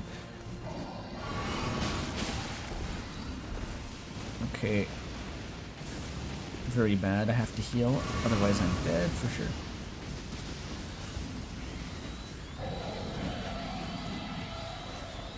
Okay, okay, it's working. No, it all went to shit, because the bird hit me.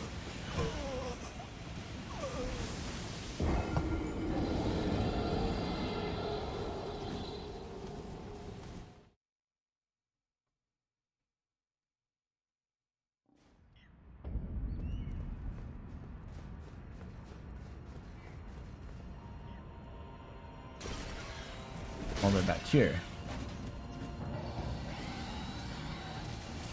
The birds should become Elden Lords.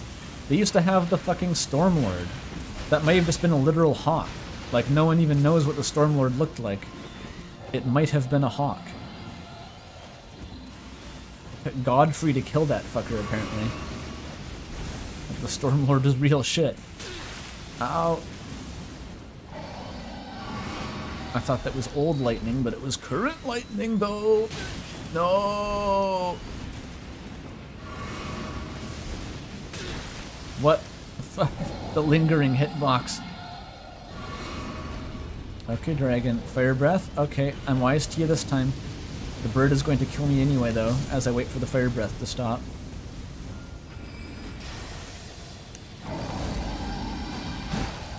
Okay, I like this attack better than the other one.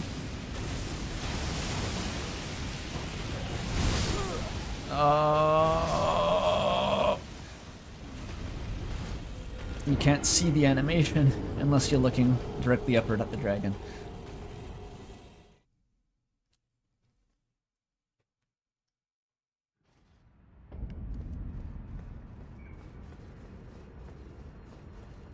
Noah, you cannot edit the voice of the characters. Or at least I can't. I'm not a modder.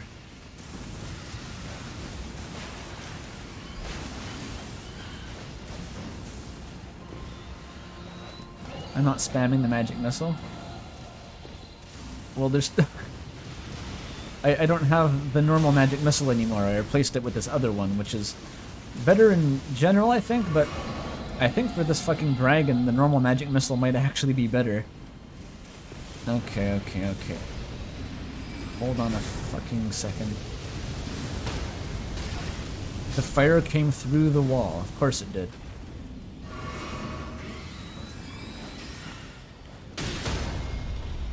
Fuck off. Okay, third time's the charm. The dragon is now on top of me because I waited too long.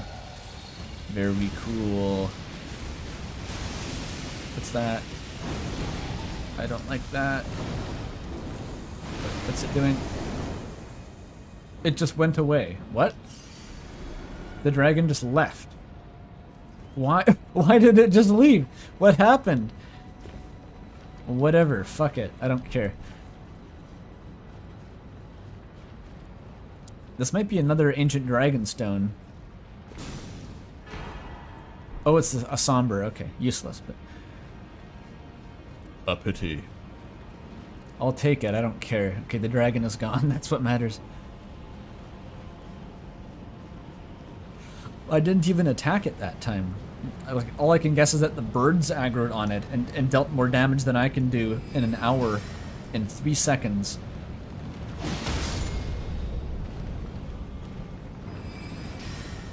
This is the source of the "I'm killing you" rant, by the way.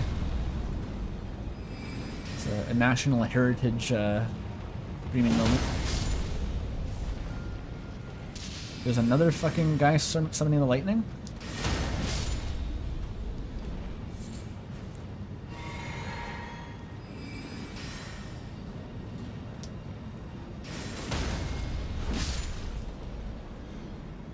Okay. Placidusax. That dragon was not Placidusax, but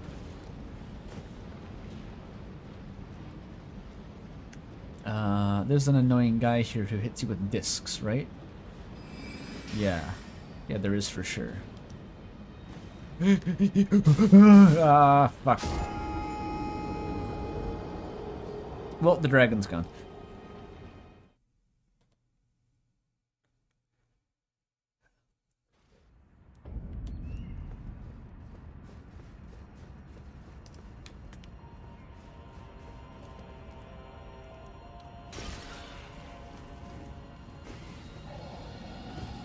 Or the guy inside, I have a theory. The person in chat saying Placidusax. Are you delayed and are responding to me saying the Stormlord is... No one knows what the Stormlord is? Because, like, I thought about that myself. Like, is Placidusax supposed to be the Stormlord? But it seems like he kind of isn't somehow. I don't know. Wait, why is the dragon back? I just fucking registered that the dragon is back. The dragon is... Why is the dragon back? Why did the flames one-shot me that time? I don't know what's going on anymore.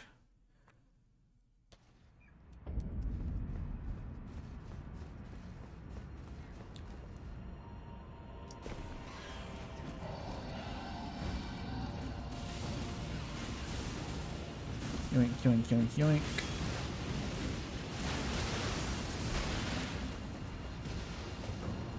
What's funny is that the lightning is almost never an issue here. It's actually just the birds that are the much bigger problem.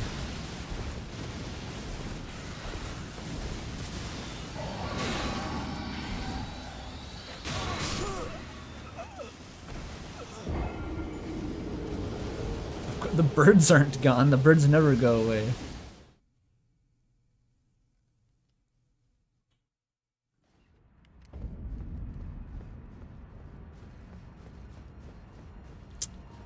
I could fight Placidusax, actually. You know what's crazy? I've never actually fought Placidusax before. I just realized that. Like, I came through the area and I couldn't figure out the stupid little puzzle of, like, where to lay down to get it to spawn. And I just thought it was soft lock and killed myself.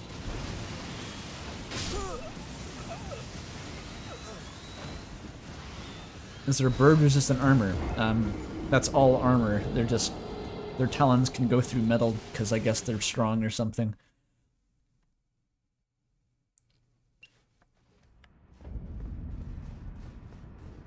This is like every Dark Souls 2 challenge run video I see. This is what all the gameplay looks like. It's just doing this for 200 runs in a row until you finally don't die one time by chance.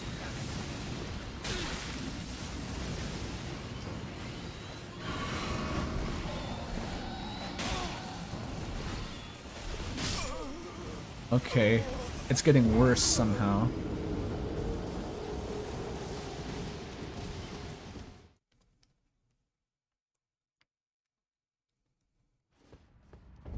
The Alfred Hitchcock area. He was a co-designer for sure. Not credited though. Bud, bud, bud. Bud is the word. Bud, bud, bud. Oh. I got extra far that time. That's auspicious.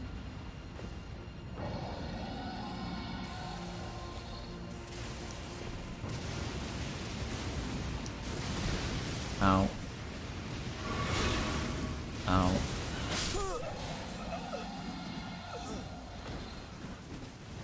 Earthbound low-level runs where you die 200 times and then win due to luck. Well, that sounds like fun.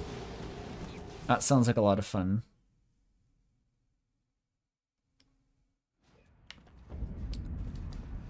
I've died more times here than every death in the Birds. The movie, that is, yes. I wouldn't be surprised at all.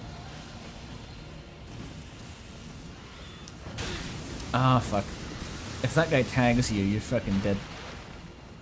Very unlikely to recover, I think. Although I seem to be doing it a little bit. Okay, just have to wait for that, I guess. There's another lightning.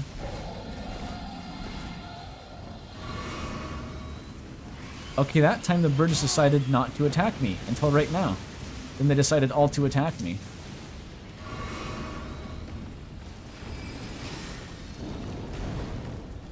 Okay, what's he doing here? What the fuck are you doing, dude? Can you chill out? This is the least chill dragon I've ever seen, holy shit. Okay, it's doing the Fortisax bullshit. You're not Fortisax. Who are you trying to kid?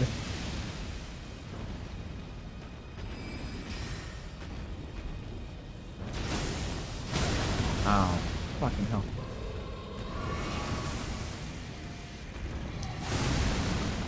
Hey, I didn't die.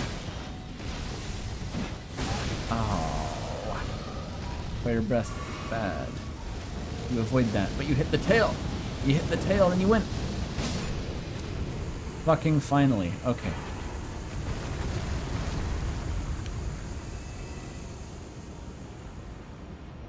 $30,000 souls. I'll take it, I guess. Am I allowed to use Gravitas? Isn't that exclusive to the Meteoric Oreblade? Which I'm not allowed to use because it's a katana.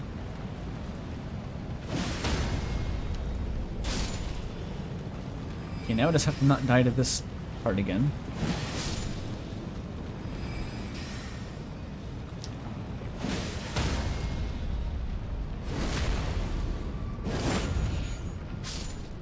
Watch the dragon just respawn again because it feels like it, though. I wouldn't put anything past it. It's a psycho. What's it doing? Okay. I'm more concerned with what the new guy is doing, actually. I don't like that at all. Okay, the real challenge is the parkour tower. The Romanesque parkour tower. Okay. Go forward. That's the challenge. You walk forward and you win. Wonderful.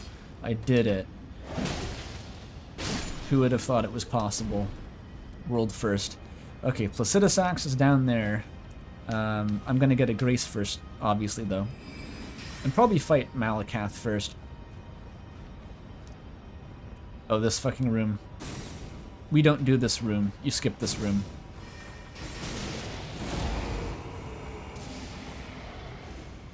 What's the tornado? It's just a tornado. Magic tornado, probably, I don't know. Maybe Placidusax made it, maybe not.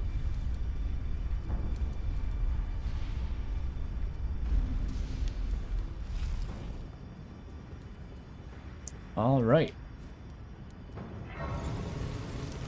very hype Lost Grace.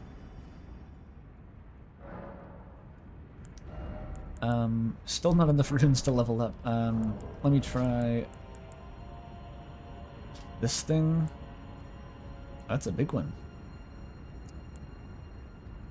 Maybe this one will be enough.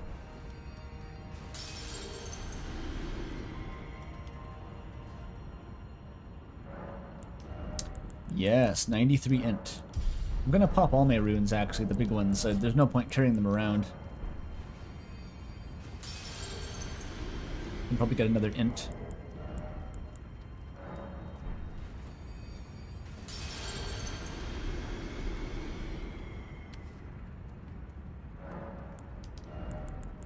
$94.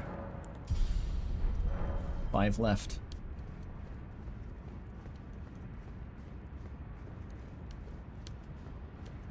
So here's the Draconic Tree Sentinel that someone was complaining about 2 streams ago, saying it's the worst enemy in the game. I disagreed, because you can just run past it if you want.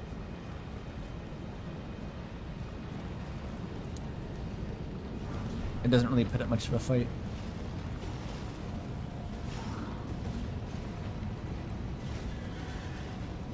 But this boss is going to suck ass. Let's see what happens. I haven't fought this guy in... Fuck you, Tree Sentinel.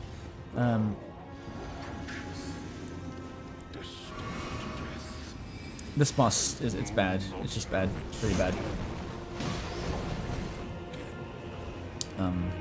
I don't even remember what the strategy really was. It just doesn't really give you any punish windows in general. Oh! Bestial Sling one-shots, eh? That's a one-shot, eh? Ooh. Oh, ooh.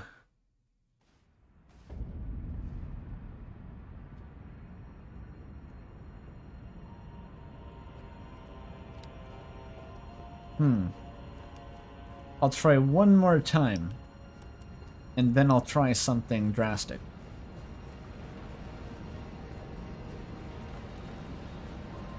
I'm curious, because that Bestial Sling, it's not one of his stronger attacks, and that still one-shot me even with the Ritual Shield, I think. I just want to make sure that isn't a fluke.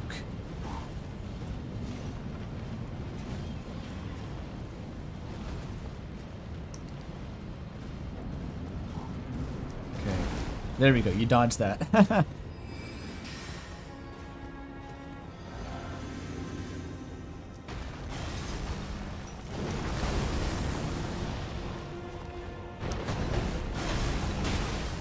Okay, that was a fluke.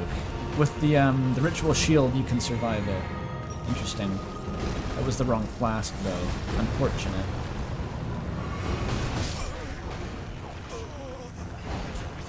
The double's a one-shot, though.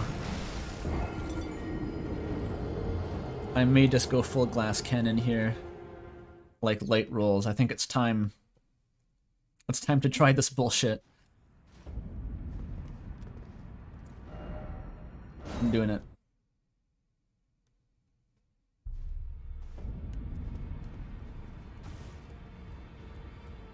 I've still not gotten the last 2 smithing stones. No. How many did I miss in Fair Missoula? That's absurd. I need 2 more. Oh wait, can I buy them now? Because I beat the Godskin Duo. I might be able to buy them. Let me check that first. Someone's leaving. Thanks for coming to the stream.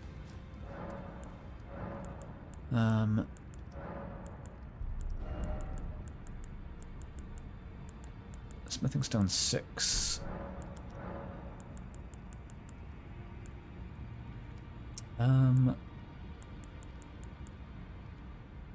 This one, maybe?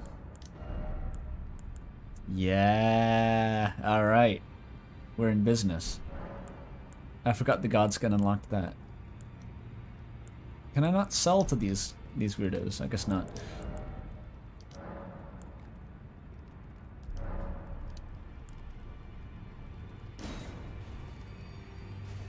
The long-awaited pants removed? I'll just wait. We'll get there in due course. first it's plus 25 halberd. That's the first order of business.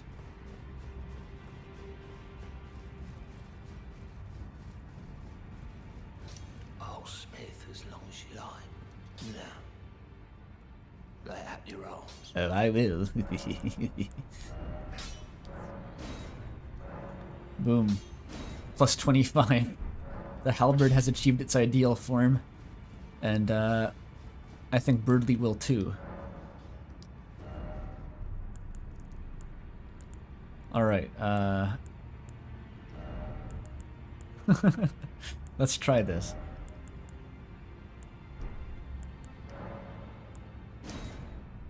Oh, that's fucked up. No, I want to adjust the color.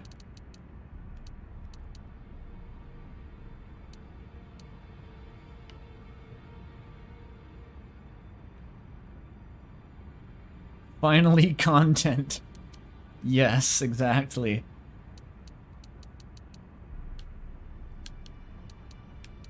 What's the most golden hue possible? That's pretty golden, right? I'm not sure why the chest hair is still blue. Oh shit, I cancelled it.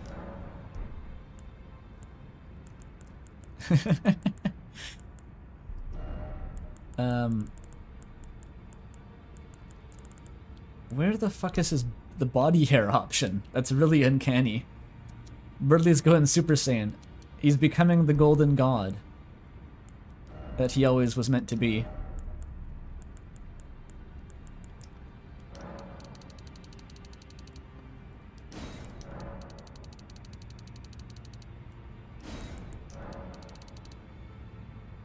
Perfect. Oh, here it is.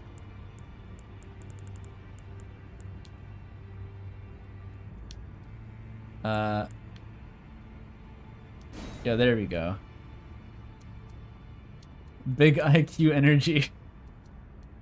Yeah, he's perfect. He looks much less like Berdly, but you know, that's a sacrifice I'm willing to make.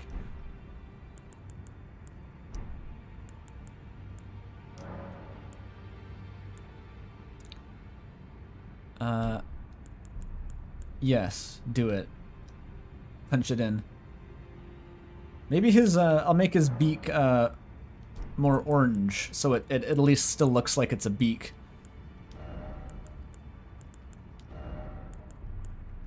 Wait, not body. No, detail? Where's the option? Skin color, face and hair, there it is. It's the lipstick color, I think. Or no, it wasn't the lipstick, it was like a tattoo. That's how I did it.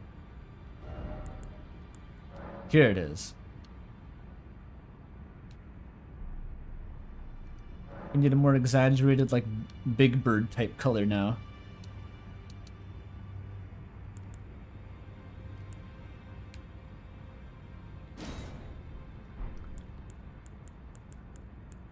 And then, oh no, it fucking reset.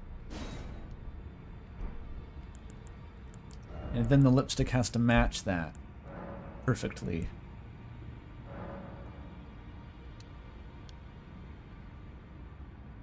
That's pretty good.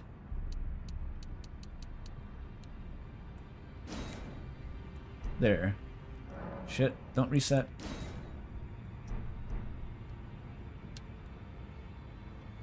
Good enough.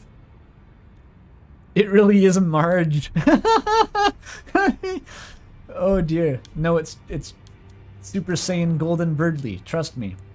It's the ideal form, and he has nipples for sure this time. He really does. The nipples aren't a lie. The armor expands to fit his enormous muscles. We don't need armor anymore.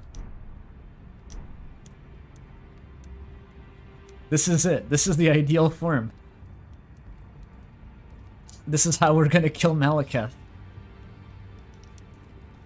Show again the nipple. Show the nipple, please. They're real. I don't like looking at him anymore. It's really uncomfortable, but what can you do? That's what you do for late rolls.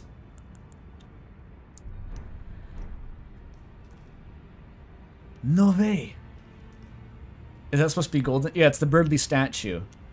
It's Berdly as he depicted himself in the ideal form. This is Berdly, what Berdly looks like on the inside. If his IQ points were manifest into a physical form, this is what he would look like.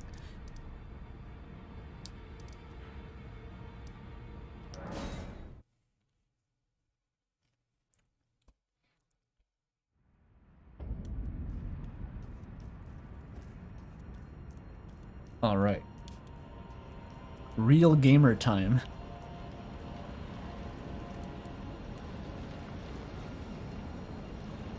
Is there a more, like... The Berdly statue looks like it's wearing a fucking diaper. Is there anything that can simulate that here? I don't think I have anything that's better than just underpants. Aside from... Oh, that's an interesting look. I think it's just goofy, though.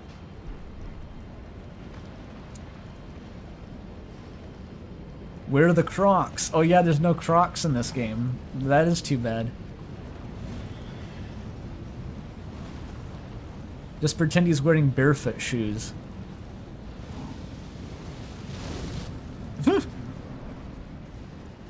Oh, he's coming. And now I get one shot by everything ever, and this is gonna suck, but, you know. I don't even have Blue Dancer's charm. Like, this is only for light rolls. It's not really even that helpful. But, you know, it's the vibe of a Souls challenge run, really, more than anything.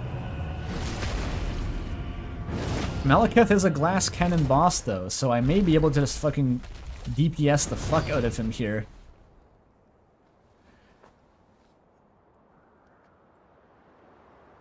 If anyone can find where I can, what dungeon I can loot the Crocs from in Elden Ring, please tell me, and I'll equip them right away.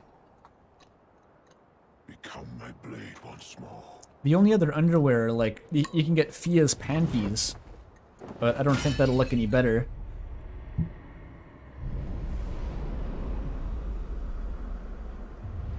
Malekith's all being cool over here, and all the excitement's just for Berdly taking his shirt off.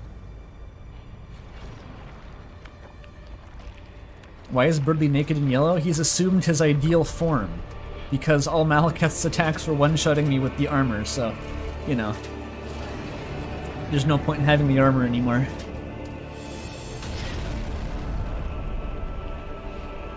You know that Malekith without the armor looks like a fucking, like a Disney cartoon character? He doesn't look like any kind of animal you've ever seen. He looks like Baloo the bear. Alright. Time to be one-shot by some weird attack. Like that one. Oh. Yeah, Malekith's second phase is funny. He spends most of it flying around like a helicopter. All of his attacks one-shot you. But he doesn't usually have very much health left. So it's kind of a game of who gets the killing blow first.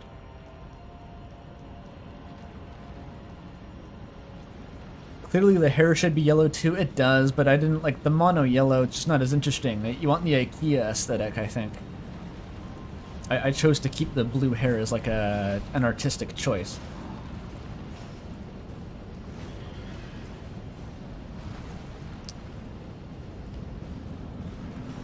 Was that Noelle? Ghost of Noelle just appeared there.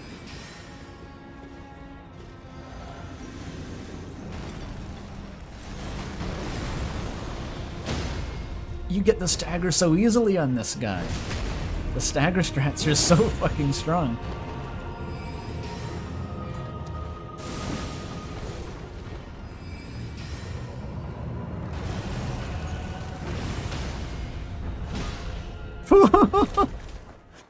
Yeah, the first phase isn't going to be a problem. I was actually more scared of the first phase because of how erratic it is. The second phase is janky, but if you find an opening, you can usually do some pretty good damage to him. I survived a hit. I'm honestly surprised that's possible.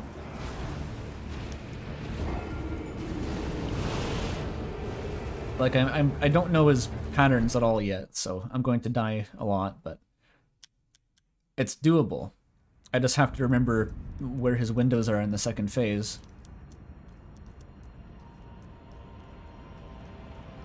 The closest thing to Crocs are the commoner shoes and aristocrat shoes.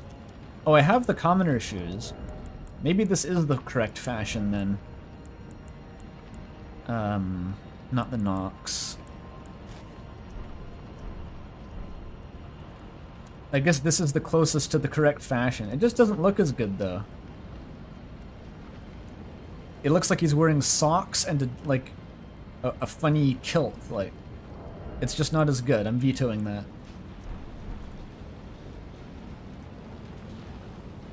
Berdly's IQ is protection enough now, yeah.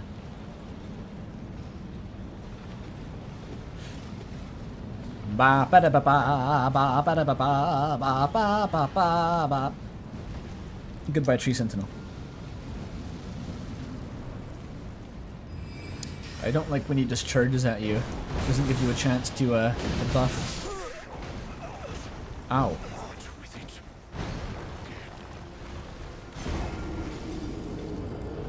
Unfortunate.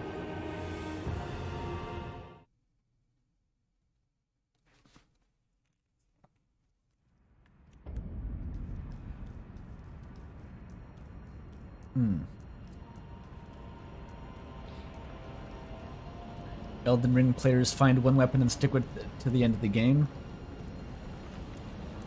Kinda? Is that even like...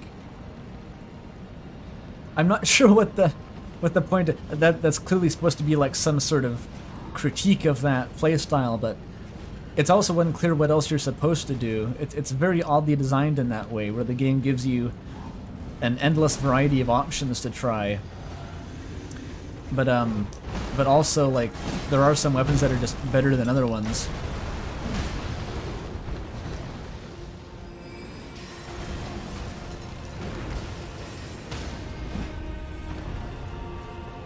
And the best strategy in some ways is just to stick with the same weapon, because you'll get used to its moveset and you can upgrade it fully. Oof, okay, well I can survive that attack, that's good. And even another staggy. Oh, okay, the daggers just start phase 2 by themselves now. That's a bit weird. Oh my god, okay. I really have to be more patient. I'm trying to be aggressive and just burst him down because I'm scared, but if you're committed to an attack and he's still doing his combo, you just die immediately, no matter kind of where you are, because he can jump around so much. So I actually just have to, like, observe him and figure out, like, what the guaranteed windows are. I think after he does the double spin, that's, like, an actual window you can attack him. So if worse comes to worse, I can just wait the entire fight to see the double spin and then do damage. You've never seen anyone use Godfrey's axe? Well, that's because you can only use it on New Game Plus, it's the thing. I think that'll decrease the frequency pretty easily by itself there. It's like the last weapon you get in the game.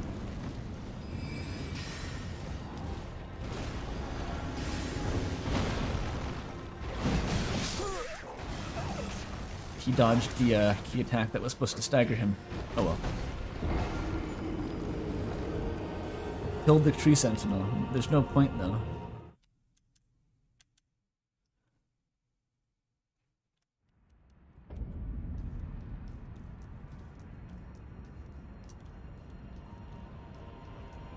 See, when I played Elden Ring for the first time, I used, like, several different weapons. Like, I kept seeing new ones and being like, ooh, that's cool, and then I would respec my character to try it.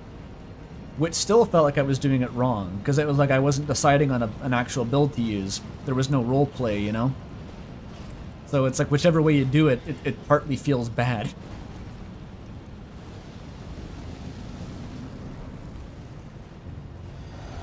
Okay, he's being slow this time. That's what you want. Slow Malekith. And then you jump attack and you win.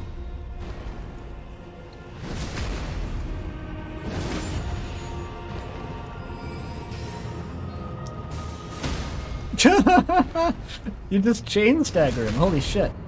That probably works on phase 2 as well. It's just I haven't really gotten a chance to execute the combo. What's he doing? Okay. Observing, remember? Observing. Oh wait. That's the explosion. Yeah, okay. That's the explosion. And that's the, hits you with 1 million knives after stopping time attack.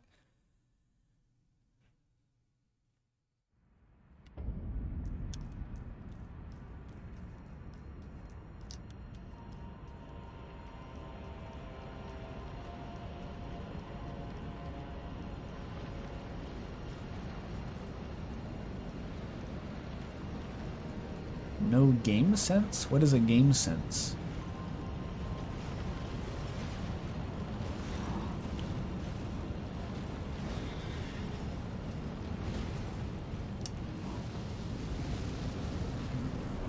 Okay, slow. No, he's being fast this time. Fuck. You never want fast Malakath.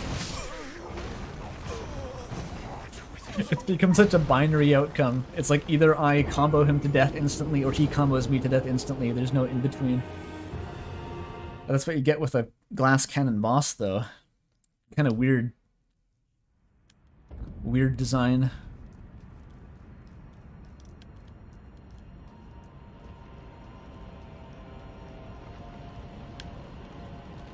I don't actually know what you're talking about, Tanner and chat. There's dark sorceries, they're called night sorceries. Are you delayed or something? I think you seem like you're not responding to what's currently happening.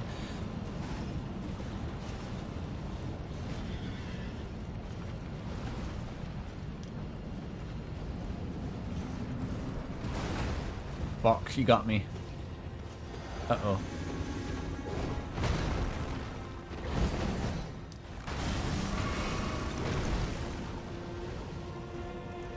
Attack. There we go. Really useless attack. That's what you want to see. Thank you, Malakath.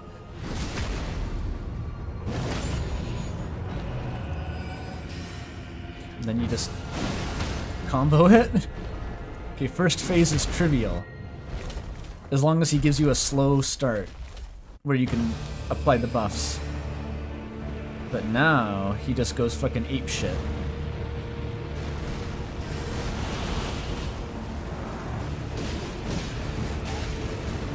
I survived, kind of. The black flame isn't very good for the skin, but I can survive one hit from one of his attacks. People complain about that combo. It's like, oh, it takes too long. I can't attack him while he's doing that. It's like you wait literally 5 seconds for him to finish, and then you get to punish him. It's really not that bad. Hopefully this staggers him. Nah. Well, that's bad. I thought he was... I thought he was finished.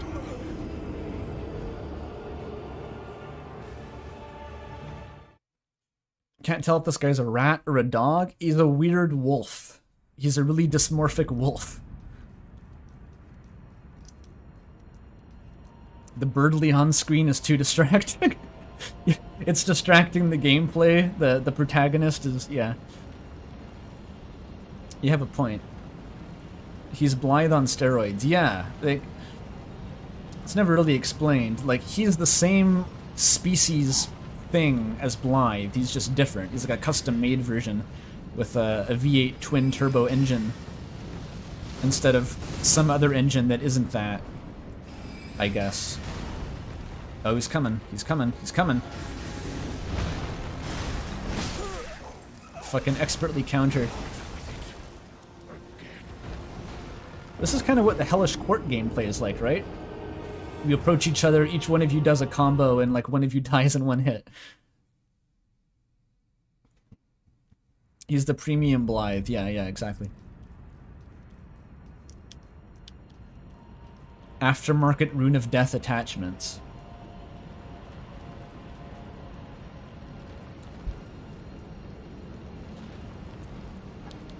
You ever just have this dog, but you don't want a dog, you just want to keep the Rune of Death in something, so you feed your dog the Rune of Death. But then the dog loses the fucking rune of death. That's Malekith's lore.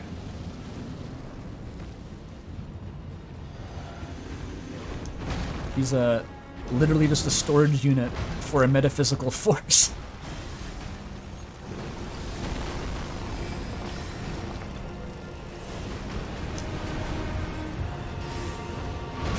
Why did I bother healing? It doesn't really help.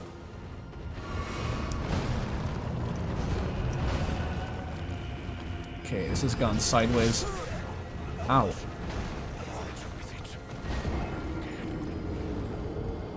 I haven't gotten audibly jaded or tilted. Nothing's been too hard.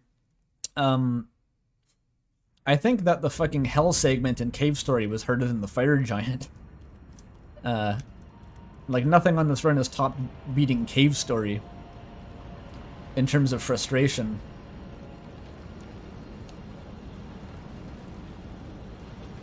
And I've gotten tilted plenty of times, just not like in terms of my disposition. Like, I just play like shit after a while.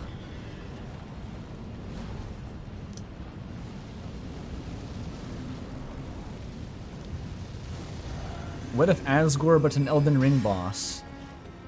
Isn't that like all FromSoft bosses? They're all like tragic and they don't want to fight you, but they have to for some stupid fucking reason. And then they're all sad, and then you kill them. It's like Asgore's the rule and not the exception here. There we go. For some reason, the last Cave Story stream I played Binding of Isaac and Celeste, I was just trying to fill time because the stream ended in like an hour or something. And I was like, well, I gotta do something else. Oh my god.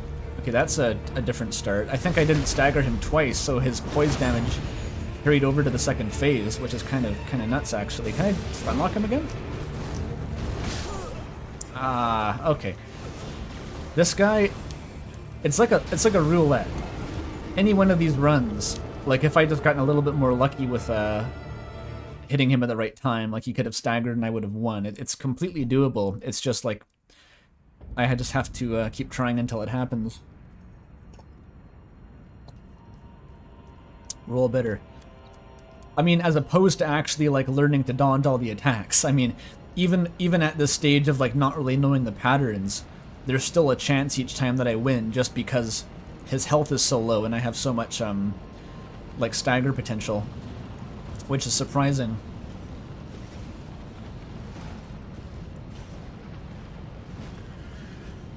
Asgore is Moog? In terms of like appearance, yes. If you wanted to do an Asgore cosplay, you would use the Moog Spear.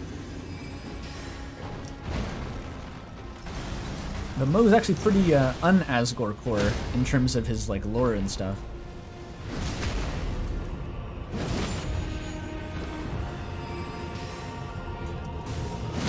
Mikkel and Melania, basically Kara and Asriel.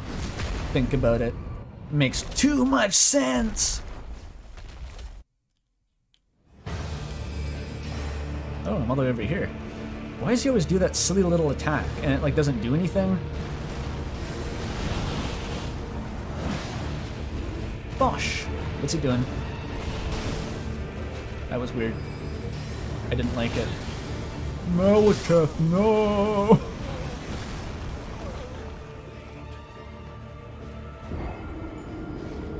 Papyrus is the Moog of Undertale because he dates a child.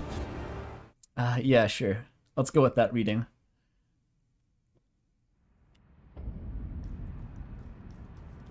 They are furries too?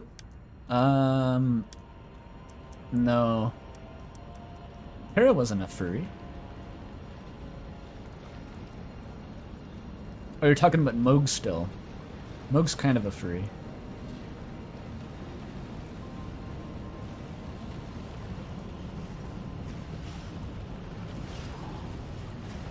I guess Moog is the guy who wants to free the Omen, the race that is trapped underground for being monsters. He's sort of a champion of the Omen. That's pretty Asgore-y, you know. Maybe there's a case for that.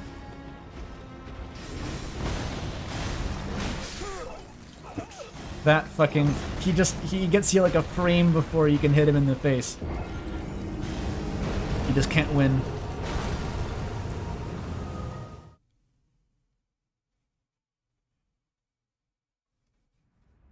Azrael became Kris' fursuit. You didn't need to phrase it like that. Oh yeah.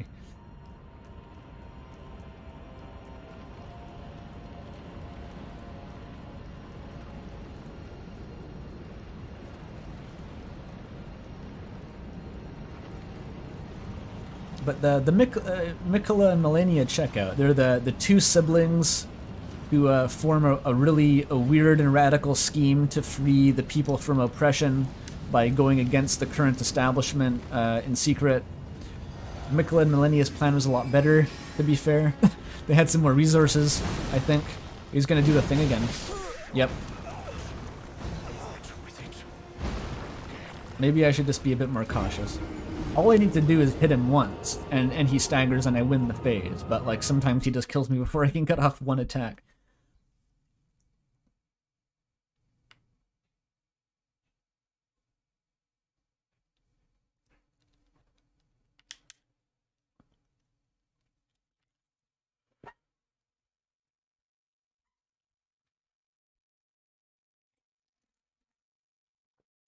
Why is it taking an hour to load this time? Is the game about to crash?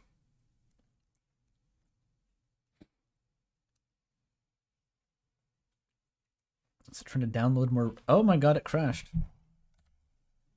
Huh, I've never seen that before actually. The game, I don't think the game's crashed for me. Apparently it can happen randomly, but eh, weird. I died too many times, so it crashed. Well, it didn't crash when I was fighting the fire giant, so clearly that's not the issue.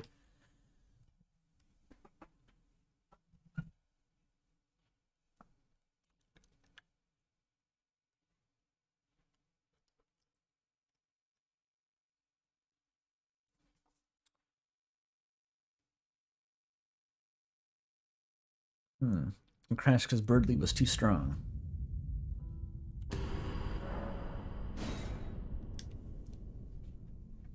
Save good? I assume so. I hope so. It sure would be bad if it wasn't good. Watch out, Flowey is taking over your game, Andrew. Flowey's not canon to Deltarune. He has no power here.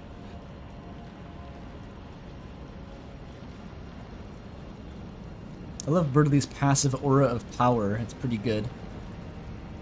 I like to see it.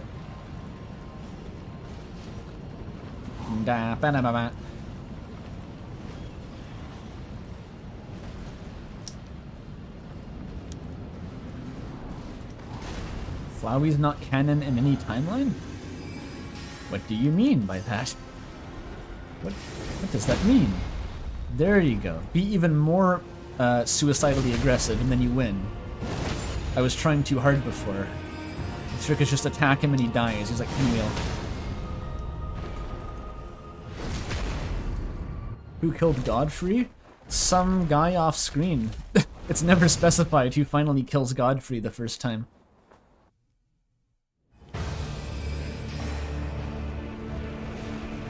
Okay, what's he doing? Okay, explosion. And then he goes back. And then he one-shots you. Unfortunate.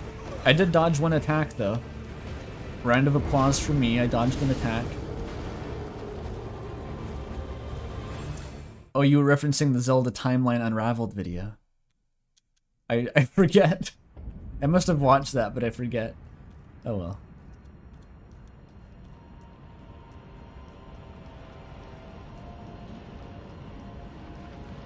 You want to see Berdly beat the game, yes.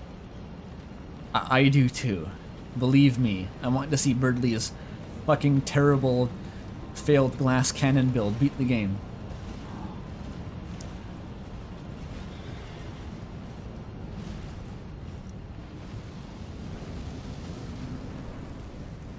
He's giving me the fast pattern, no. Malekith, no, don't do the fast pattern.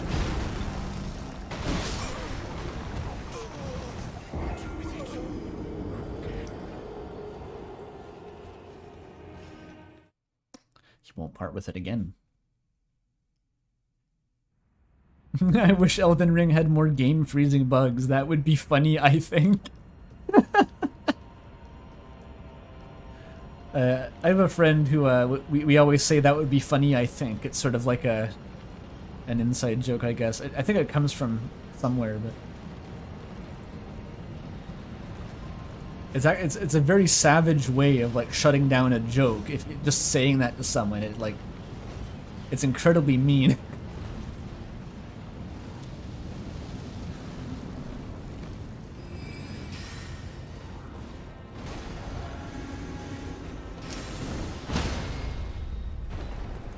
Oh, just gotta escape from Malekith's man titty there.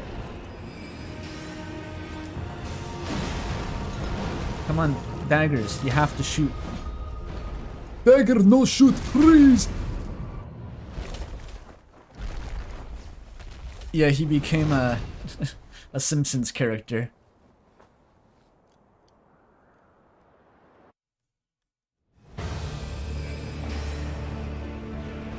Okay, what's he gonna do? Okay, that's the explosion. Then he does the crazy double cartwheel spinning wumbo backflip attack. You can spank him after that one. And then he does that, which... That's a punish window, actually.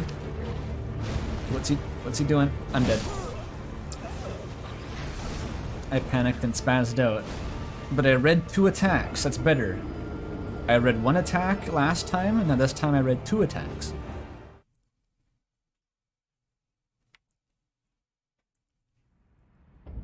Don't be greedy.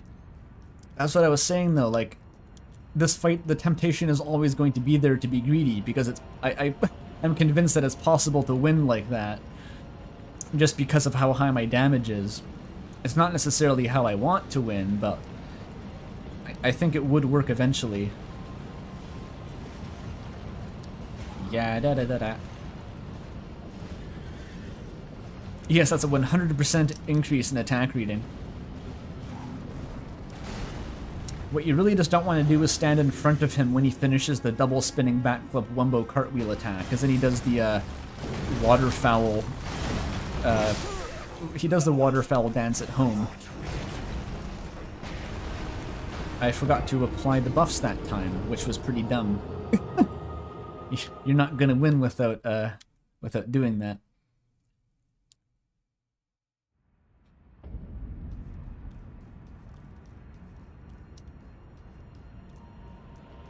The tree sentinel is constantly ignored.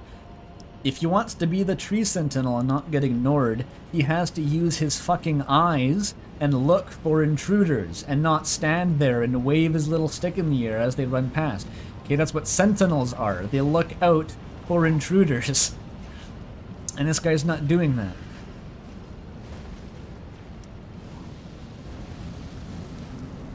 If Malekith wasn't like a depressed wreck, he would fire that guy's ass immediately.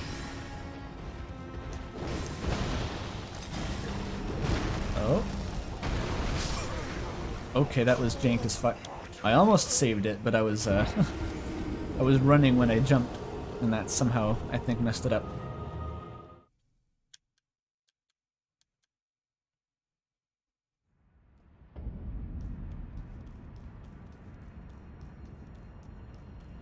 What do you mean the sentinel's looking?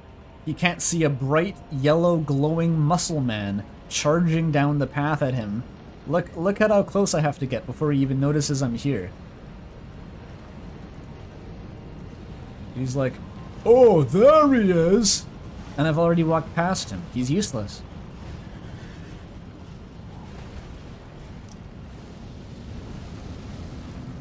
The armor can't have good visibility. Why is he wearing the armor if he's a sentinel then?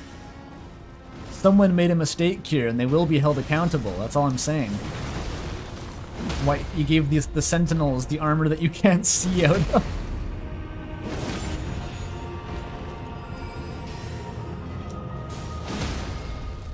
Like someone in Lanedell is being fired.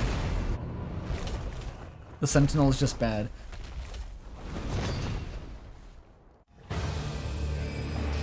Okay, what's he doing? That attack. Understandable. Have a nice day, Malekith. Okay, I can't see. Malekith, please, I can't see. Where'd he go? Fuck. He's hiding. That was fucking scary. Stagger? No stagger, shit.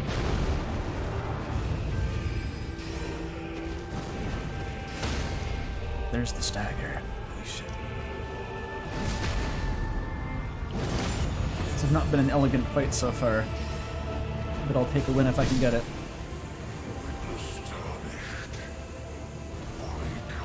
Nice. The face of a champion.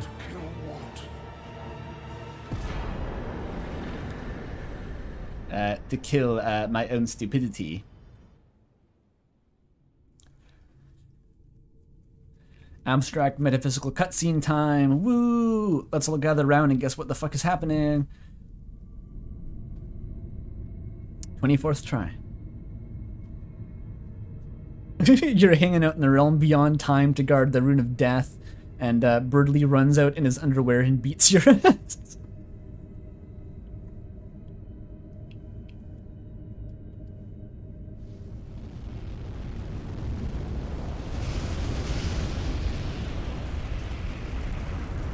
Time for Godry. We're just skipping Gideon completely. Gideon doesn't count. I'm actually kind of worried about Gideon, because he probably all of his attacks one-shot me at this point. The rune of death is unbound. Wow, really? Yeah, you remember the whole thing about burning down the Erd tree to get past the little vines? This is all still to do that. Burning it down was not enough. We had to unseal the rune of death because the vines were still not burning. So. But the flames will also burn the impenetrable thorns. Remember all these guys? I don't. Farewell, it is then. Gideon isn't a real boss. It's true. You'll be Elden Lord yet. But he is in the way. I killed Wispy Woods.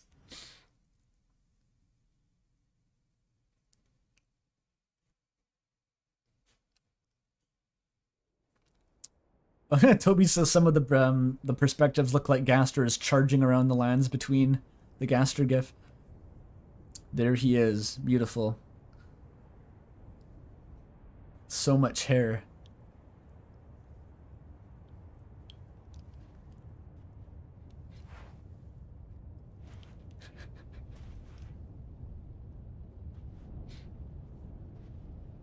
She washed up on a beach. Yeah, it's just ash. I was watching it was one of the Tarnished Archaeologist's earlier videos, actually, maybe his first one. I watched it, and it's how the current Erd tree is actually an illusion. It's not actually there. The tree was cut down and the Golden Order put up an illusion in its place. And I couldn't resist leaving the snarkiest comment of all time about the citizens of Leyndell listening to him explain how the Erd tree is an illusion while being crushed under 12 feet of ash created as it burns down. Because it sure does make a lot of fucking ash for an illusion.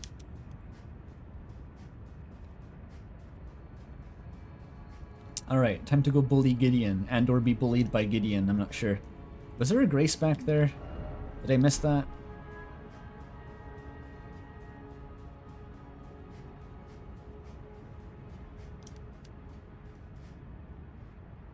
There's a ghost. I guess there is no Grace.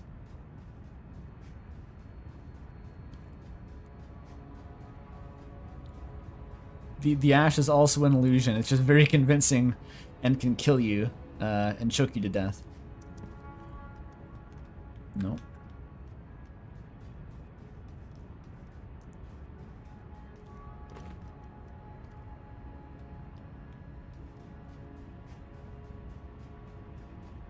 Oh yes, I knew you'd come to stand before the Elden Ring.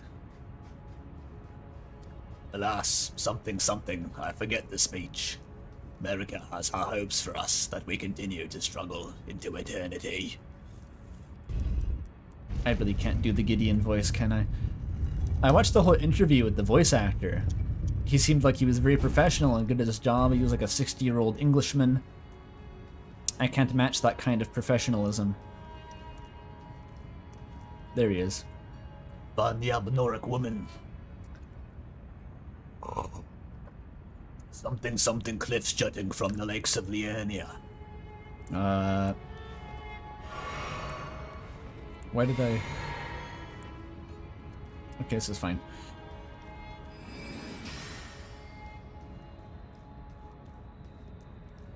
I knew you'd come Yes, I sure am coming. to become Elden Lord. What a sad state of affairs. I commend your spirit as a lass. He doesn't stagger.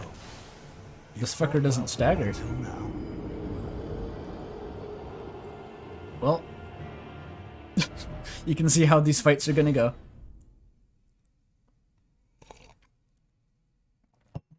Oh, we got new music from Keaton? Cool. Oh, I should play it on stream as a teaser? If you say so, Toby. If you say so, I'll make it happen.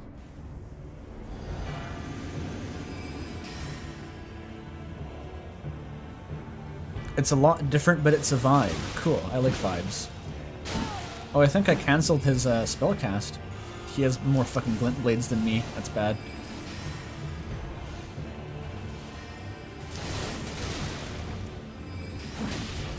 That's bad. This could be a really annoying fight. Because I don't seem to be capable of just completely stun locking him. And also, my health is very low. Common de jour, don't like it. Easily punishable though. Even Comet one-shots, that's bad. He has magic metal! Magic metal! Yeah, it's weird seeing a normal-sized dude. The part of the reason they make the enemies so big in these games is because it's easier to read their animations. But it does get kind of goofy sometimes, like in Sekiro especially. Or, I guess this game's probably the worst considering like Godfrey is 13 feet tall, for no apparent reason.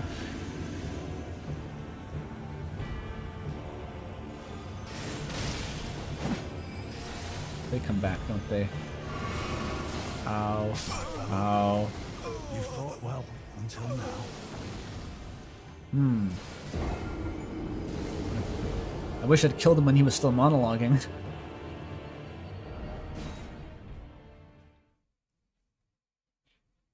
Giving NPCs unlimited mana and spell spam kinda stinks.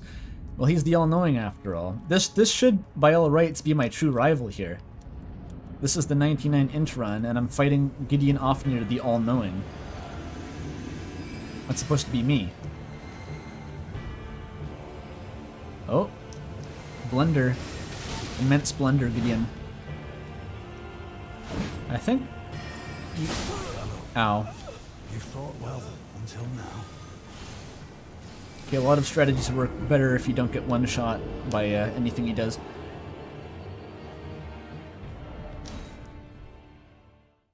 The triple rings are straight from Slave Nightingale. Yeah, they sure are.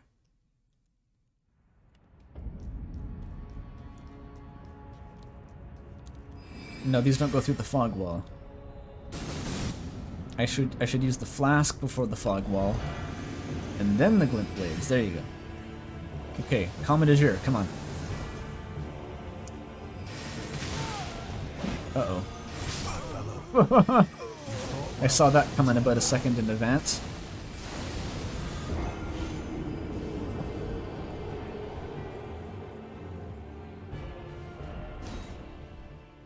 I'm surprised he didn't stagger during that first fight. I was really counting on him staggering.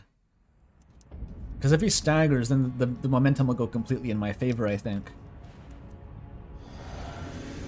He just doesn't seem to want to.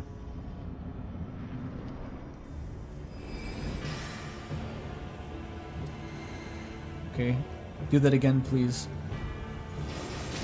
That's acceptable. That sucks, though. The phalanx is really bad.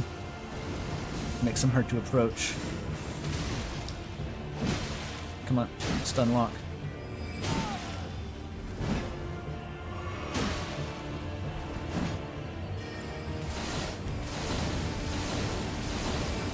The ultimate strategy. I figured it out.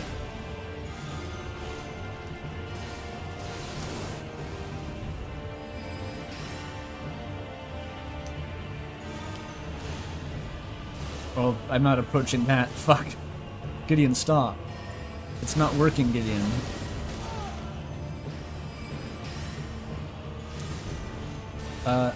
This is the ultimate battle of the minds here. Is both of us standing behind a post, invincible from each other's attacks.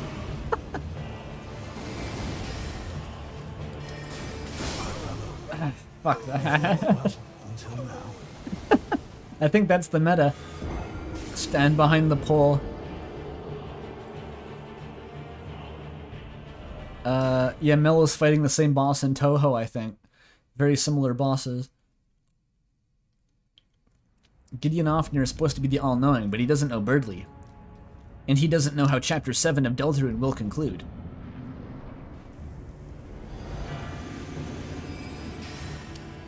And he doesn't know that attack isn't long enough range to hit me here. He doesn't know shit. Okay, Comet is by far the most dangerous attack here, because it's fast. It's supposed to be a jab, but it one-shots me. Oh, that's bad. Yeah, Causality also one-shots me.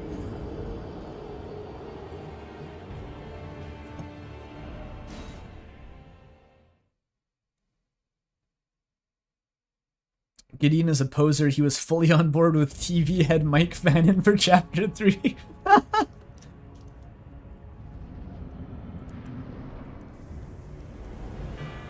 I know it deep in my bones.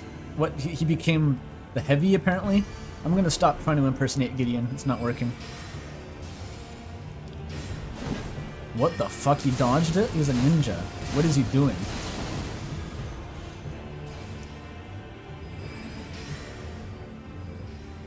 Okay, Gideon, cool it. Cool it for a sec, Gideon. Cool it.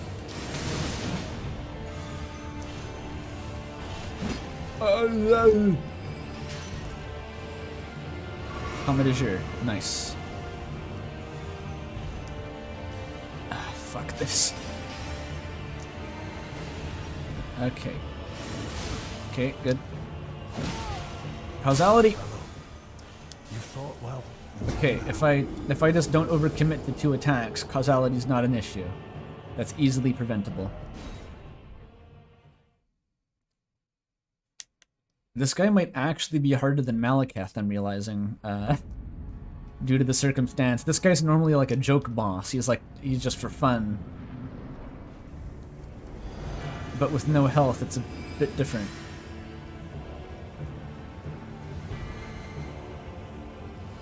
Yes, perfect. And his back's against a wall. He's got to give it his all, because this is Bakugan. No, no, okay.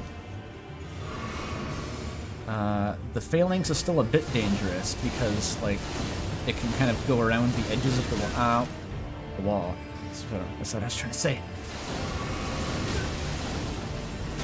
Okay.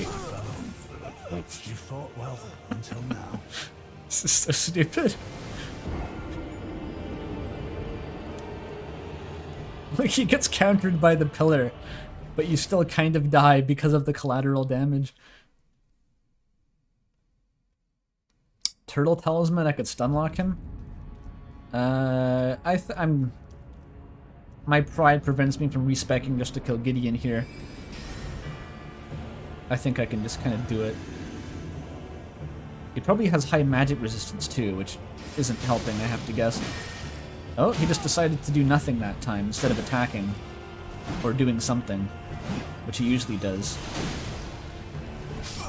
Oh, fuck that. That was like the little edge of the ring scraped along my my finger.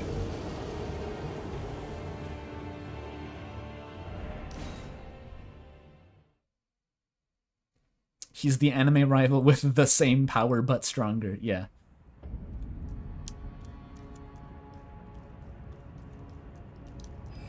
Wait, no, that doesn't help.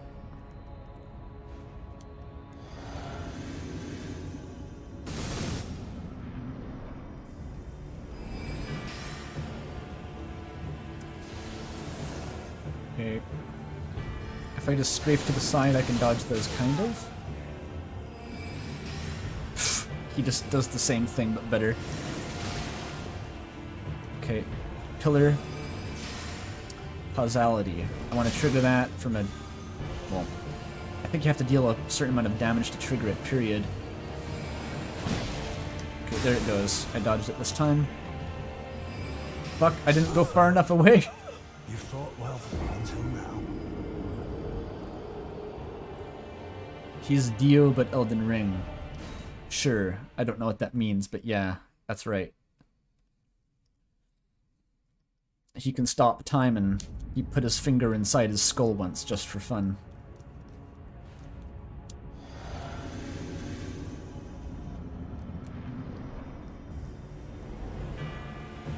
Do any Soulsborne bosses stop time? Has that happened yet?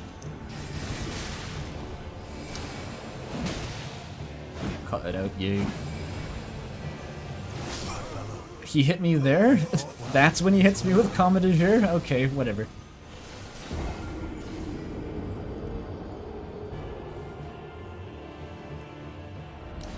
Ay, ay, ay.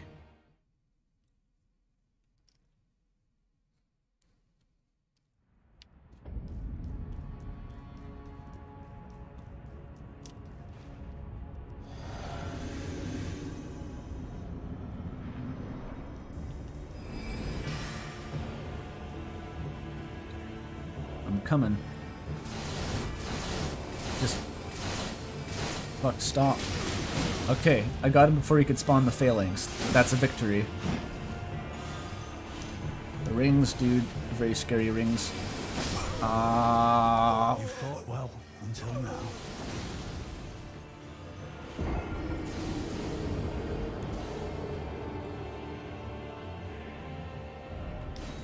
Placidusax stops time. I gotta go back and fight Placidusax. I want to fight Godfrey first, though. At least. The super bosses are sort of for, like, after Godfrey, I feel. Okay. Phalanx isn't the best, but you can just sort of strafe it if you try. No rings. Oh, cool. That was weird. Okay, come on, Phalanx. Bait up the Phalanx. You fought well until now. If Gideon is all-knowing, why doesn't he cast Snowgrave? That's the real question, isn't it?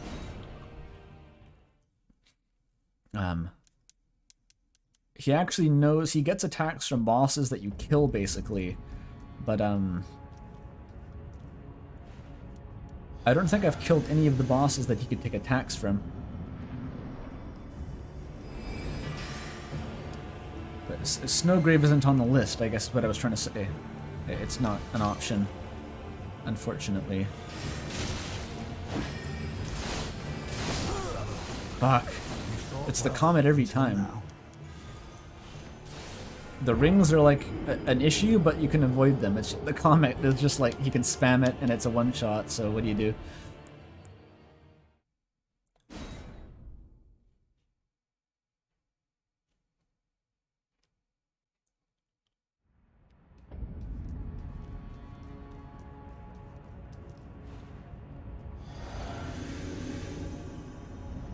Is the stone barb even helping? Like, this guy seems unstaggerable.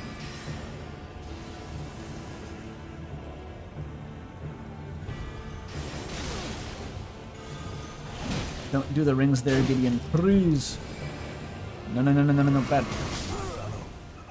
You fought well until now.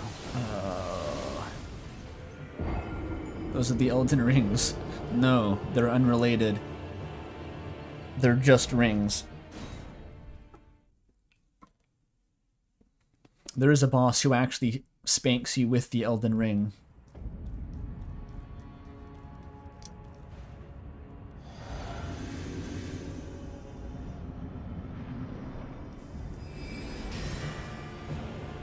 Oh, I can't oh, do they not have, like, stance breaks? Like, actually, I do so little PvP, I wasn't even aware that, like, the mechanic wasn't the same. Uh-oh. Okay, he recast it for no reason because he's actually an idiot. That's what saved me there. Gideon the actually really fucking dumb. That's his real name. Thought. Fuck. Okay, behind the pillar. Perfect.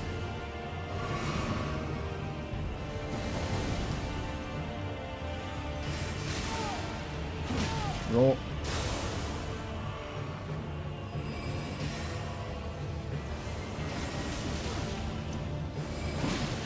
Bully him in the corner. No. Gideon, no! What are you doing? He just went 360 no-scope on my ass. Okay, this is scary as fuck. Okay, he's doing this shit again. That's fine. He can do that all he wants. Causality is fine too. Okay. Please, Gideon. Just... This is it. Come on. Ah, there we go. Get wrecked, Scrab. Cannot become a lord. Watch me, bitch. Not even you. A man cannot kill Didn't expect weak foe. God. In his bones, he was Sans the whole time. Like all-knowing armor that I'm not gonna wear because I've already achieved my ideal form. Although I still don't have 99 int. That's kind of disturbing. Wait, did I level up after beating Malekith? I have a sneaking suspicion that I just beat Malekith and then didn't use any of the runes. Or maybe I did and I don't remember. I may have just not used any of the runes at all. Okay, that's too bad in that case.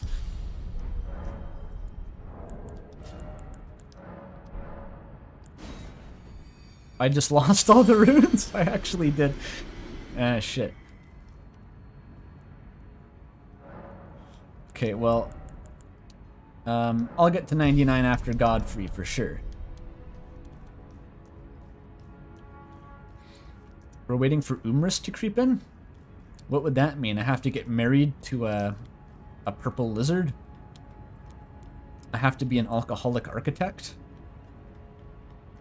Or maybe it means I have to become Elden Lord and realize that it's brought me no happiness and that I'm more miserable than ever before.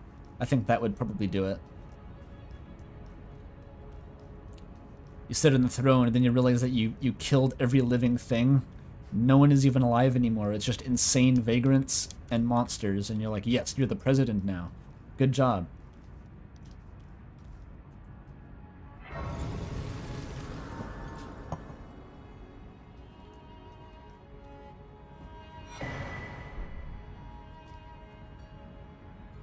The horse is Susie. Oh yeah, right.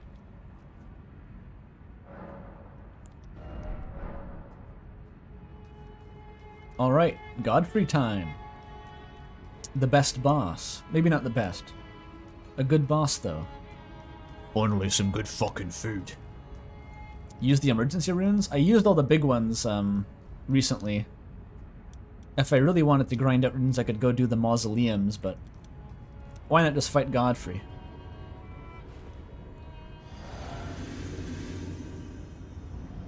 Cool music? Actually, Godfrey's Phase 1 theme is like one of my least favorite boss themes.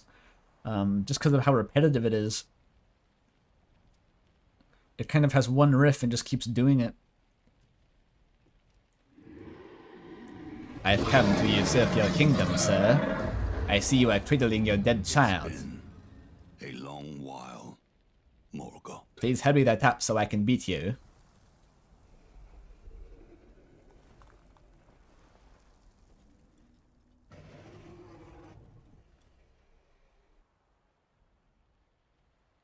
Long and hard didst thou fight, tarnished warrior, spurned by the grace of gold. Asgore. No, the other guy was Asgore. Be assured the Elden Ring resteth close at hand. Mel was looking away. Yeah, I killed Gideon. it came down to running in circles and letting the magic daggers just auto-target him while I just ran around. It was the worst fight you could possibly imagine.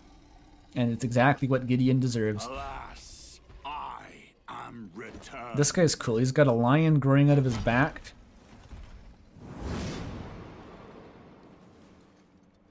To be granted audience once more.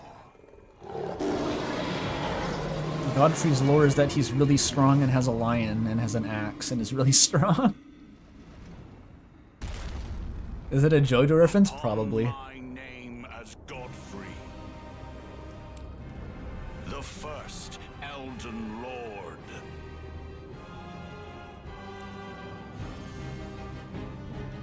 Magic metal. Ow. Oh! I said ow preemptively, but it missed. That's the power of light rolling, maybe? I can't hit either, apparently. They're both useless.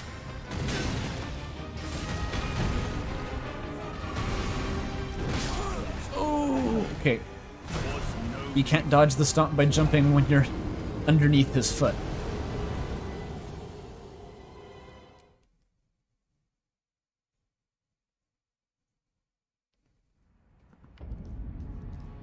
He's definitely not smarter than Berdly, no.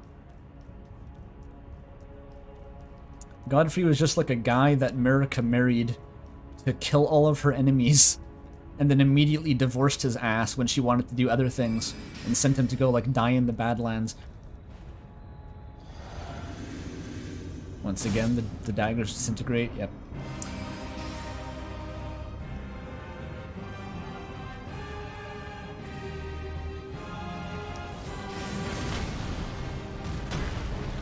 Went all the way over there, okay. Ooh! That came out a bit faster than I thought. Maybe it's because the extra weight lost from his axe when it broke makes it go faster than the golden one.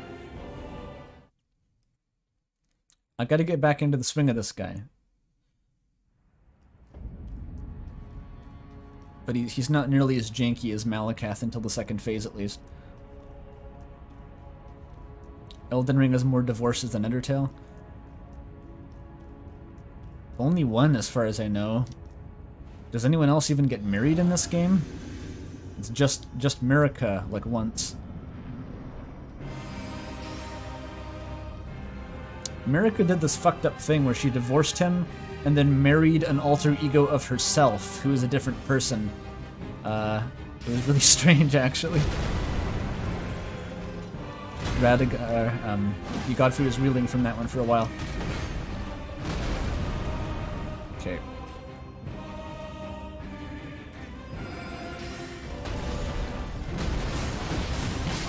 Ooh! Okay, I couldn't roll before that one. I thought most of the stomps that you could jump attack over and you could still dodge, but I don't know. Oh, Ranni got divorced. I guess, yeah, Marika, like, simultaneously divorced both people she was married to, and then those two people got married. This is, like, you would not want to encounter this in a divorce court, is what I'm saying. Like, that would take ages to sort out.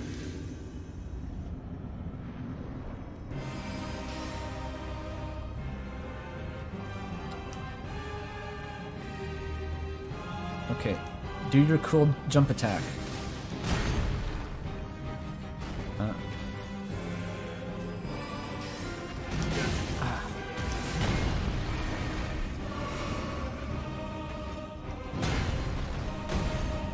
Yep. Oh, Staggy. That was convenient.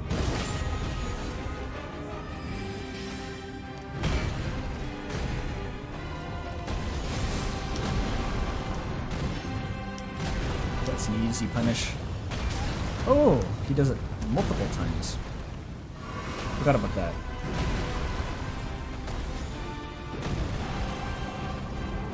Oh, he's doing his thing. Now his stomps hit everywhere at the same time. It's pretty cool. He decided that spacing is no longer a mechanic in the game. Ooh. Ow.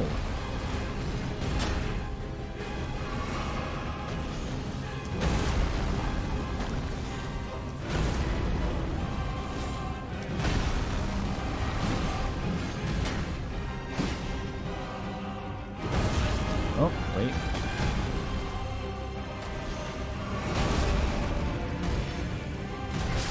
Oh, what the fuck was that? I didn't expect to be hit by that one.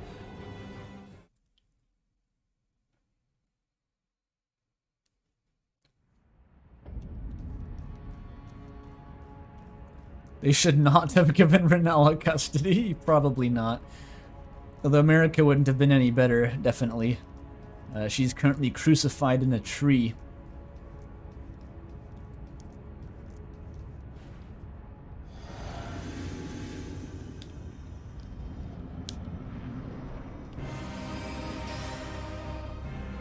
What would Berdly's stand be? Like a Mensa certificate. It just follows him around. It has no power, it just proves that he's part of Mensa. Oh, no.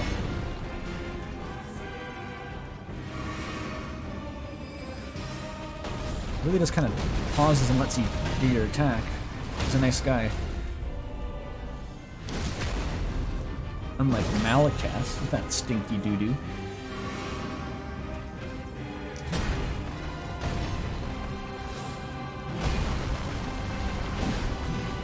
Coming back.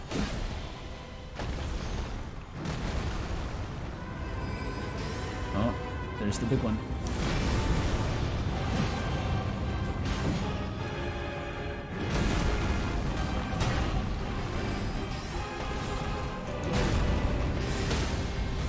Another stagger. There, phase 2. You can see by the size of Godfrey's quads that he has a lot of poise, but those glintstone daggers just really hit different. That will be all. Thou didst me good service, Sirosh. You ever just fight a guy and then you get your ass kicked and you get so mad you kill the lion growing from your back to use its blood to turn Super Saiyan to throw your weapon on the ground and beat him up? You ever just do that? Alright. This phase has a bunch of weirder timings now. All the time, TB8. The axe was making him weaker, that's the twist. He's Jetstream Sam. I've given thee courtesy enough.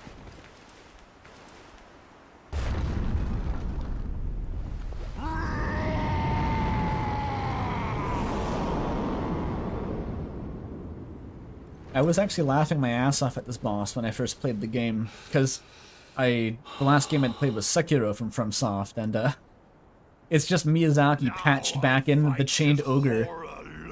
Just in case anyone rage quit Sekiro and then thought they could beat Elden Ring, they get to the final fucking boss and then the Chained Ogre appears again and elbow drops them.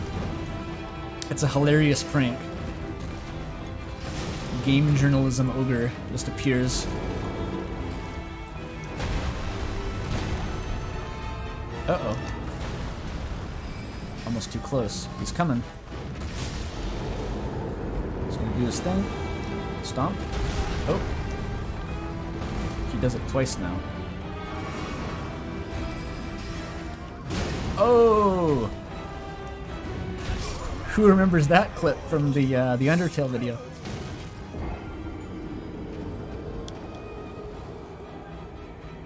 He's pretty tall, eh? Nano nipples Berdly? Yo, Godfrey's nipples are bigger. Insert Germa meat grinder analogy. Godfrey's attacks don't even do much damage. Actually, they do surprisingly little damage. I just have, like, start of the game health.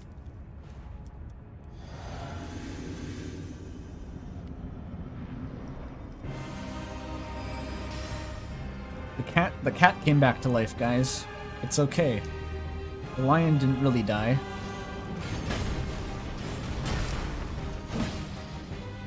Ow. What, you one-shot me with that? I didn't know he could one-shot me with a stomp. See the little tiny sword he has on his hip? He just has like that's like a letter opener. Why does he even have that?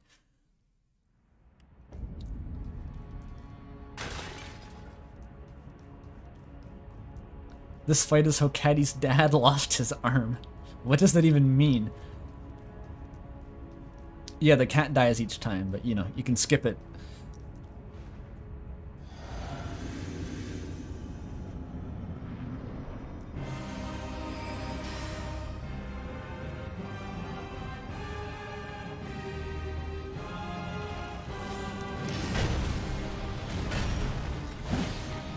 Okay.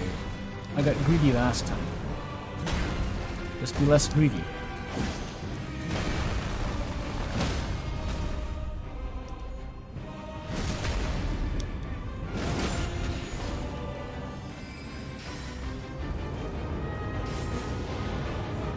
Oh! Just comically 0.1 seconds too early. That's another candidate for the most delayed attack in the game. I'm not sure what it actually is. Like, it's... Godric's got some candidates, that stupid stomp is a candidate. Maybe if you look at raw animation time, like Fire Giant's Fireball cast is longer or something, but that feels like the most delayed attack.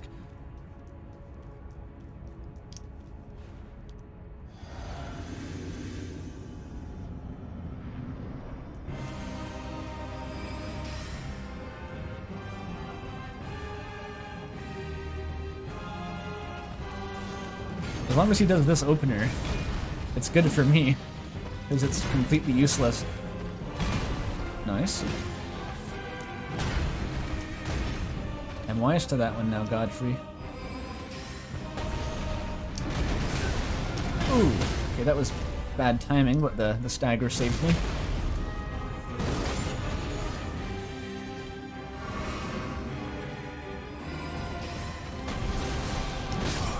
Oh, I'm going too late. That's not usual.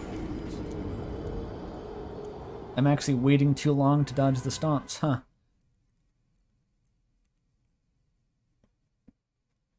It looked like his foot just went directly through my skull there.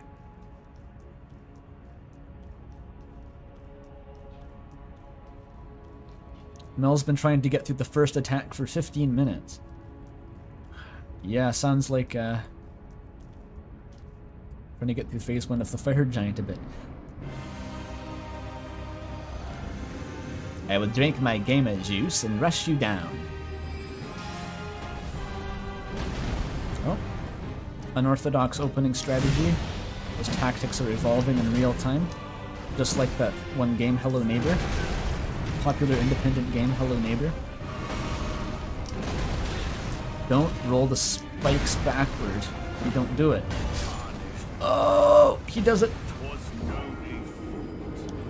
I never expect it. He just hits the ground so hard that you also die.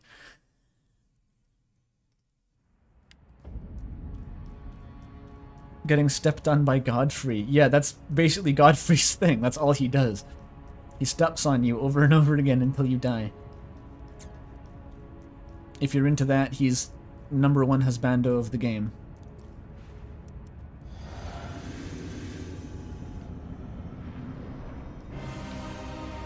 He's gonna step on you with a big foot.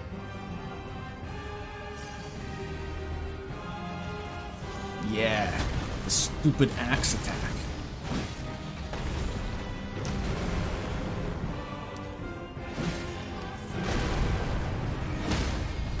Ha. Outplayed.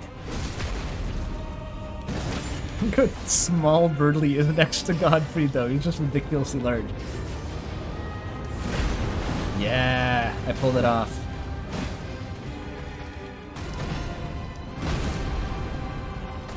Wait, why did I heal? I wasn't damaged. Okay, he's gonna do his fucking crazy attack again. The light roll helps there, actually. I'm not used to playing with light rolls. Okay, it's clearly not safe to do a jumping heavy attack over the stomp. I've learned that.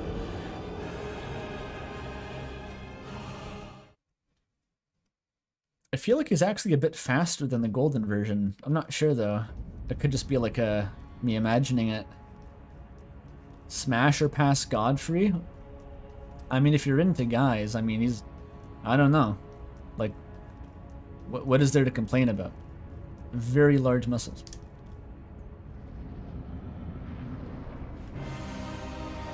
The cat on his back may be a little bit more controversial, but I have to guess not by much. Siraj has to watch. That's kind of mandatory.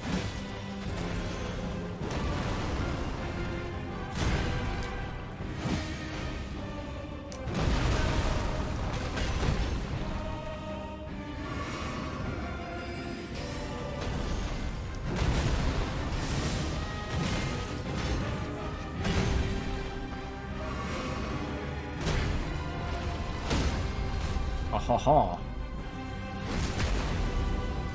Mel did it. Mel passed the attack. Good job, Mel. Stomp attack! Stab him in the balls a few times. Probably doesn't even take damage from that. But they're durable enough, he doesn't care. Ow. Ow! It's that attack! He just like... He just pauses for 5 seconds and he's like, nah, I was kidding, I'm not done. Then he stomps the ground and you die. I thought there was a different animation hint for that. Like, I pictured it looking like something else.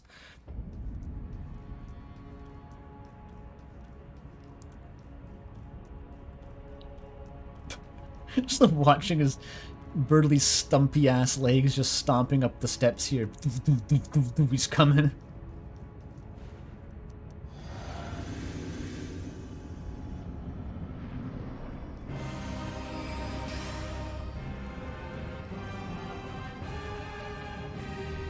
He's very thick.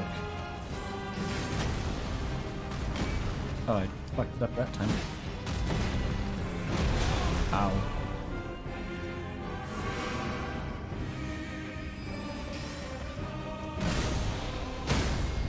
Oof. You don't need to know combos if you can stagger. Speedrun's all about. That's the one I've already confirmed twice is not safe at all, and I did it again and survived with 1 health.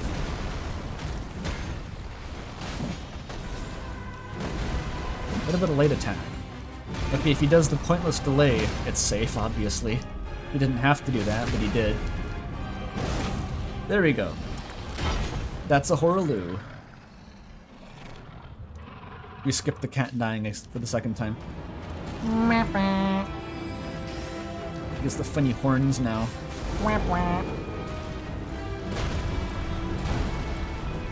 You dodge this one by running into a different postal code.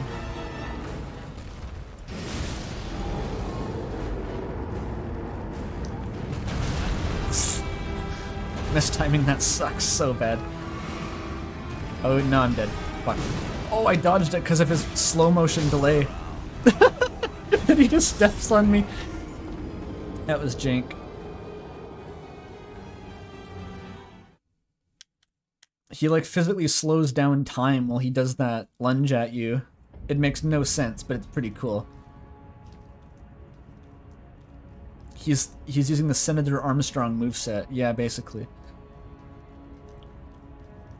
I think all that like volcano bullshit he's doing with the ground is supposed to be like beast incantations. Like there is magic that does that, but it kind of just seems like he's doing that because he's just that strong.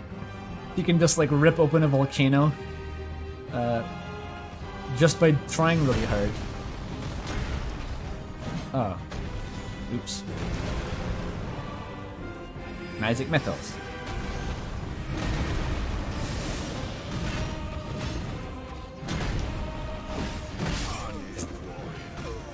Twas no He like cut off the top of my skull with his axe stab.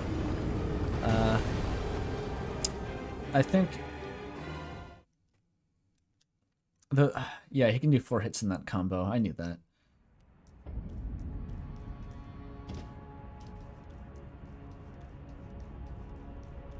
He played college ball, you know. Could have gone pro if I hadn't become Elden Lord.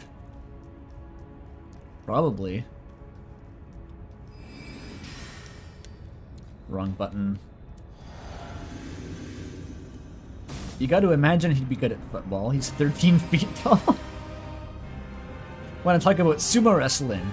This guy's got Ozeki written all over him. Maybe he could go Yokozuna, who knows?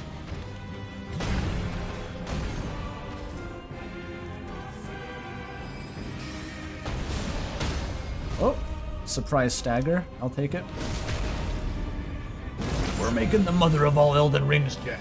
Try ever we stole something. Death rune. I was reading that instead of dodging the attack for some reason.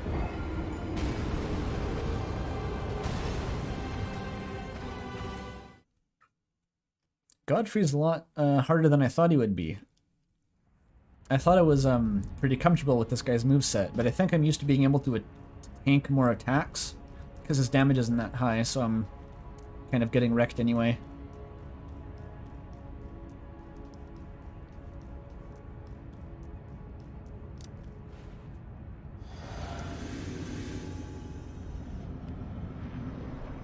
The first Elden Lord.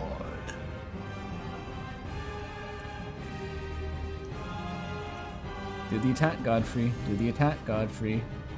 Do the attack. No, he's not going to do it. He takes so long to swing the axe there, you really can just wail on him first with no repercussions. Oh, it's that attack. I saw it coming that time, but I was in an animation.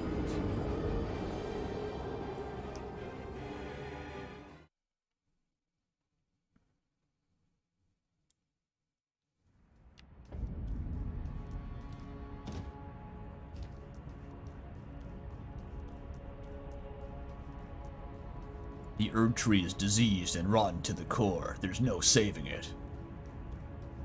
What are you Mikola now? You the Flame of Frenzy now?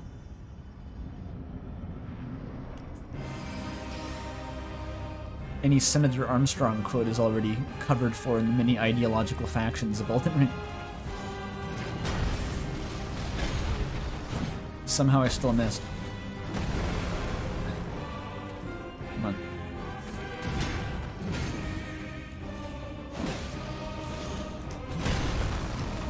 Ow. What? That was...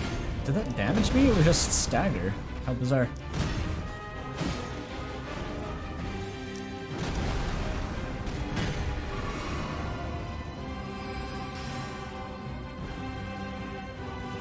Let's go, big guy. That was a hard read. He just stood in place.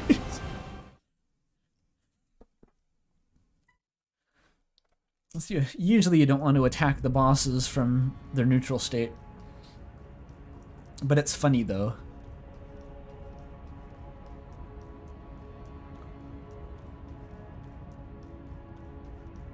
The scene of Berdly running up the stairs is perfection, it really is.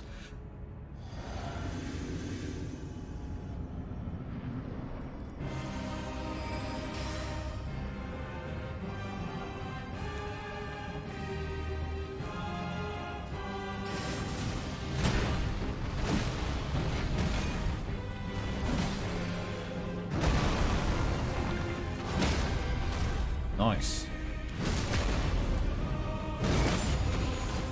Sometimes the momentum just goes your way.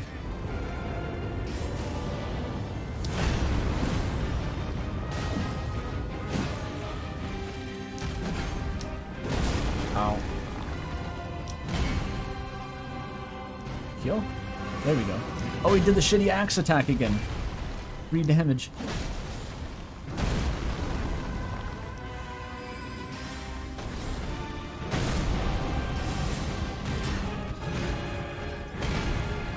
He has a... Oh! Second phase saved me from his fourth attack. Lucky. Okay, he's gonna do some shit. Oh. Bad luck. You hate to see it. That's the experience of the Chained Ogre, right? Same boss. It's like, oh, bad luck. That's gonna be half of your, one of your resurrections down, I'm afraid. Let the boss grab you. Oops, time to die.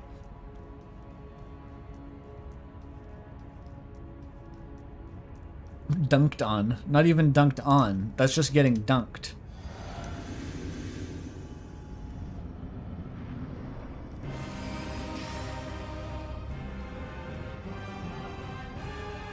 Famous shot. Iconic. He moved in such like a non-Euclidean way there. Why is it so hard just to attack him?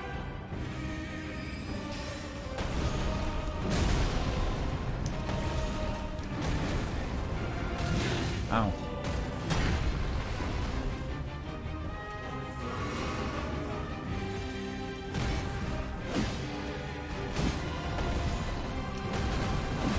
Unsafe attack, but he spared me. Not again. Not this bullshit again. He's already coming? Godfrey, chill out.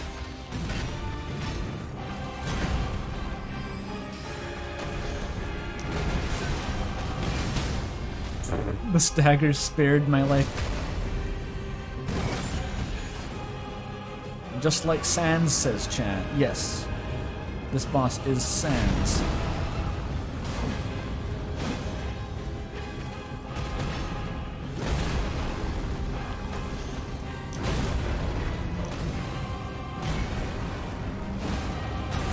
Oh no, I fell for it again.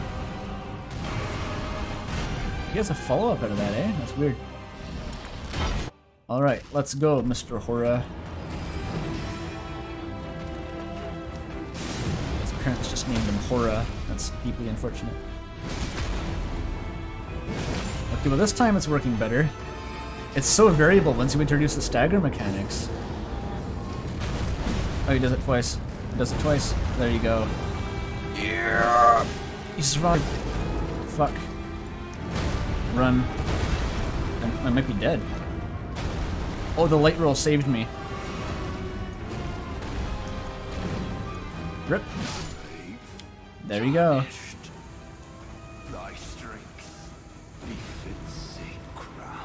I think you mean my intelligence, but I'll take the compliment. Win. Alright. That was pretty good. I think I know just how to end the stream.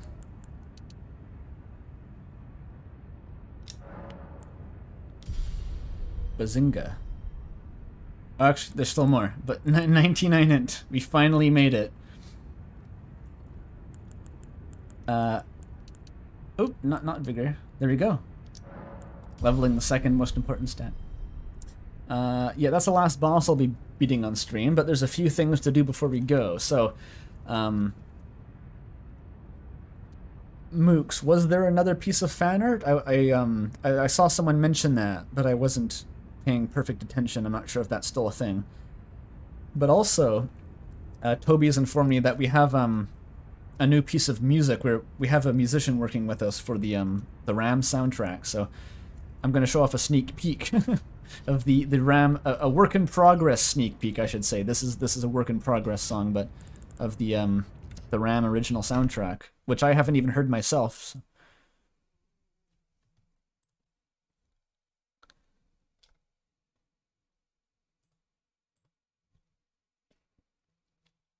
Woo peak, says chat. Hooray.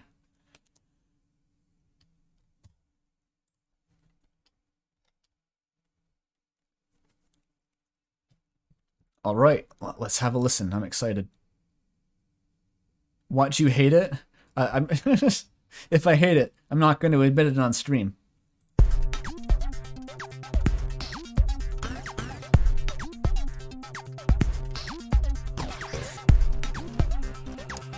He definitely made it more upbeat.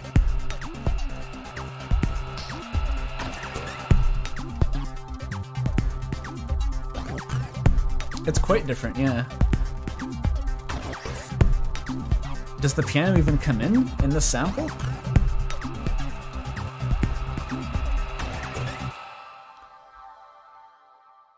Oh, I thought it was going to build into the part where the piano riff comes in, but it just...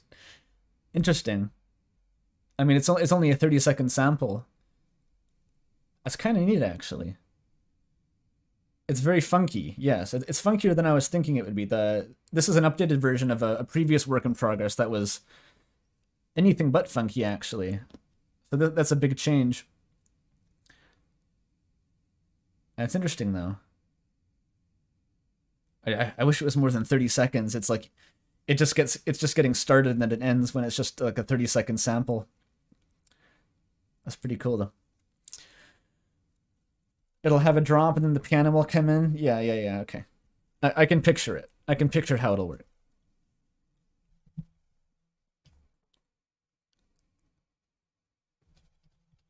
That is exciting, yeah. I'm getting the impression that there wasn't any more stream art then. It was the Ignoggaster. How filthy is the drop? Well, I don't know. I haven't heard the drop yet. That's the thing. That's the first I've ever heard of that song. Song was good. Oh, you do have more. You do. Okay. I'll go find that then.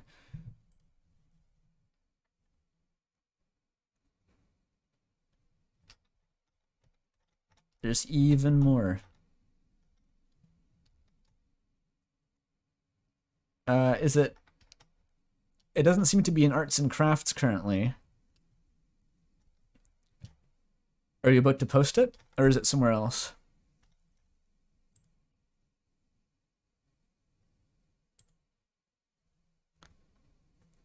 Oh, there it is. That's great. Here, it's Elden Ring pacifist mode. It's pretty much what how Snowden played out, right? Just a bunch of like dogs with swords coming at you.